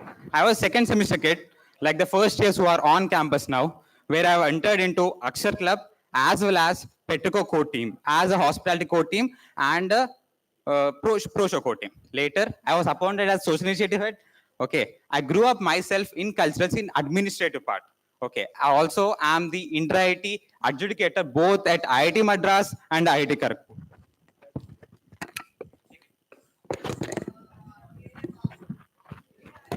Okay, before this, is it audible? Yeah. So before this, I was even class representative in my third semester, and my classmates know me well, how I was doing good when I was CR. Okay, so these are the layout which actually signifies how well I was synchronously working in every domain that I could. Yeah. Okay, sure. Thank you. Yeah, so let me walk into the 25 goals that I've set up for 2024 and 2025. The first goal comes in OBT. So this was our batch when we went to OBT. So juniors from B22 and B23, if you don't know what OBT is, the middle video describes like what trekking is. Okay, so this will happen on day 2, and on day 1, the first adventures happens. The 3 picks that will happen on day 1. Okay, for the last 2 years, B22 and B23 had no OBT, and the reason for this was there was budget coming from central government, but there was no initiation from faculty side or student side, I mean SAC side, to reinitiate it and take people for OBT. So my point is to restart OBT because it did introduce a better version of ourselves that we never actually felt about. Okay, so there are many capabilities that I learned that are not in me. Okay, so this is an initiation about OBT. Yeah, so when I was drafting my manifesto, there is a point key, how can I ensure accountability? So people will lay out all the initiations that they want to do it for every council, okay? But there is one initiative at first, which is very important. Accountability and answerability and accessibility of SAC and the Student General Secretary for next one long year.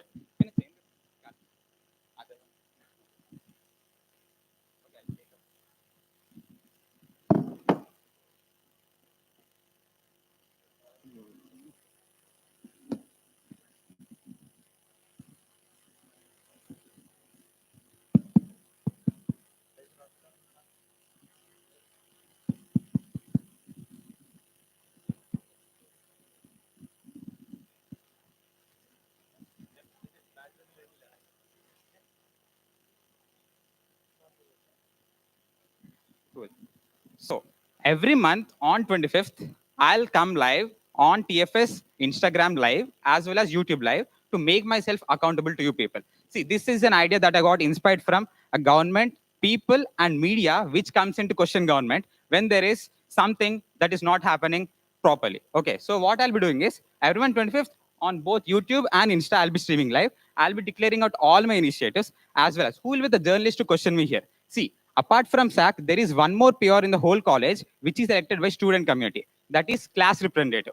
Apart from this, club heads are also responsible for their club activities. So they all will be invited for this, and they can bombard me with questions, and they can question me if something is not in place. And I will be streaming live in camera with no cut, no edit fashion, and I'll be answering everything. So there is no point where I can back off my face. That is why I wanted to start this. And other IT Gen Sec said that to me, that if you want to really work, put up this initiative. Or if you want to skip off works after you start your tenure, please don't take this risk. But I've put it up only because I want to accountable to whole college.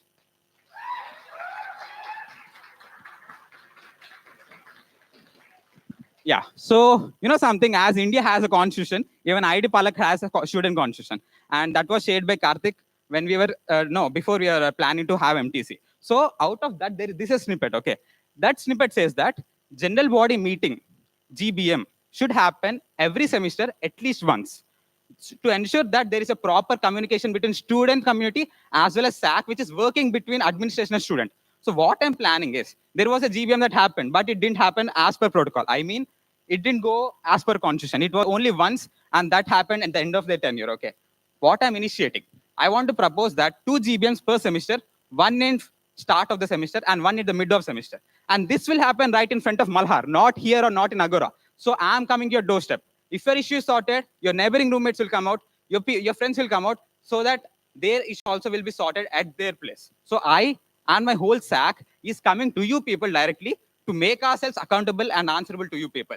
And your voice is heard far better way than you people coming to Agora. Okay, so GBMs twice per semester, and the 4 GBMs will happen in my one long year tenure.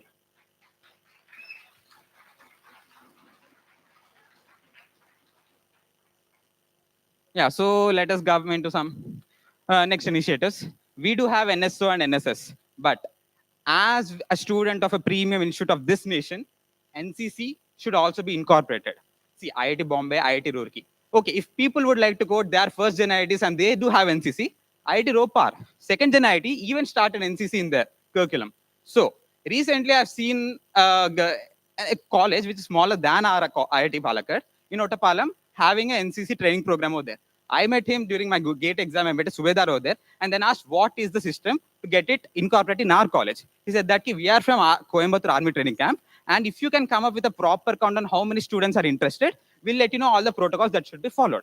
And if this is incorporated into our system, the unity and discipline of being the youth of this nation will come into us. That is why I would like to propose NCC apart from NSO and NSS. And I really think many of you would be interested to serve as an NCC cadet. Cool. The other thing is female PTI. So this was proposed in multiple manifestos, sports, and other GenSec as well. But the reality is there was a female PTI who got recruited, but she didn't turn up when Alok sir turned up. That was the proper info I got from the current sports Abhinandan Bhaiya. Okay. So thing is, in our college, there is some push that is required from the administration, like I mean the SAC administration towards the administration of college. Okay. That is when only things will come in place. Okay. So I didn't propose it vaguely that it is a point to attract people. Okay. I just proposed it since there is some push that is required from my end to get it implemented. So female PTI, which will enhance the girls' participation in GC as well as for inter-IT. Okay, now let us get back to proper series for every semester. Guys, like you people are back here for this one long week. But if you people can think, Tuesday, Wednesday, Thursday are 3 days, 3 working days for next 10 days. Right? Wednesday is EML slot. Tuesday and Thursday, hardly few people have labs. If you can compensate these 2 days with some Saturday in last month and next month, you can have a proper recess of 8 long days in one shot. And we can easily go to home, right? And let us come back to even semester. Okay. Now this is just, let us go back to odd semester. Okay. In odd semester, you'll definitely have Dasara holidays as well as Diwali holidays. Like at least one day, if it is compensated with some Saturday, a proper recess can be adopted in every semester. Let us say Holi is not coming the same fashion that is coming this time. Okay. Let us say Good Friday will always come on Friday. And one Thursday and Monday can be at least compensated for one Saturday, right? So we can have recess in both even and odd semester. In the previous Senate meeting, it is declared that no recess will be there from now. But I want to reinitiate that because we need some recreational break in the whole chaos of the whole hectic semester. And yeah. Okay. See, there are 3 lineups now. T20 World Cup coming in the upcoming months. Okay. So this will happen in June and July. We people will be at home. Okay. And IPLs. People have actually requested me to screen IPL. But I cannot be biased to screen any particular match. But I'll be surely screening semi-finals and finals. And what is up with the screening process? Okay. The thing is that some SAC representatives should take up the responsibility. The whole furniture where we are screening the match is his responsibility, and that won't get damaged. And transportation and mess food will be arranged according to time. Okay. And ICC Champions Trophy will be coming on in 2025 from January 19, and we'll be back on campus. I'll be screening every Indian match as well as the finals. That is for ICC.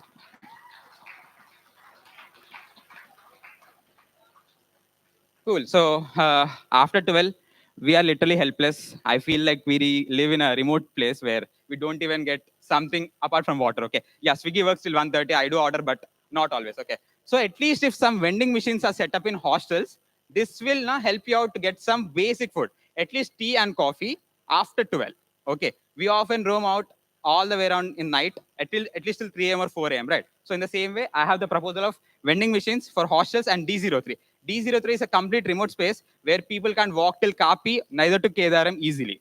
Apart from there is a bus transportation service. So there is the idea where vending machines came into my mind. Okay.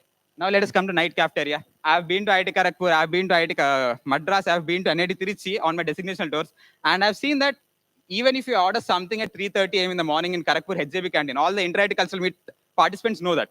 You have to wait for half an hour at least, right? So the same thing can be implemented here. A new tender is what I'm planning so that there won't be any monopoly there won't be any monopoly that CAP is now putting on us. Okay. So there'll be healthy competition where they will compete to provide good quality food and prices at a better level. Okay. So I also checked the feasibility with dean students, upcoming dean students, Dr. Deepak Rajendran sir, and he said an okay to throw a new tender out for night canteen. Yeah. ERT. So recently in a GBM meeting, there was an incident where a girl came up with an issue. She was suffering from health issue, and she is out of help where no friends were helping out her in hospital as well as in college. Okay. So what I'm planning is SAC, we all are a team of 8 members. and we will recruit 7 new recruitees. And we 15 members collectively will respond to any emergency situation where your friends are stuck in labs or in unavoidable situations where they can be where we can be with you people in that scenario. That is where ERT initiative came into my mind.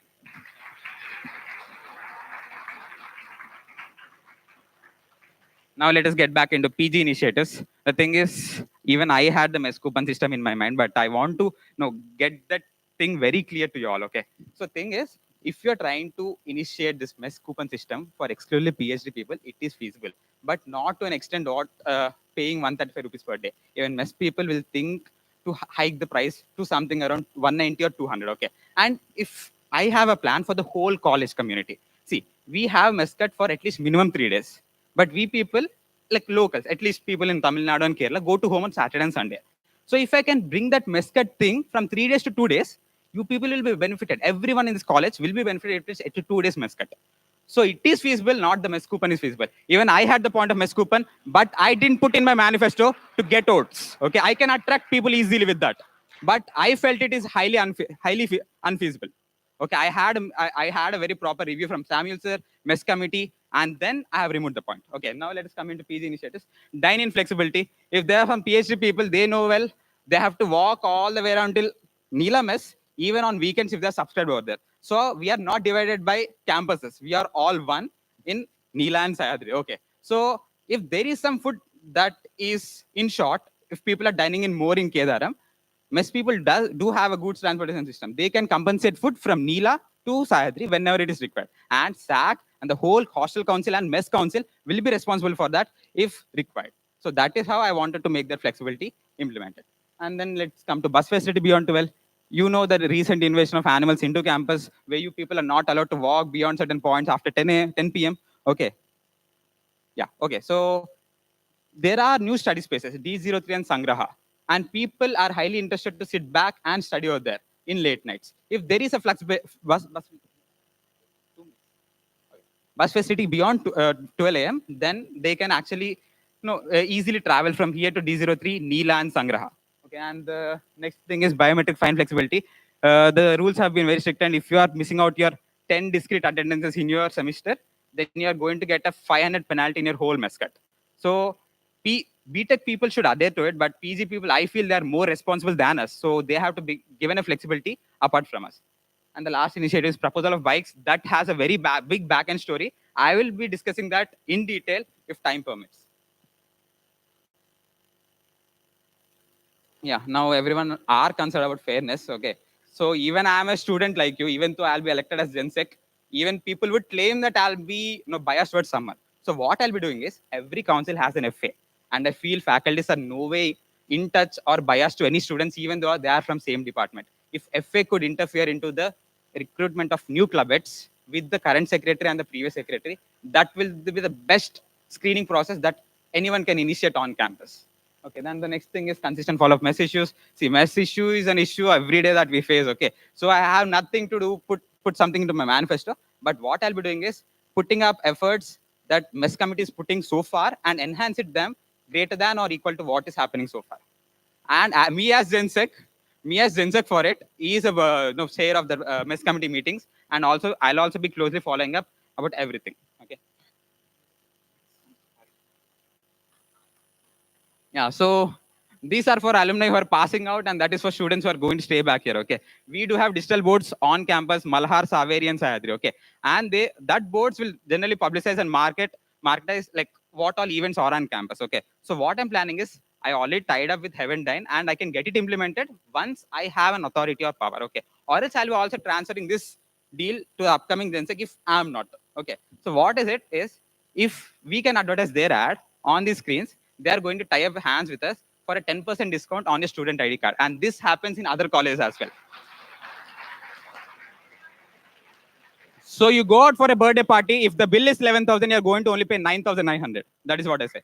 And then coming to alumni ID card, okay. So yesterday I've been to IIT Delhi website where alumni ID cards pros were written, okay. They were saying that alumni, even after they pass, they have a feasibility to come and utilize the library services, sports services, Okay, so we people are in a startup college, as I say, third gen IIT. But once you look ahead after 10 years, back into this college, we will have definitely many facilities than other third gen IITs are having. So you can come back with your alumni ID card as a student of this college and utilize all of those flexibilities. And you're also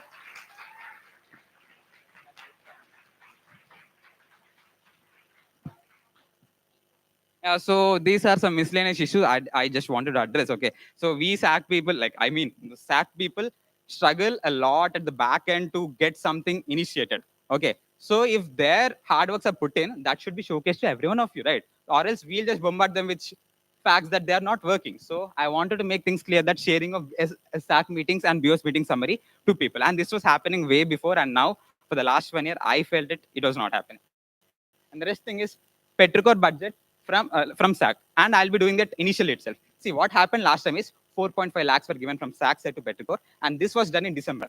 Okay, December is a month where 3 intra-IITs will hit hard around the month: tech, culture, and sports, and it is hectic for GenSec to distribute budget at that point. But I'll consider Petricor as one of the body of the whole SAC council, and I'll get a budget separation done for Petricor as well in the initial days, so that these people can work without any tension in the head that how can we get budget for the next upcoming months. Okay, and then take workshops throughout the whole semester and hackathons. See, culturals and sports are doing their best at their level. Okay, but tech council is what we have to revive urgently. You know something, we won intra-IIT gold medal. We won gold medal in intra-IIT tech meet in IIT Bombay back in 2017, and we could do that with this proper infra that we have now in tech council. So I want to take a very personal care and look into technical council through this initiative. Apart from Petricor workshops, throughout the whole sem, I just wanted to implement that. And then comes open and live budget tracking. People were asking this in last GBM. That is where the idea have come from.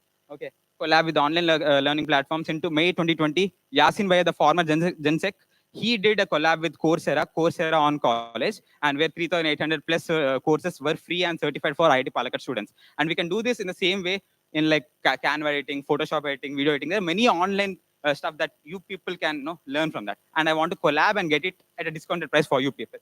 And then regional festival importance. For the first time, Aish, my cultural secretary, approved a budget to celebrate Ugadi for the first time on campus on April 9th. Okay. Okay. So in the same way, we are going to take it ahead. Okay. And at last, it is allocation of budget to academic council. I've seen the both candidates who are standing for academic council, and they propose that they need some budget. Okay. So as trail basis, I'll propose a very minimal budget and see how they're working. And at later moment, I'll get it sorted however they want. So with this, I'll end my whole 25 goals.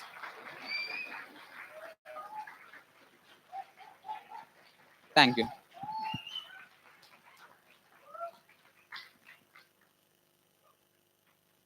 We shall now open the floor for questions. Hello. Hi, Karthikeyan. So I find a lot of interesting points in your manifesto. Now, what I want to say is that...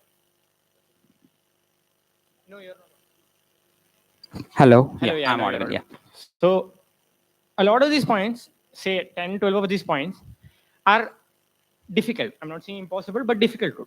They'll take multiple months. Let's say for the vending machine, for example. A vending machine will cost, I don't know, to set it up, I think it will cost maybe even more than 1 lakh. So you may or may not have to float a tender. And for that, you have to form a team. And in that, you have to discuss. So it'll take a few months. And a lot of these points are like that.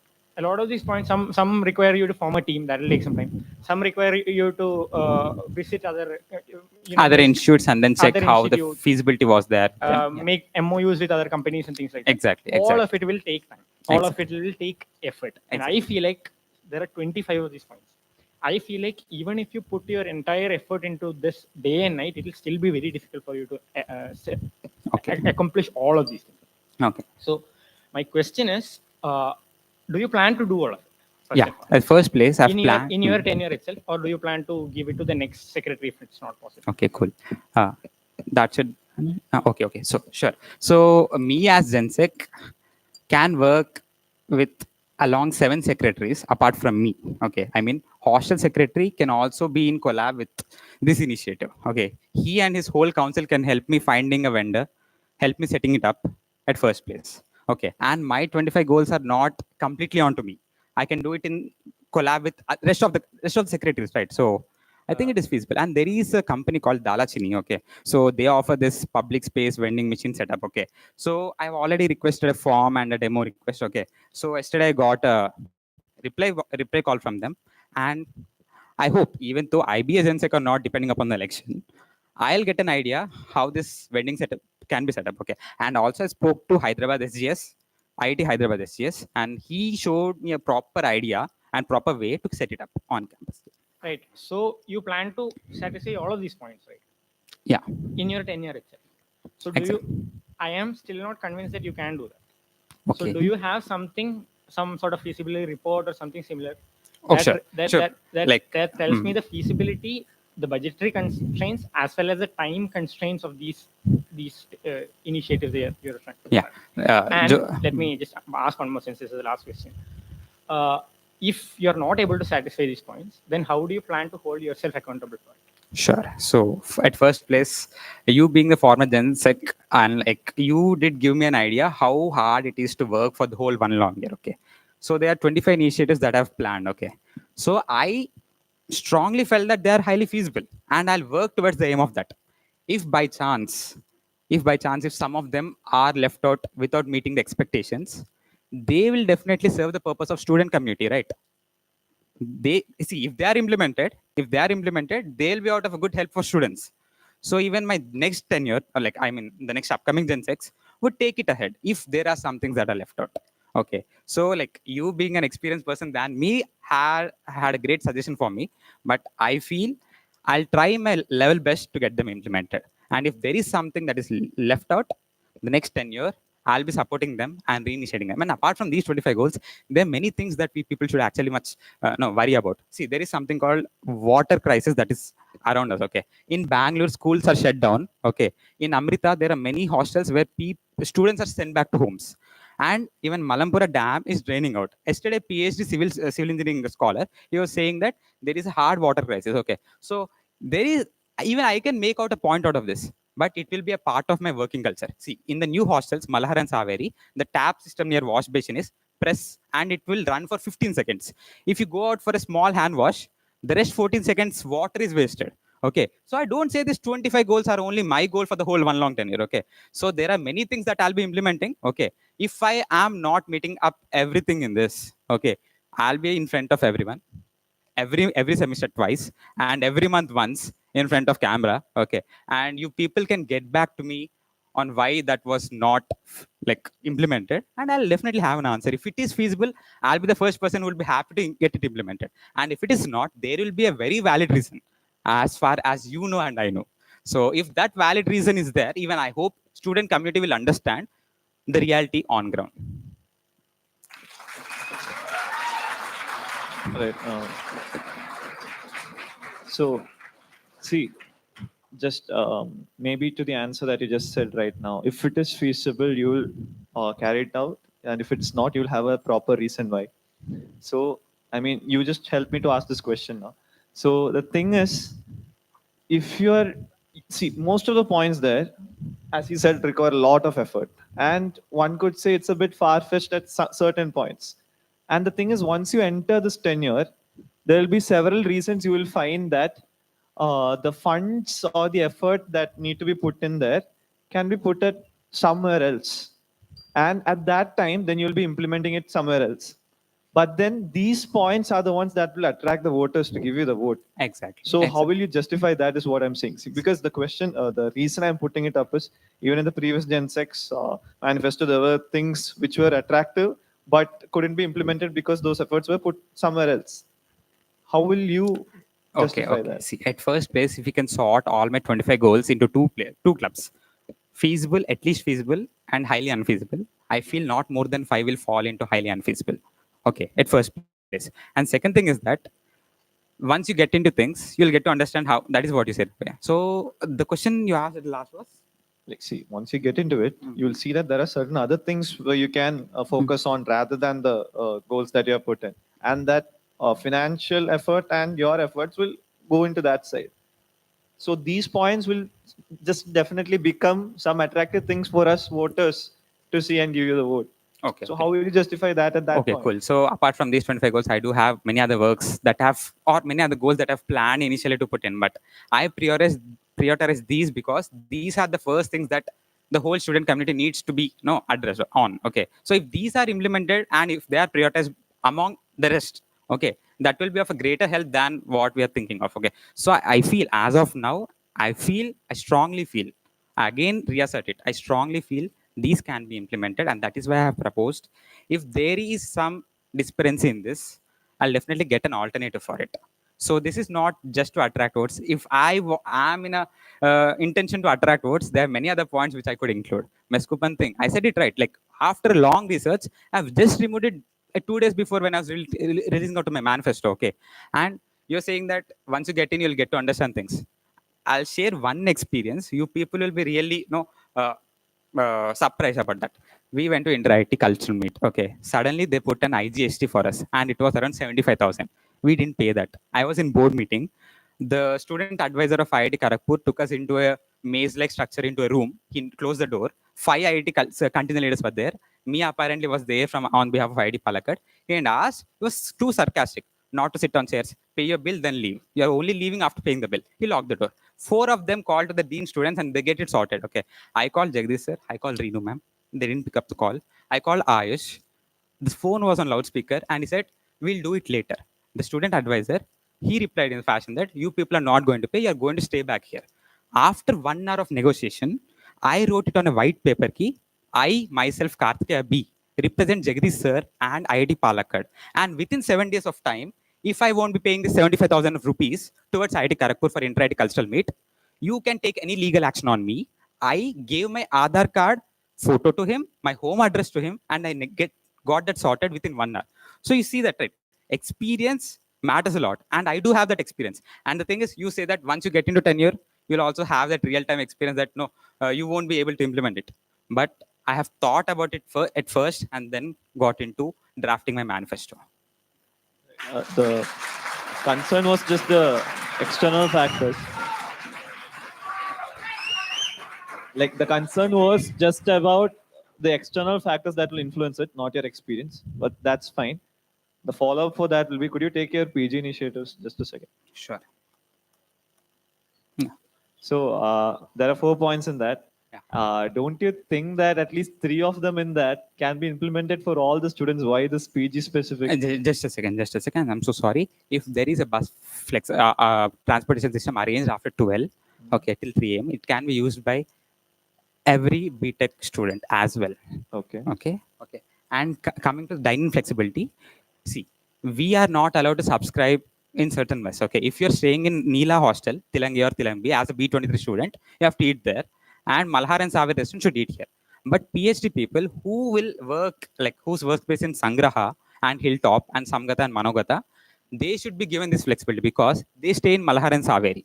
Even on weekends and holidays, they have to go all the way around from here to Neela for breakfast, for snacks, for lunch and dinner. See, the thing is, I understand they are the ones who regularly require it, but there are also UG students who have classes over there who go there for some other work or the other and during practice sessions for different events. We do require I get it. So I'll come straight to the point. Okay. Any initiative that I'm implementing should first run on a trail basis. And if that works in a small scale, I can implement it to a larger scale.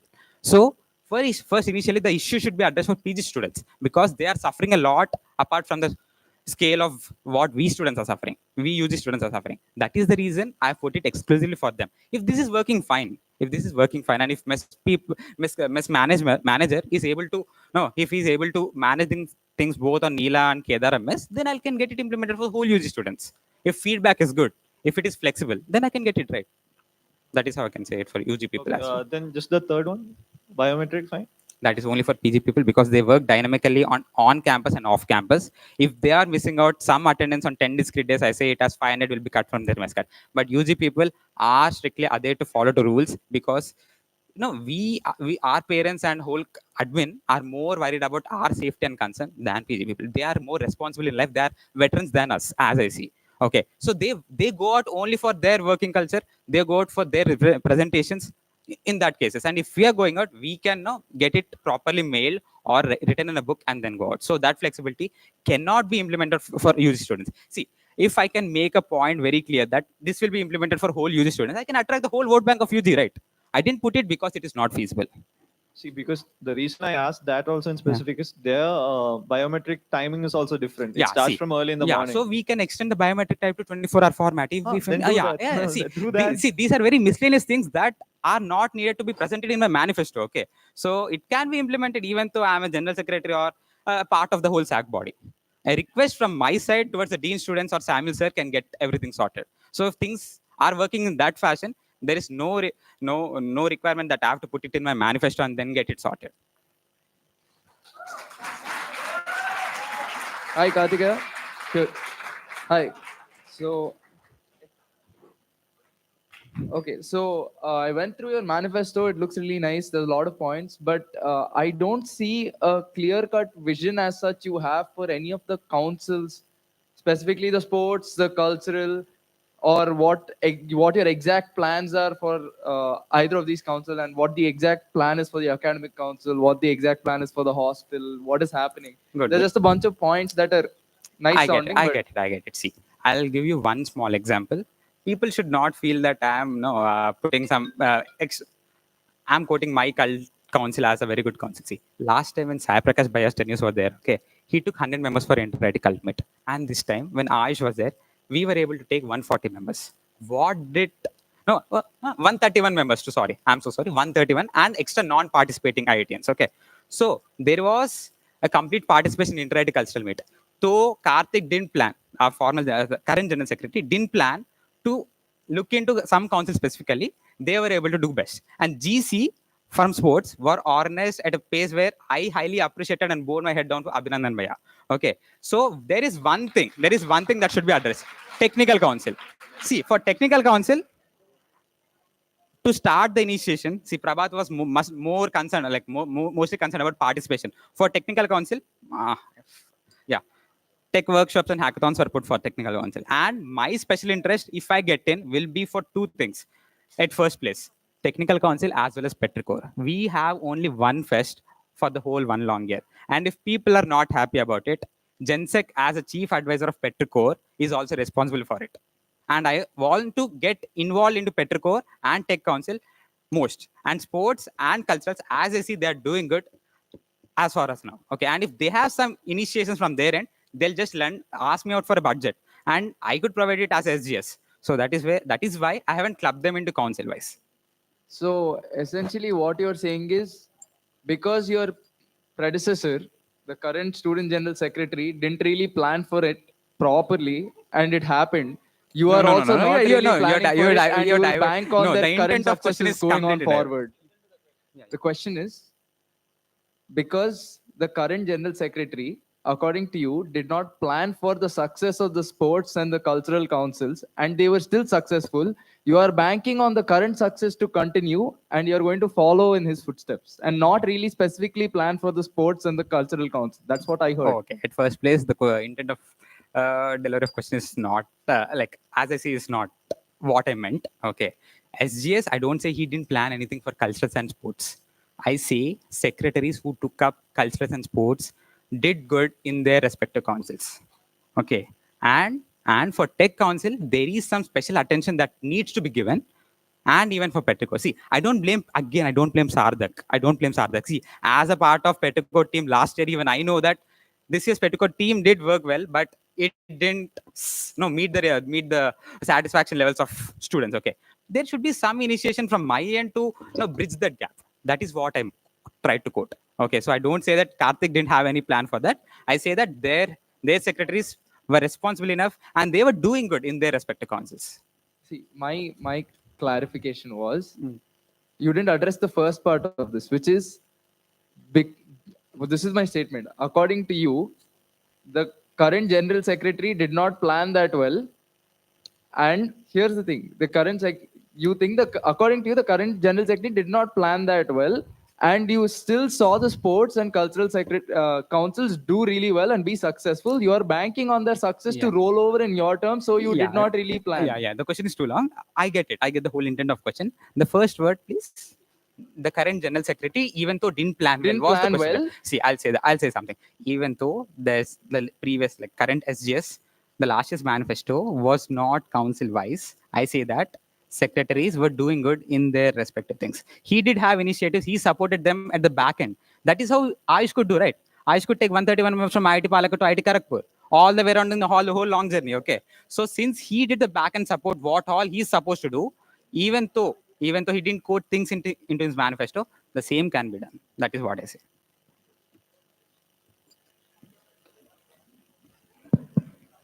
Hi, Karthika. Hi, Amar. So your manifesto is a pretty impressive one. So the manifesto of yours, it's a pretty impressive one. Okay, thank you. But the certain point regarding the night canteen, like we have been in this campus for the past 3 years, and you have been here during that time.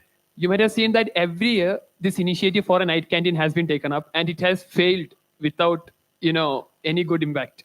Every time it was taken up, it has failed, and it was clearly because because of a student count, the less student count, and whether it be Shakti Kitchen or the current caterer, or was it Kapi or the Mandra catering that we had, whoever it be, they found out that it is not profitable having a night canteen. I So get it. because of the small student count, it is pretty much impractical in our campus. Exactly. So what do you think in that scenario? How do you plan to work it out? Because even if you say about the monopoly side of Kapi, we had Mandra catering, and they came here, they found out that it is not profitable. So such a thing, no one is going to do anything in our favor unless it is profitable to them. Exactly. So because of this particular student count issue, and unless we tackle that part, we will never be able to achieve this particular thing. Exactly. So what is your move on working this thing out? Sure. So let us get back to one semester. Okay. So the issue was from last 3 years, there was a campus split issue. After the lockdown, there was a campus split issue where the whole strength of IIT Palakkad was divided into 2 campuses. Though you run something in Ahalya, things won't work. Though you run something in Neela, things won't work. Even today, if you set up an Amul center in Neela under the Agora, that won't run there as they expected, because if they can set up that here, that would have run. Okay, so I say is now we all are actually, no, I feel like most of us are on one campus except one BTech batch and few PhD people. Now I see it is more feasible than last 3 years. Last 3 years, many proposed it. It didn't work because of the campus split issue, as I see in a statistical perspective. No, but in this particular year itself, even when it was with Kapi, or it was even tried out with Mandra also, still it didn't work. So even when we were all in the same campus, it was still that thing was an issue because the student count is very less. So you compare. So is there Kapi any and- other you compare tactics that you're trying to put to work it out? Yeah, so you compare Kapi and Mantra, right? So I personally have seen Mantra where the staff that are working at the front table are not as responsible as Kapi people are. There were instances where people were not paying the amount that for the food they are taking in. Okay, and the initiation that as a startup, as the the person who initiated that will not be in the same way for the staff who is working over there. But Kapi people, as I see, they are tremendous. I see them as working in a team. They are always strict about the payments, and that is why they're happy to set up their their canteen here, right? So if that is not profitable, why would Kapi be successful over Mantra over here? Okay, I think there is some more clarity required on that particular initiative. Okay, let be. Regarding that 10% thing about the hotels that you said, Yeah. You mentioned about a certain hotel, right? Heaven Dine. Yeah, so is it only particular about that hotel, because this particular thing was tried out in a different hotel like NMR? It was already put there, and they clearly said that they are not willing to do that. Okay, Most of the people here in the campus, most of the people here in Palakkad are not aware of an IIT Palakkad campus. Exactly. Okay. If you get into the town. Sure. Is it practical to have such a thing in Palakkad area, or is it just specific to this particular hotel that you know? Okay, cool. So how many of you know Heaven Dine restaurant in IIT in Palakkad? Only few, not many, right? So why is this happening? Because people once get onto highway, first thing they see is Skyden. Second thing they prefer to go is uptown. Right? People are no way interested to go 2 or 3 kilometers ahead and go to Heaven Dine. Okay. On my previous visit, I just had a talk with the manager of that. Okay. And there is one thing that they have proposed already. If you're ordering on Swiggy, if there is something that is quoted at MRP of 230, In Swiggy, it will be something around 280 or 300. Is that correct or wrong? Right?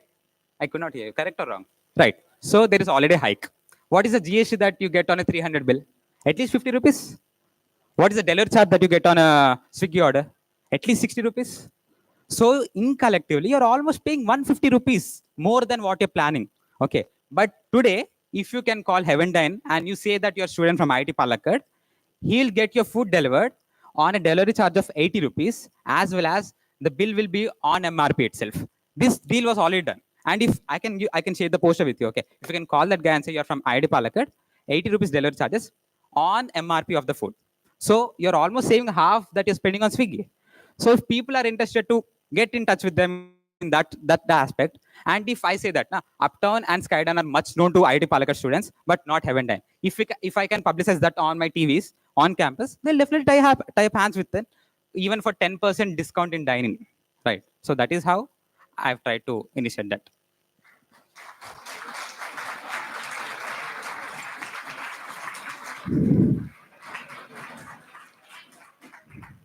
Yeah. Hi, Karthika. So, firstly, before I begin my questions, just a clarification. So, you just told that you have not checked the feasibility for all. You have to check the feasibility. Is that right? No. Okay. Fine. I didn't say that. I Fine, didn't fine. check feasibility. I did check feasibility. Yeah, fine. So now moving on to the questions. So you had repeated like twice or thrice that Ayush and the cultural council had taken up around 131 people. Just a second. Can I interrupt you? Yeah. At first place, I said that since I have watched it closely, I just wanted to take an example of it. But I don't promote cultural council at this place, on this stage. Okay, that is very clear. Fine. Sure. You are a deputy secretary. So yeah. It's regarding your work in the past year. So you told that in the cultural council they had taken up 131 people for inter-IT. Yeah. And so I myself was a part of that contingent. Yeah, even you have accompanied us. And so on the trip to Kharagpur, you also from Chennai. Okay, yeah, from Chennai. 26 hours of journey. Yeah. You would be aware of the fact that we did not have enough tickets for the entire contingent. Yeah. Which I strongly believe is a grave mistake of the cultural council. And no. Ayush, I ask you to please keep quiet. I'll be answering it.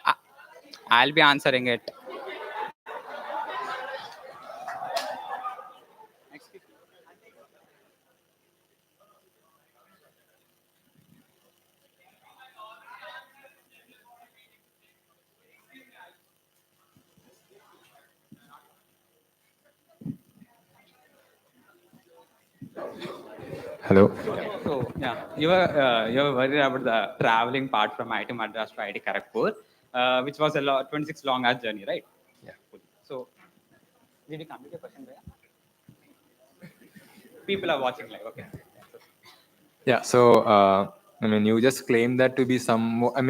In one of the conversations that we had, you told that you managed to talk to the student advisor of IIT Kharagpur. No, not in that. In another conversation, you told that you managed to talk to the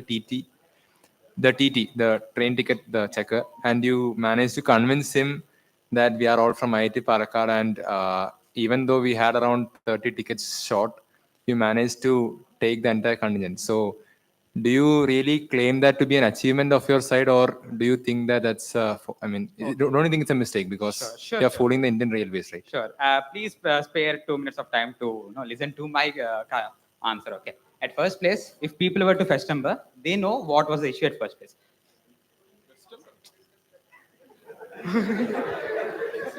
You keep quiet, Ayush. So, see, in Festember, what happened is dance contingent had some issue in selection. Okay, so we have to replace them with 10 more members. So we took 40 members contingent to NIT Trichy. On the return journey, TT has raised the issue that names are not matching. Okay, and that was the first learning experience where we have learned that we have to not book tickets on basis of different names at first place. Second thing, inter-IT has come. Okay, at first place, we have fixed the 100 members contingent. And this time, we aim to participate in every event, okay? And we didn't want to leave out any deserving candidate on campus and go out in 100 contingent. So at first place, we booked 100 tickets, okay? And even Ayush and Jyotir Bhaiya were trying to go to IIT Palakkad railway station and get a new bogie. They have explored all the possibilities in the way to take rest 31 members, okay? And you know something? Joel Bhai, can I get your attention? So just before a couple of days of our travel, 8 laptops, 8 people, sat in Malhar third floor common room and tried to book Tatkal tickets. Out of what we have tried, only one got approved. Okay, so that is when 101 tickets were there and 131 people were traveling. Okay. Second thing, you said that, do you see it as an achievement or not? I didn't go against rule. We bought general tickets for rest 30 people. Okay. And people were, people were there in third AC. If TT would have come and asked, why are 30 people in excess and only general ticket is there? We took hand cash, we drew hand cash and we were about to pay fine for TT. Okay. And you know something? This is not an issue only for us, third gen IIT for as IIT Palakkad. Even IIT Madras people, they were suffering with the same issue. Okay, the CL of IIT Madras was saying to me, even we were overshooting 60 people and we tried to somehow the other way manage in 2 trains without tickets. So I don't say that it is my achievement that I've convinced TT. I said I with my culture, okay, and the other deputy culture went as far as we can go with rules, okay. And TT asked, see, we were lucky enough that TT never asked to pay the fine because he understood that we are from a premium institute of this nation, IIT Palakkad. Okay, he, with the due respect that, he got convinced. Okay, so I don't see it as an achievement, but I see it as a learning. And for next inter-IIT, I'll plan it properly.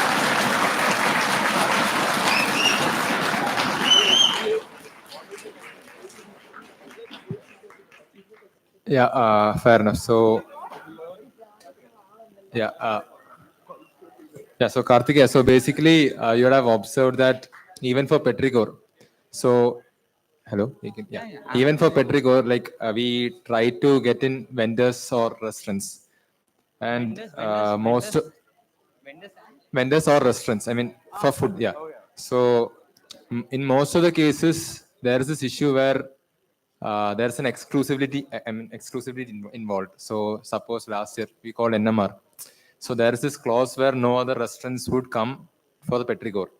So you just mentioned that you went and you had an agreement with, or I mean you had a very small deal, small talk with Heaven Heaven, yeah. Yeah. So do you really think that like and other restaurants would be acceptable with this, or what if they also come with this exclusivity claim? Then what would you be doing? At first place, it was not my goal to go and have a deal with Heaven. Okay, it was a random day out that we went with my friends. Okay, and I could make out that deal with manager. Okay, and I have never planned that Heaven will be accepting that. Okay, in the same way, I don't expect that even Uptown will be accepting. Even there would be any disparity with them. Okay, but I'll claim that I can get as maximum number of restaurants I can to get a collab with us, so that will be beneficiary for our student community. Okay, so I'm not seeing in a business perspective. Okay, so in this way, Heaven was not planned, but it was successful. If I plan for Uptown, it might get flopped. Okay, but this might be successful with Skyden. Rice Bowl was giving this, but once we have vacated whole Halia, they have stopped it. Right, so who did expect like Rice Bowl also will have a collab?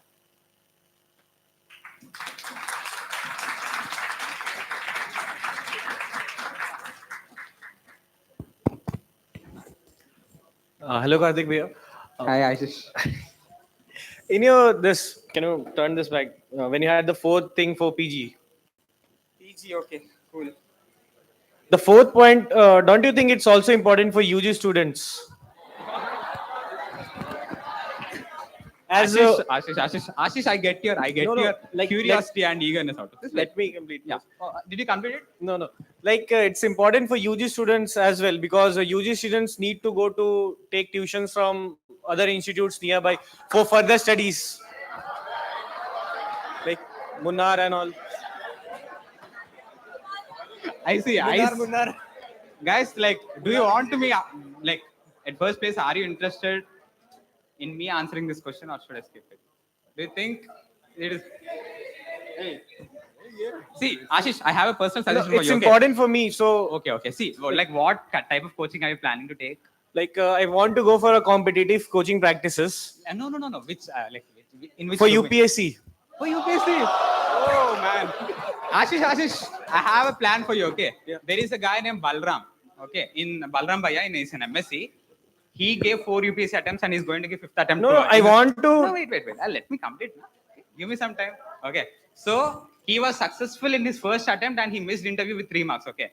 And he's now in our MSc postgrad. Okay. He's in first year. And there is other guy named Sriram. in MSc Maths. Okay, he is there doing. No, they are able to meet up their expectations of taking coaching. Okay, and something I just had no time to mention. Me getting into GenSec, the motivation was from that. Okay, I'm an average 7-pointer from CSC. Okay, like even my close friends, when I planned to get in, they were saying like, you have 50 credits left out of your whole BTech college. Why would you risk yourself to invest your time in last 1 year into some other activities? Concentrate on your academics.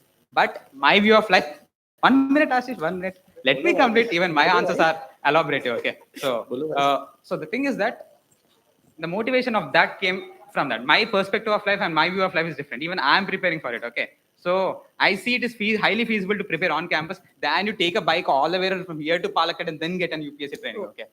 There's a guy near Ahilya who mentored a student who cracked the UPSC in his first attempt. So I want to mentor with him. As you said, that Bhaiya took 4 attempts, still is preparing. So I Guys, prefer, I see. I tried to initiate the answering of this question, but I feel there is no point in taking. but you should initiate this because other private colleges have these facilities. Sorry, Ashish, I have to stick to the IIT Palakkad constitution. Whatever I could do, I can do. Okay, and I am not promising it for UG people. It was your initiative, and I can clearly say that it is not feasible. And I expect your cooperation in the same way. Okay.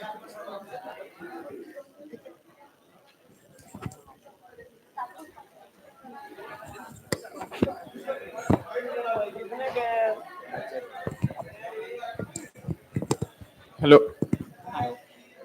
Hey, Karthikeya. Hi. Hi. So in one of your previous slides, like you mentioned, you would be trying to conduct OBT sessions for the B22 and B23 students. And you said for the past 2 years, it didn't happen, but the budget for the OBT sessions were provided by the central government. So where is this missing budget?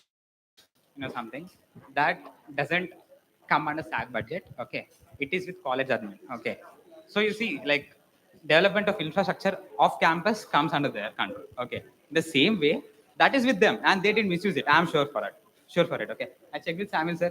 The simple thing was, it will cost around 7 lakhs for a batch of 150 students to go for an OBT. Okay, it's not simple matter. Okay, and then they can't spend that 7 lakhs at random places. If they have used it, it would have definitely gone for a rightful purpose. As I see, we are a developing college. Okay, director, the whole admin will be responsible to utilize that budget properly. Okay, at first place, if that budget is left out, I'll take these batches right away. If that is not, I'll restart that initiative from the next budget division.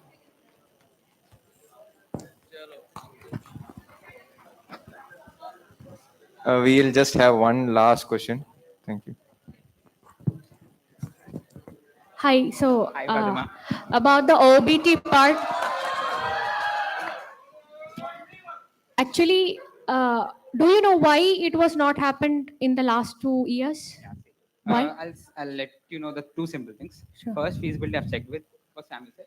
Samuel sir said that no one had taken an initiative from the next year to make it happen. Okay. So the thing is, we have to go and get a deal done with some college who will do this OBT program. And the other thing, I've checked with Jessa and ma'am, our HOD. Okay. She said that it was not a part of curriculum from B22. Okay. See, if there is something that is sounding good for the whole student community, even though it is out of curriculum, campus, the administration or SAC should initiate it. That is where I found it sounding good to initiate. Yeah. So you know that Anup Akurat sir, Yeah, he was a actually faculty. He was a faculty. handling this. Ah. I had a personal talk with him, and he told that it is not stopped. Once, if it is not stopped, how are you going to restart something? And if it was not conducted majorly because of safety concerns in Dhoni Falls, and we couldn't find some other colleges like lead to conduct such OBT trainings. That's why let me complete. That's why last year and last to last year, it didn't happen. And they are very happy to continue this because it is not stopped. It was just because of safety concerns. So don't you think it's just a fancy point to add because it is not something that stopped that you have to restart Okay, it? Fatma, worrying about. Okay, yeah, cool. So, so the thing is that safety comes into account in every case. Okay, see, there is no guarantee that if I'm standing here, okay, I'm safer that something might not fall onto me. Okay. So safety is the first thing that everyone are concerned. Okay. And people are getting it like.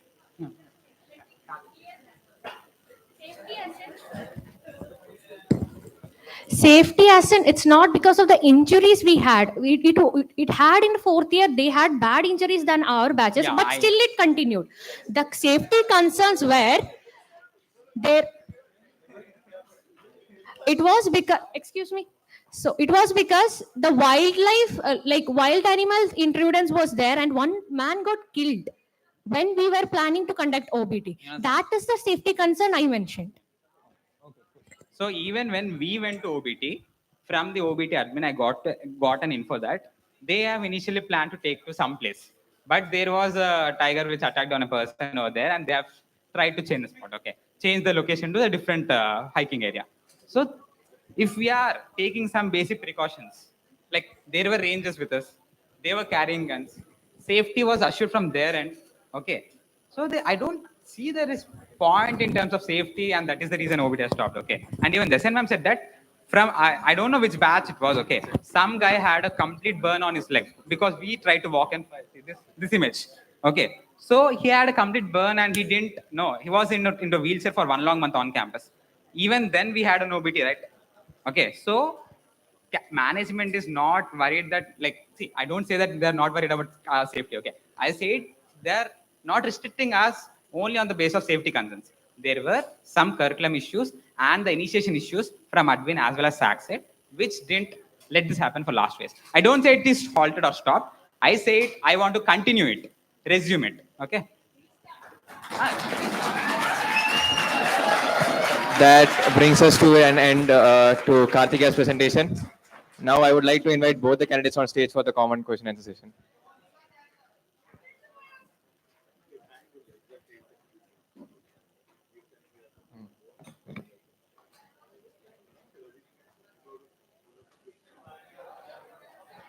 In the meantime, I would like to request everyone to please be prepared with your common questions because we don't have much time. And then once again, I'd like to reiterate that the questions have to be common in nature. Please do not target any specific candidate. So please keep them strictly common in nature. Anyone would like to ask the first question? Come on, guys. We are almost at the end. Please ask some questions. Okay, we are here. So, hi guys. So, forgive me if I keep coming back to this. Hello. Hello. You're audible. Yeah. Okay. So, as an active member of the sports council, not necessarily as a member of the council, but I am an active athlete, as a lot of people, I'm sure you guys know as well. But neither of you have anything specific in mind for the sports council. So, if I had to nitpick now, Fatima, you just, again, we're coming back to this. You mentioned 2-3 things that are already there, changed a few buzzwords, so it sounds different. You didn't really give us a specific outline as such as to what is happening in your tenure in the sports council, and you said, we'll continue. I'll support the sports council as much as we need to. So how should I, as an active athlete and a member of the sports council who wants to see this sporting culture grow, to see our results get better, pick my vote? Okay, cool. So, cool. Okay, so I'll go ahead. See, there is nothing specific that I wanted to include something into my manifesto that will attract the whole sports council. Okay, I never did it the same with culturals as well. Okay, I say is let someone step into sports. Okay, either it be Deepansh or someone else. Okay, what? Not a joke, guys. Not a joke. I say if there was some opponent, let someone. Okay, so I says there is some back end support that GenSec should give to his council. First place, how many of you are happy with the sports GC that happened this year? Yeah, most of them. Even you are happy, right? So what I am a term to do and what I am supposed to do, I have to continue this GC legacy for next generations.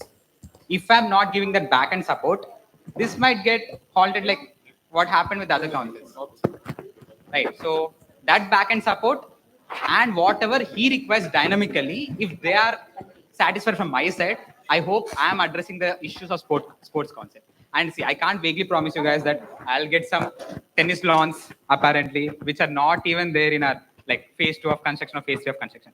As we progress ahead, okay, what all requirements are there for sports council that sports sec should meet, I'll be supporting him from the back end.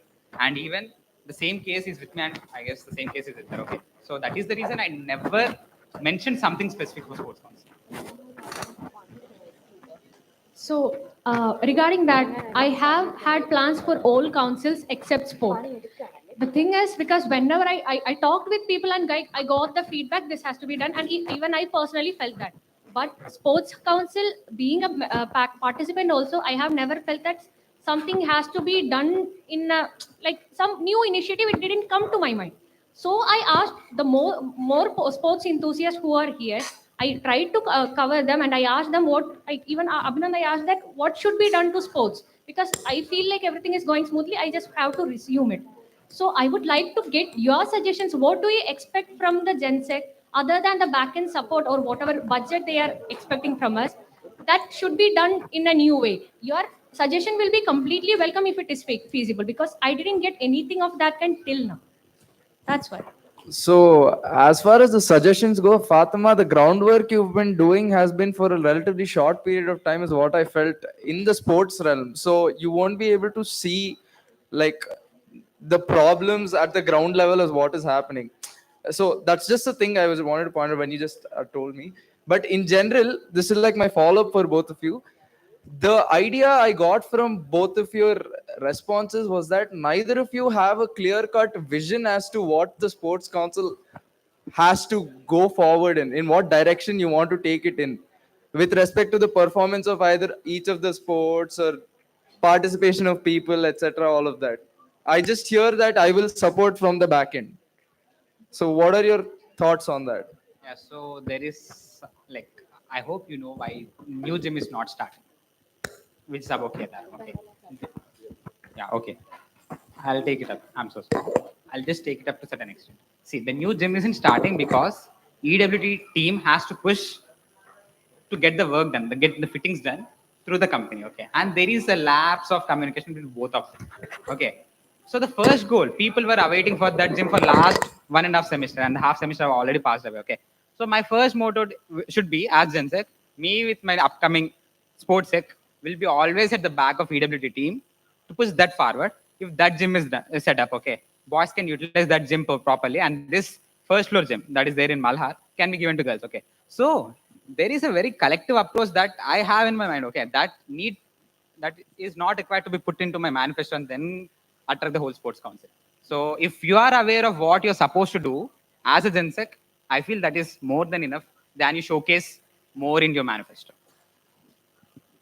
So for that, just a minute. So regarding the participation through GC, we have seen fair participation from many aspects in sports council. You agree through that, right? So for the participation related, there is no something new is not needed to be done, because we should follow whatever has happened in the GC, and we should conduct more such events. That can be done. Like we couldn't conduct Sportacus because of many constraints, but I have included in my manifesto that I'll try to conduct both GC and Sportacus if there are no weather challenges. Other than that, I'll try my best to conduct it so that the participation will be ensured throughout the year. That is there. And regarding the facilities for sport, it comes under the EWD, which is a headache for all the SAC members. I have heard from that it is EWD that is the problem here. That cannot be resolved even from the director's side. Only thing I can do is to push them, right? So I think you can understand why it is not specifically mentioned, or what new cannot be done in sports, or what new suggestions I didn't get. Because both of us are not like a very big athlete or some good sports players. We are just participants and students of this. We just know what is happening in, and I have personally tried to be a part of sports council. That's it. I hope you are satisfied with it, or you can obviously suggest if something can be done.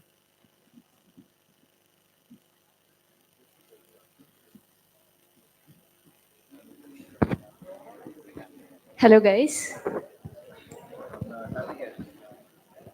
Here. So you guys know about EML, right? Extramural lectures that was happening in our institute. So previously, like 3 to 4 years back, it was actively run by the general secretary, and also there was a EML secretary also. and a student usually runs it. So why, maybe due to COVID and everything, it has been stopped. Present between these 2 years, I think so.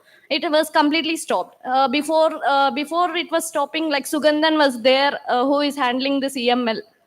So now, presently, there was recently only one EML done, and in the last semester, I guess there is another EML.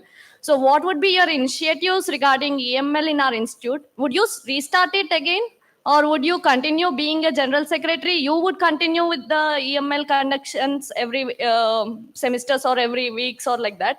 And we already had a slot every week for the EML. Do you think that EML should be there in every week if it is not having a specific secretary for that? So to clarify this, like when I went through the manifesto of previous general secretaries, they have specifically mentioned this EML point, which is currently going through, which is currently happening here. It's just that it is not quoted as EML maybe all the time, but it is happening in the slot, like Wednesday afternoon slot. Some extramural lecture is happening here. People are unaware of that, and we are lagging the participation in that. That is the major thing happening. But it is continuing here. Yeah, so how many from, just a second, how many from B23 or B20 or B21, B20, I don't think about it, but how many have classes in the Wednesday afternoon or lab on Wednesday afternoon? So B23, everyone have a lab in Wednesday afternoon. Me as a third year BTech CSC grad, I have a quantum computing PME in the Wednesday afternoon from 3:30 to 5:30. So there is a lapse of communication between like the person who is trying to organize EML slot as well as the academic, dean academics, as I say, who represents dean's like academic affairs secretary. So if this should be revised properly, I should be in a proper frequent touch and work parallel with academic affairs secretary to get a timetable done, like sorted in such a way that Wednesday afternoons, everyone on campus are free. Okay, then your EML slot can be brought into light and participation, as she said, can be enhanced. Okay, so please see it from the back end. There is some labs from the admin side as well. Okay, so if we can make things clear on Wednesday afternoons, EML slot participation would be high at least. So we cannot blame always you students that participation is lacking from your end. Okay, even there are many issues that are lacking from our end. So at first place, I'll get that sorted. Wednesday afternoons, everyone should be free. Then EML slots can be given more importance.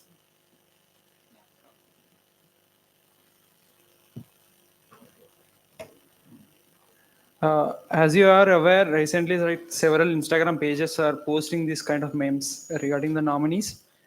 As you are aware or not? I'm aware, Mr. You? The official pages. Official pages. Okay, fine.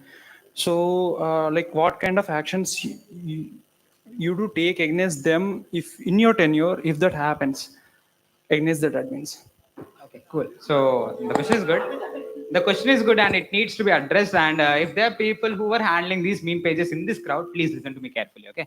So as an aspiring next Gen Sec, even I am responsible about what content is being posted on those 4 meme pages that were unofficial at first place. Second thing is that I see there is a very good chance to find the person who's operating it.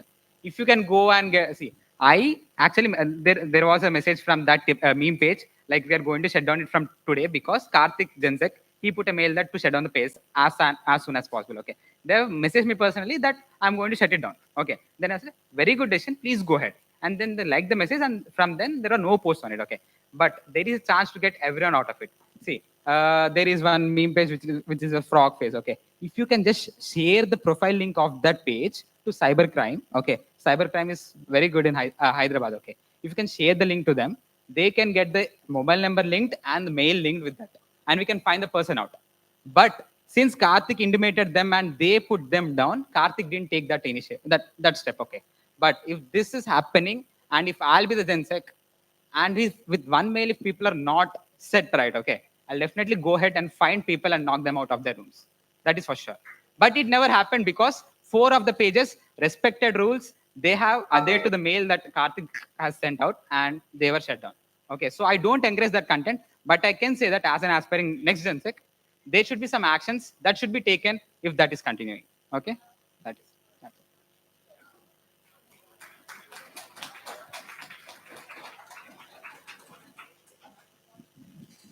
So the same question, this answer will be same for me since he got the first chance to answer. I don't want to repeat it again. It will be the same action from my side as well. Yeah, what is your question? Apparently, I don't know who are handling that, okay? But since they have, no, got back. Yeah, complete your question. No? Yeah. See, if I'll be the next Gen Sec, my vote taking ceremony will be something around in the last week of April, okay? Even same applies to her, okay? But if that name comes out before our tenure comes in, then Karthik, it is up to him what he'll be doing, okay? But if this is repeating, see, so if this is repeating in the next election, if I'll be the Gen Sec, then if they're not getting back with one warning, I'll definitely go ahead with whatever action I can, okay? It can be an IDC. If, see, then that can also attract cybercrime outside the campus, okay? Even director cannot control it, okay? So you are in some POR of some proper club in this college, you'll be knocked out of it and then put into law of court, okay? Okay. Hello, guys. Here. I think in the SAC meetup, SAC meetup of the candidates, you were asked to make a rough budgetary estimate. So I want to just know about the financial feasibility of whatever you both have mentioned in your manifesto, because a lot of the points need finances, and we are a growing institute. We need to improve our student activity as well. So I want to know how you are going to split up the budget which is allocated to you guys between the councils and whatever you are planning to achieve in those whatever manifesto points you have put up with. So first, I want to ask you both one question, then you can say what is the total budget that SAC is getting? Right now, it's around 72 lakh for whole year. So the same was informed by Karthik in the first candidate meeting, okay? So the same okay, figure fine. is with me. Okay, one thing, if you want us to display the budget divisions that we're planning for next one long year, at first place, since we're standing for as candidates, Karthik said that that information is confidential because he's in authority right now. But one minute.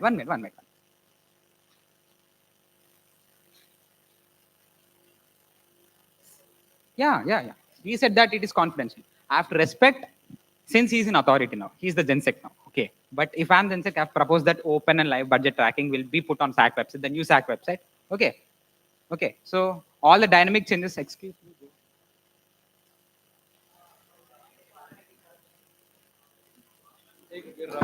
No, what he wants to know is proposed split. How will it be? What are your proposed splits? That's what he wants. Okay, so simple answer on an collective fashion, how I can satisfy people is that councils are doing good. Okay, and if they have to function the same way ahead, greater than or equals to is the quotation that I have to provide for them.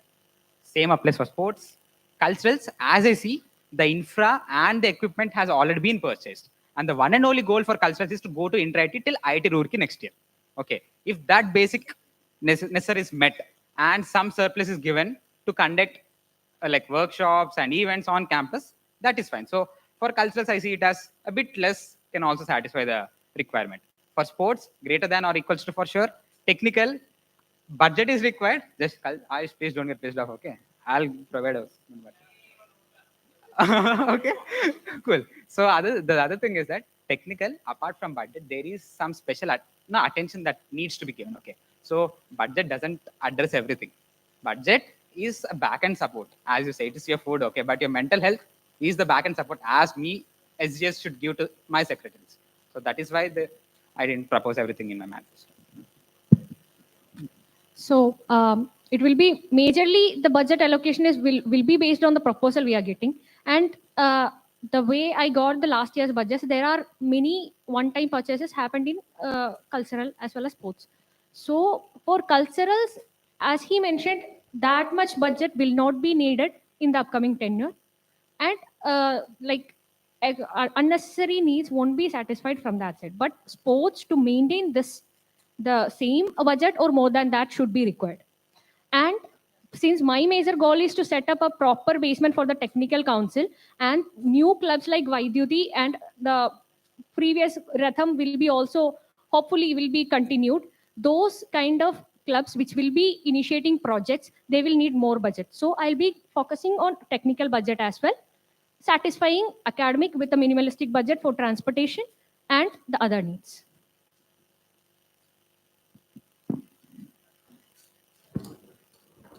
Hello. Yeah. So both of you have mentioned in your manifesto about allocating money for Petricor beforehand, right? Being a current SAC member, we have allocated money for this year, but Petricor doesn't consider itself accountable to the students of IIT Palakkad. They consider themselves as an independent body than SAC. So why should SAC provide money to the Petricor? And how will you ensure going ahead that Petricor will be accountable to the students of IIT Palakkad and consider their interest?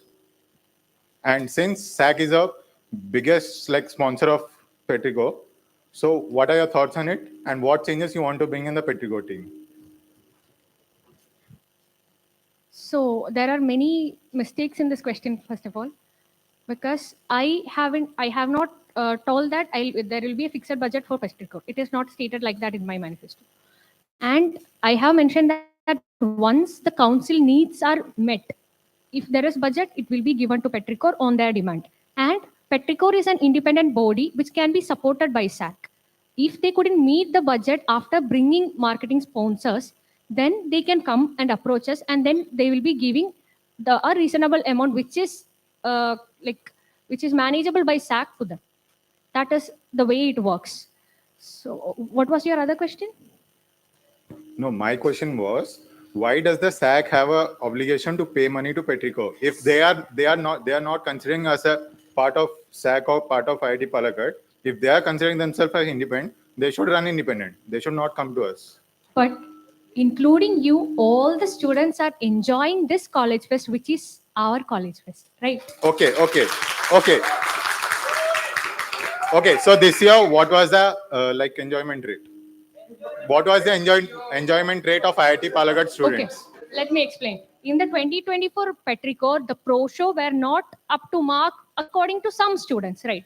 But there are people who enjoyed it as well. And take the other aspect. It's not just pro show that is that is the major thing in Petricor. There were cultural events, there were technical events, where no one complained about those things. It was just pro show, right?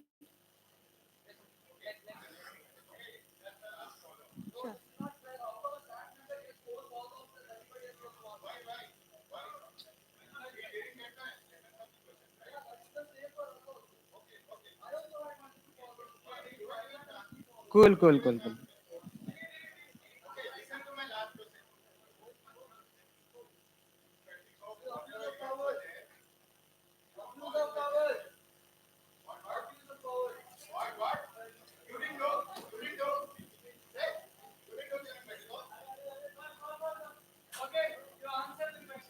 Cool. So,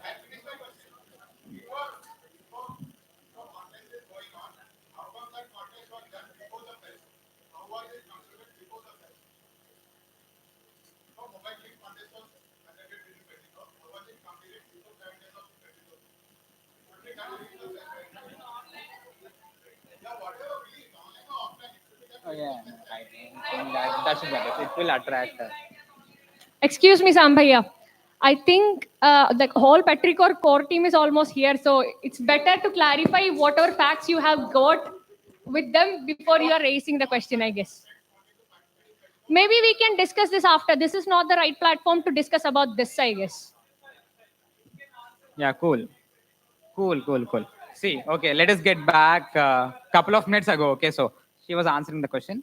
She had a very traditional way of handling Petricor from SAC. Okay, so there's the catch. We were doing this for last 3 years, even after lockdown. Okay, last 2 years. Okay, even after lockdown, 2023 and 2024. Did something enhance from SAC side. What I wanted to do is, since Petricor is part of our college activity, okay, me as the GenSec, the chief advisor of Petricor, as termed in so-called constitution. Chief advisor or advisor? There is something, but it is advisor. Co-team member. Oh, okay, cool. Yeah. So as a co-team member, okay. If GenSec is getting into Petricor and overseeing things, even the rest of the SAC people, rest of SAC members can also get in and support them.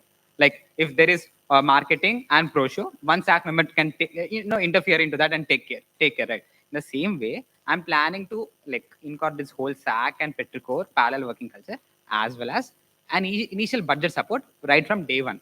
Okay, see what happens in December. There will be 3 interities: cult, sports, tech. Yeah, it is. Yeah.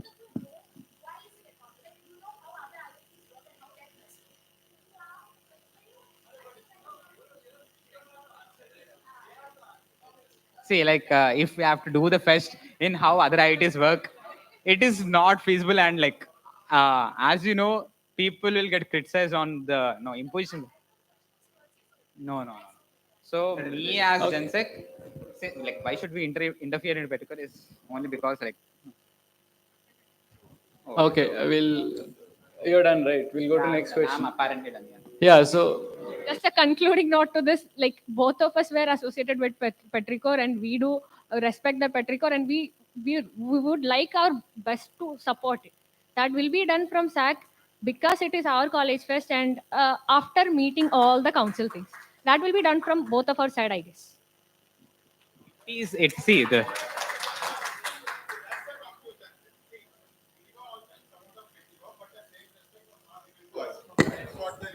You don't need to answer to that. It is in budding stage. Okay, so. I have one question. So, so why you think that the other guy is more eligible than you to become the Gensec?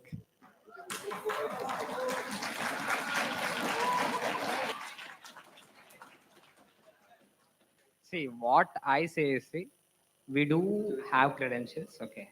If you can count the number of credentials, they would be approximately same, okay.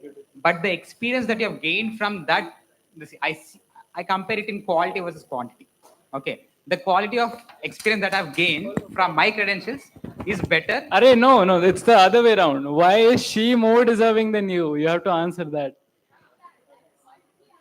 Ayush, I'm no way interested to campaign for her or he to campaign for me, okay. So you can't put in some controversy, okay. Okay, fine. Answer it.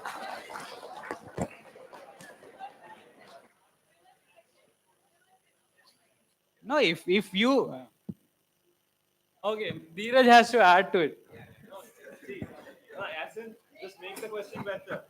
He's making the question better. See, assume that you're not standing for this election, and it's that person against some other person or that person against Nota. No, I didn't get you. Can you specify person A, B, and See. Assume you are answering this. The situation is you're not standing for this election. Okay. And she is against someone else or maybe Nota. Okay. He wanted to ask that why would you vote for her?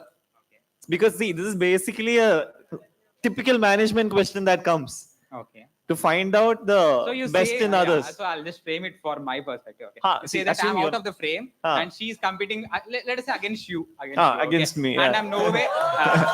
Okay, fine. I hope it is fine. So if she's competing against me and I'm no way. See, I have no clue about your credentials or your Yeah, okay. screw that. Then as a very trivial sense, with some trivial sense, why would I, on what factors should I compare both of you? Okay. Why should I answer to that question at first place? See, if there is some comparison factor at your end as well, then I can say, yeah, Fatima is better in this aspect. So let us opt Fatima over Dheeraj Bhaiya. Okay. But there is nothing from. Scrap all that. Okay. What are the good things you see in your opponent candidate? That's all. See.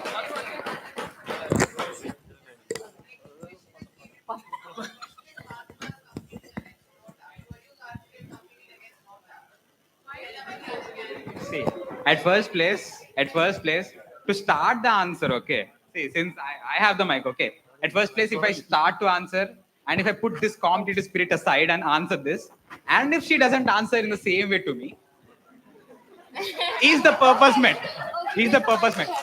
Okay. If she wants to go with it. What if the other way happens? Then how can I expect you to do that? So we would like to skip this question. We are mutually not interested to answer this, okay? Yeah, next. Yes, you can very well do that. Fine. Sorry to bring this back up, but you guys mentioned about. Guys, can you please be a bit quiet? Yeah. Yeah, sorry to bring this back up, but you guys mentioned about Petricor and how both of you are willing to support Petricor. So actually, my question was to Karthikeya, but then since I have to ask this as common, I have to ask both of you. Sure, I'll be answering So, exclusively. fine. So basically, you had mentioned that you would devote, your resources, and one of you had mentioned that you would allot secretaries, say, for example, towards the marketing and media team. So you yourself mentioned that, there are 3 entities going on at the same time. There are- So how can you, yeah. So how can you, ask a SAC member to devote their time to marketing while they have their or something of that sort going on? Cool. So as a person who have seen Petricor working for last 2 years, the work, back end work of Petricor doesn't happen only in the month of December when inter-ITs are hitting hard. Okay, it will start way before. Okay, and if there is some proper support, see, like when you're a kid, you need the support of your parents to walk properly. Then you will walk along by yourself. The same thing is what I'm trying to convey. Okay, at first place, I'll be supporting them. The whole SAC will be supporting them at first initial days. Okay, later they'll gain the momentum and then they take it ahead. Even though we as CLs will be busy in our respective inter-ITs, they'll do fetch better. They'll get the back end work done in December, and January the fetch would be better is what I claim. Since I had to please the direction committee, so I think Fatima, you can answer based on the budget or something of that sort, which you'll be allotting. Karthika, like the follow-up to you is, you mentioned that there's a lot of there's a background work which has to be done before. Excuse me, for what background? For Petricor. Sure. Yeah. So you yourself would have taken part in the MTCs of the other candidates, and many of them plan to get their inter-IT selections done by November. So the background work would be done around that time, I would say. So Yeah, I get it. Pro show head is different. Academic secretary is different. Hospitality head is different. Okay, they're turned to do their jobs. Okay, but from SAC, if our guys are able to invest at least some part of their free time to them, that is how we wanted to oversee and support them. I don't say that academic secretary will work for pro show and hospitality. There are separate dedicated heads who are working for that. I only see in the sense that we also wanted to support. We are interested to support them if they require. Okay, and we'll try it at our own best. Okay, so that is what I think. It's a sense of unity that It's just the a same sense of teamwork. Okay, we are working for the whole student community. Okay, so if we could work in a large scale, see 8 SAC members plus the whole Petricor team will definitely add up.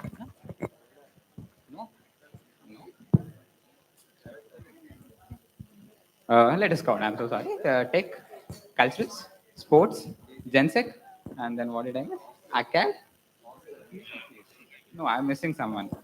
Hostel. 8. Yeah.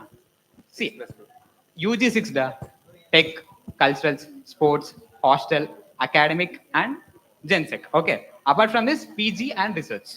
See, apparently this time no one filled the nomination out of a PG. Okay. That is the reason you have missed one.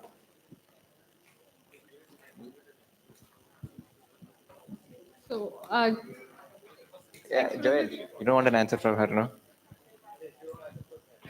Okay, before we conclude the evening, just one last question, which I received soon.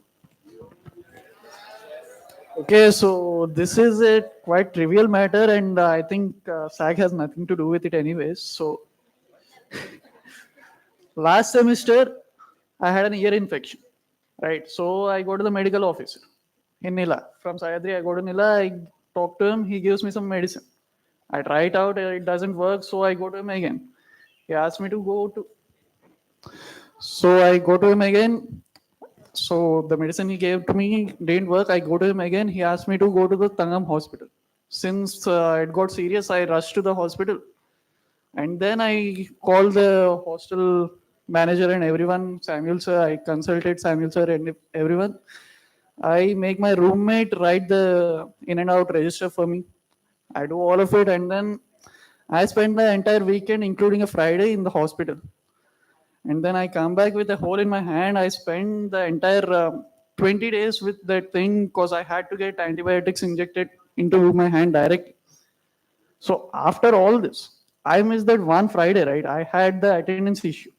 I asked the professor, and then he says, you weren't present on that day, so I can't just excuse you for that. You have to deal with the academics if it becomes a problem. So I just mailed the academics. I sent them the entire hospital in and out thing, the documents which had everything that I got admitted on which day and got admitted out. So everything was there. And then academic sends me a huge form. Please submit this form in this format to get that rectified. And that form had 4 signatures I needed to get. That was one was Dean of Academics, Associate Dean, and then my HOD and some other signature. So why am I as a patient having to go through all of this? And why isn't there a pharmacy, at least in Sayat? I don't think GenSec has to deal with this, but I think you have to address it anyways. Right? So first of all, it's unfortunate that it's happening, and it is not just you, that many other people are suffering because of this kind of mismanagement and vague rules regarding the medical certificate and all. So first of all, this came to my mind after releasing the manifesto that there should be a clinic in Sahyadri campus. That's why I didn't add it in the manifesto. So I'll try my best to bring one clinic in Sahyadri campus because more people are residing here, along with a pharmacy. Other than that, I would like to implement or correct or make it clear the rules for these kinds of leave allotment or medical certificate allocation that will be clearly, explicitly shared with you so that you don't have to roam here and there. And it will be communicated with the academic section as well as the medical officer that this should be done to get leave approval for this patient, and this is the medical certificate, and these are the approvals they should get. It will be a very much clear format which can be student friendly. That is what I would like to implement. That's what. There is a communication gap and there is a clarity which is lagging there. Then I'm so sorry about what you have gone through. Okay. At first place, there is one more catch in this discussion. Setting up one more clinic on Sahyadri doesn't, no. If it was there on Sahyadri as well, your issue was not addressed. Okay. At first place. Second thing is that, see, Karthik is there. He's our general secretary. You go in pain to him, bro. I'm suffering from health issue internally, and even faculty are not listening to me, and I have to go through a long process. If you would have gone and asked him, wouldn't he help you out? Like, he as GenSec has the flexibility to call.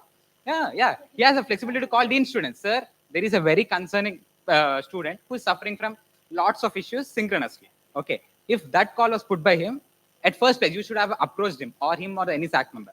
Okay. If that was done, see, I see everything in a public administrative perspective because I aim for getting into that. Okay. So if you are coming with some issue in that sense to me, okay, I see you as my batchmate or a part of my student community, and whatever help that I can do from my end beyond protocol. So you have to go through a whole long process of protocol, right? Apart from that, I can put a word to Dean students that this is a very serious concern that needs to be addressed. Things will get sorted, right? So yeah. So in the same way, I say that is. Yeah. See, emergency and serious concern is two different things. Okay. I didn't mean it is emergency. Serious, see, like you were going to some pathetic chaos. Okay. That should be at least taken care. Okay. So I say that if you would have approached him or any SAC member, at least out of the pain that you're going through, they would have help you out at their best. Okay. In the same way, it applies to us. There will be formal protocols because people might misuse the chances that they get. Okay. So what I say is, if you could approach us personally, okay. So that is what I say. Accountability will be in my tenure. Okay. So if you could approach me, what all can be done from my end in an informal way, putting a call to the student saying that to please look into personally, we'll address that. Okay. So that is how we have to handle the situation. Though you are from that end or though you are from this end. That brings us to the end of the MTC. Please give a huge round of applause to both of them and all the candidates together. I hope through these 3 days, all of you have decided whom you're going to vote for, or you can also dwell on it for the next couple of days. I came here expecting a lot of insults, but thank you for sparing me. And good night, guys. Have a nice day.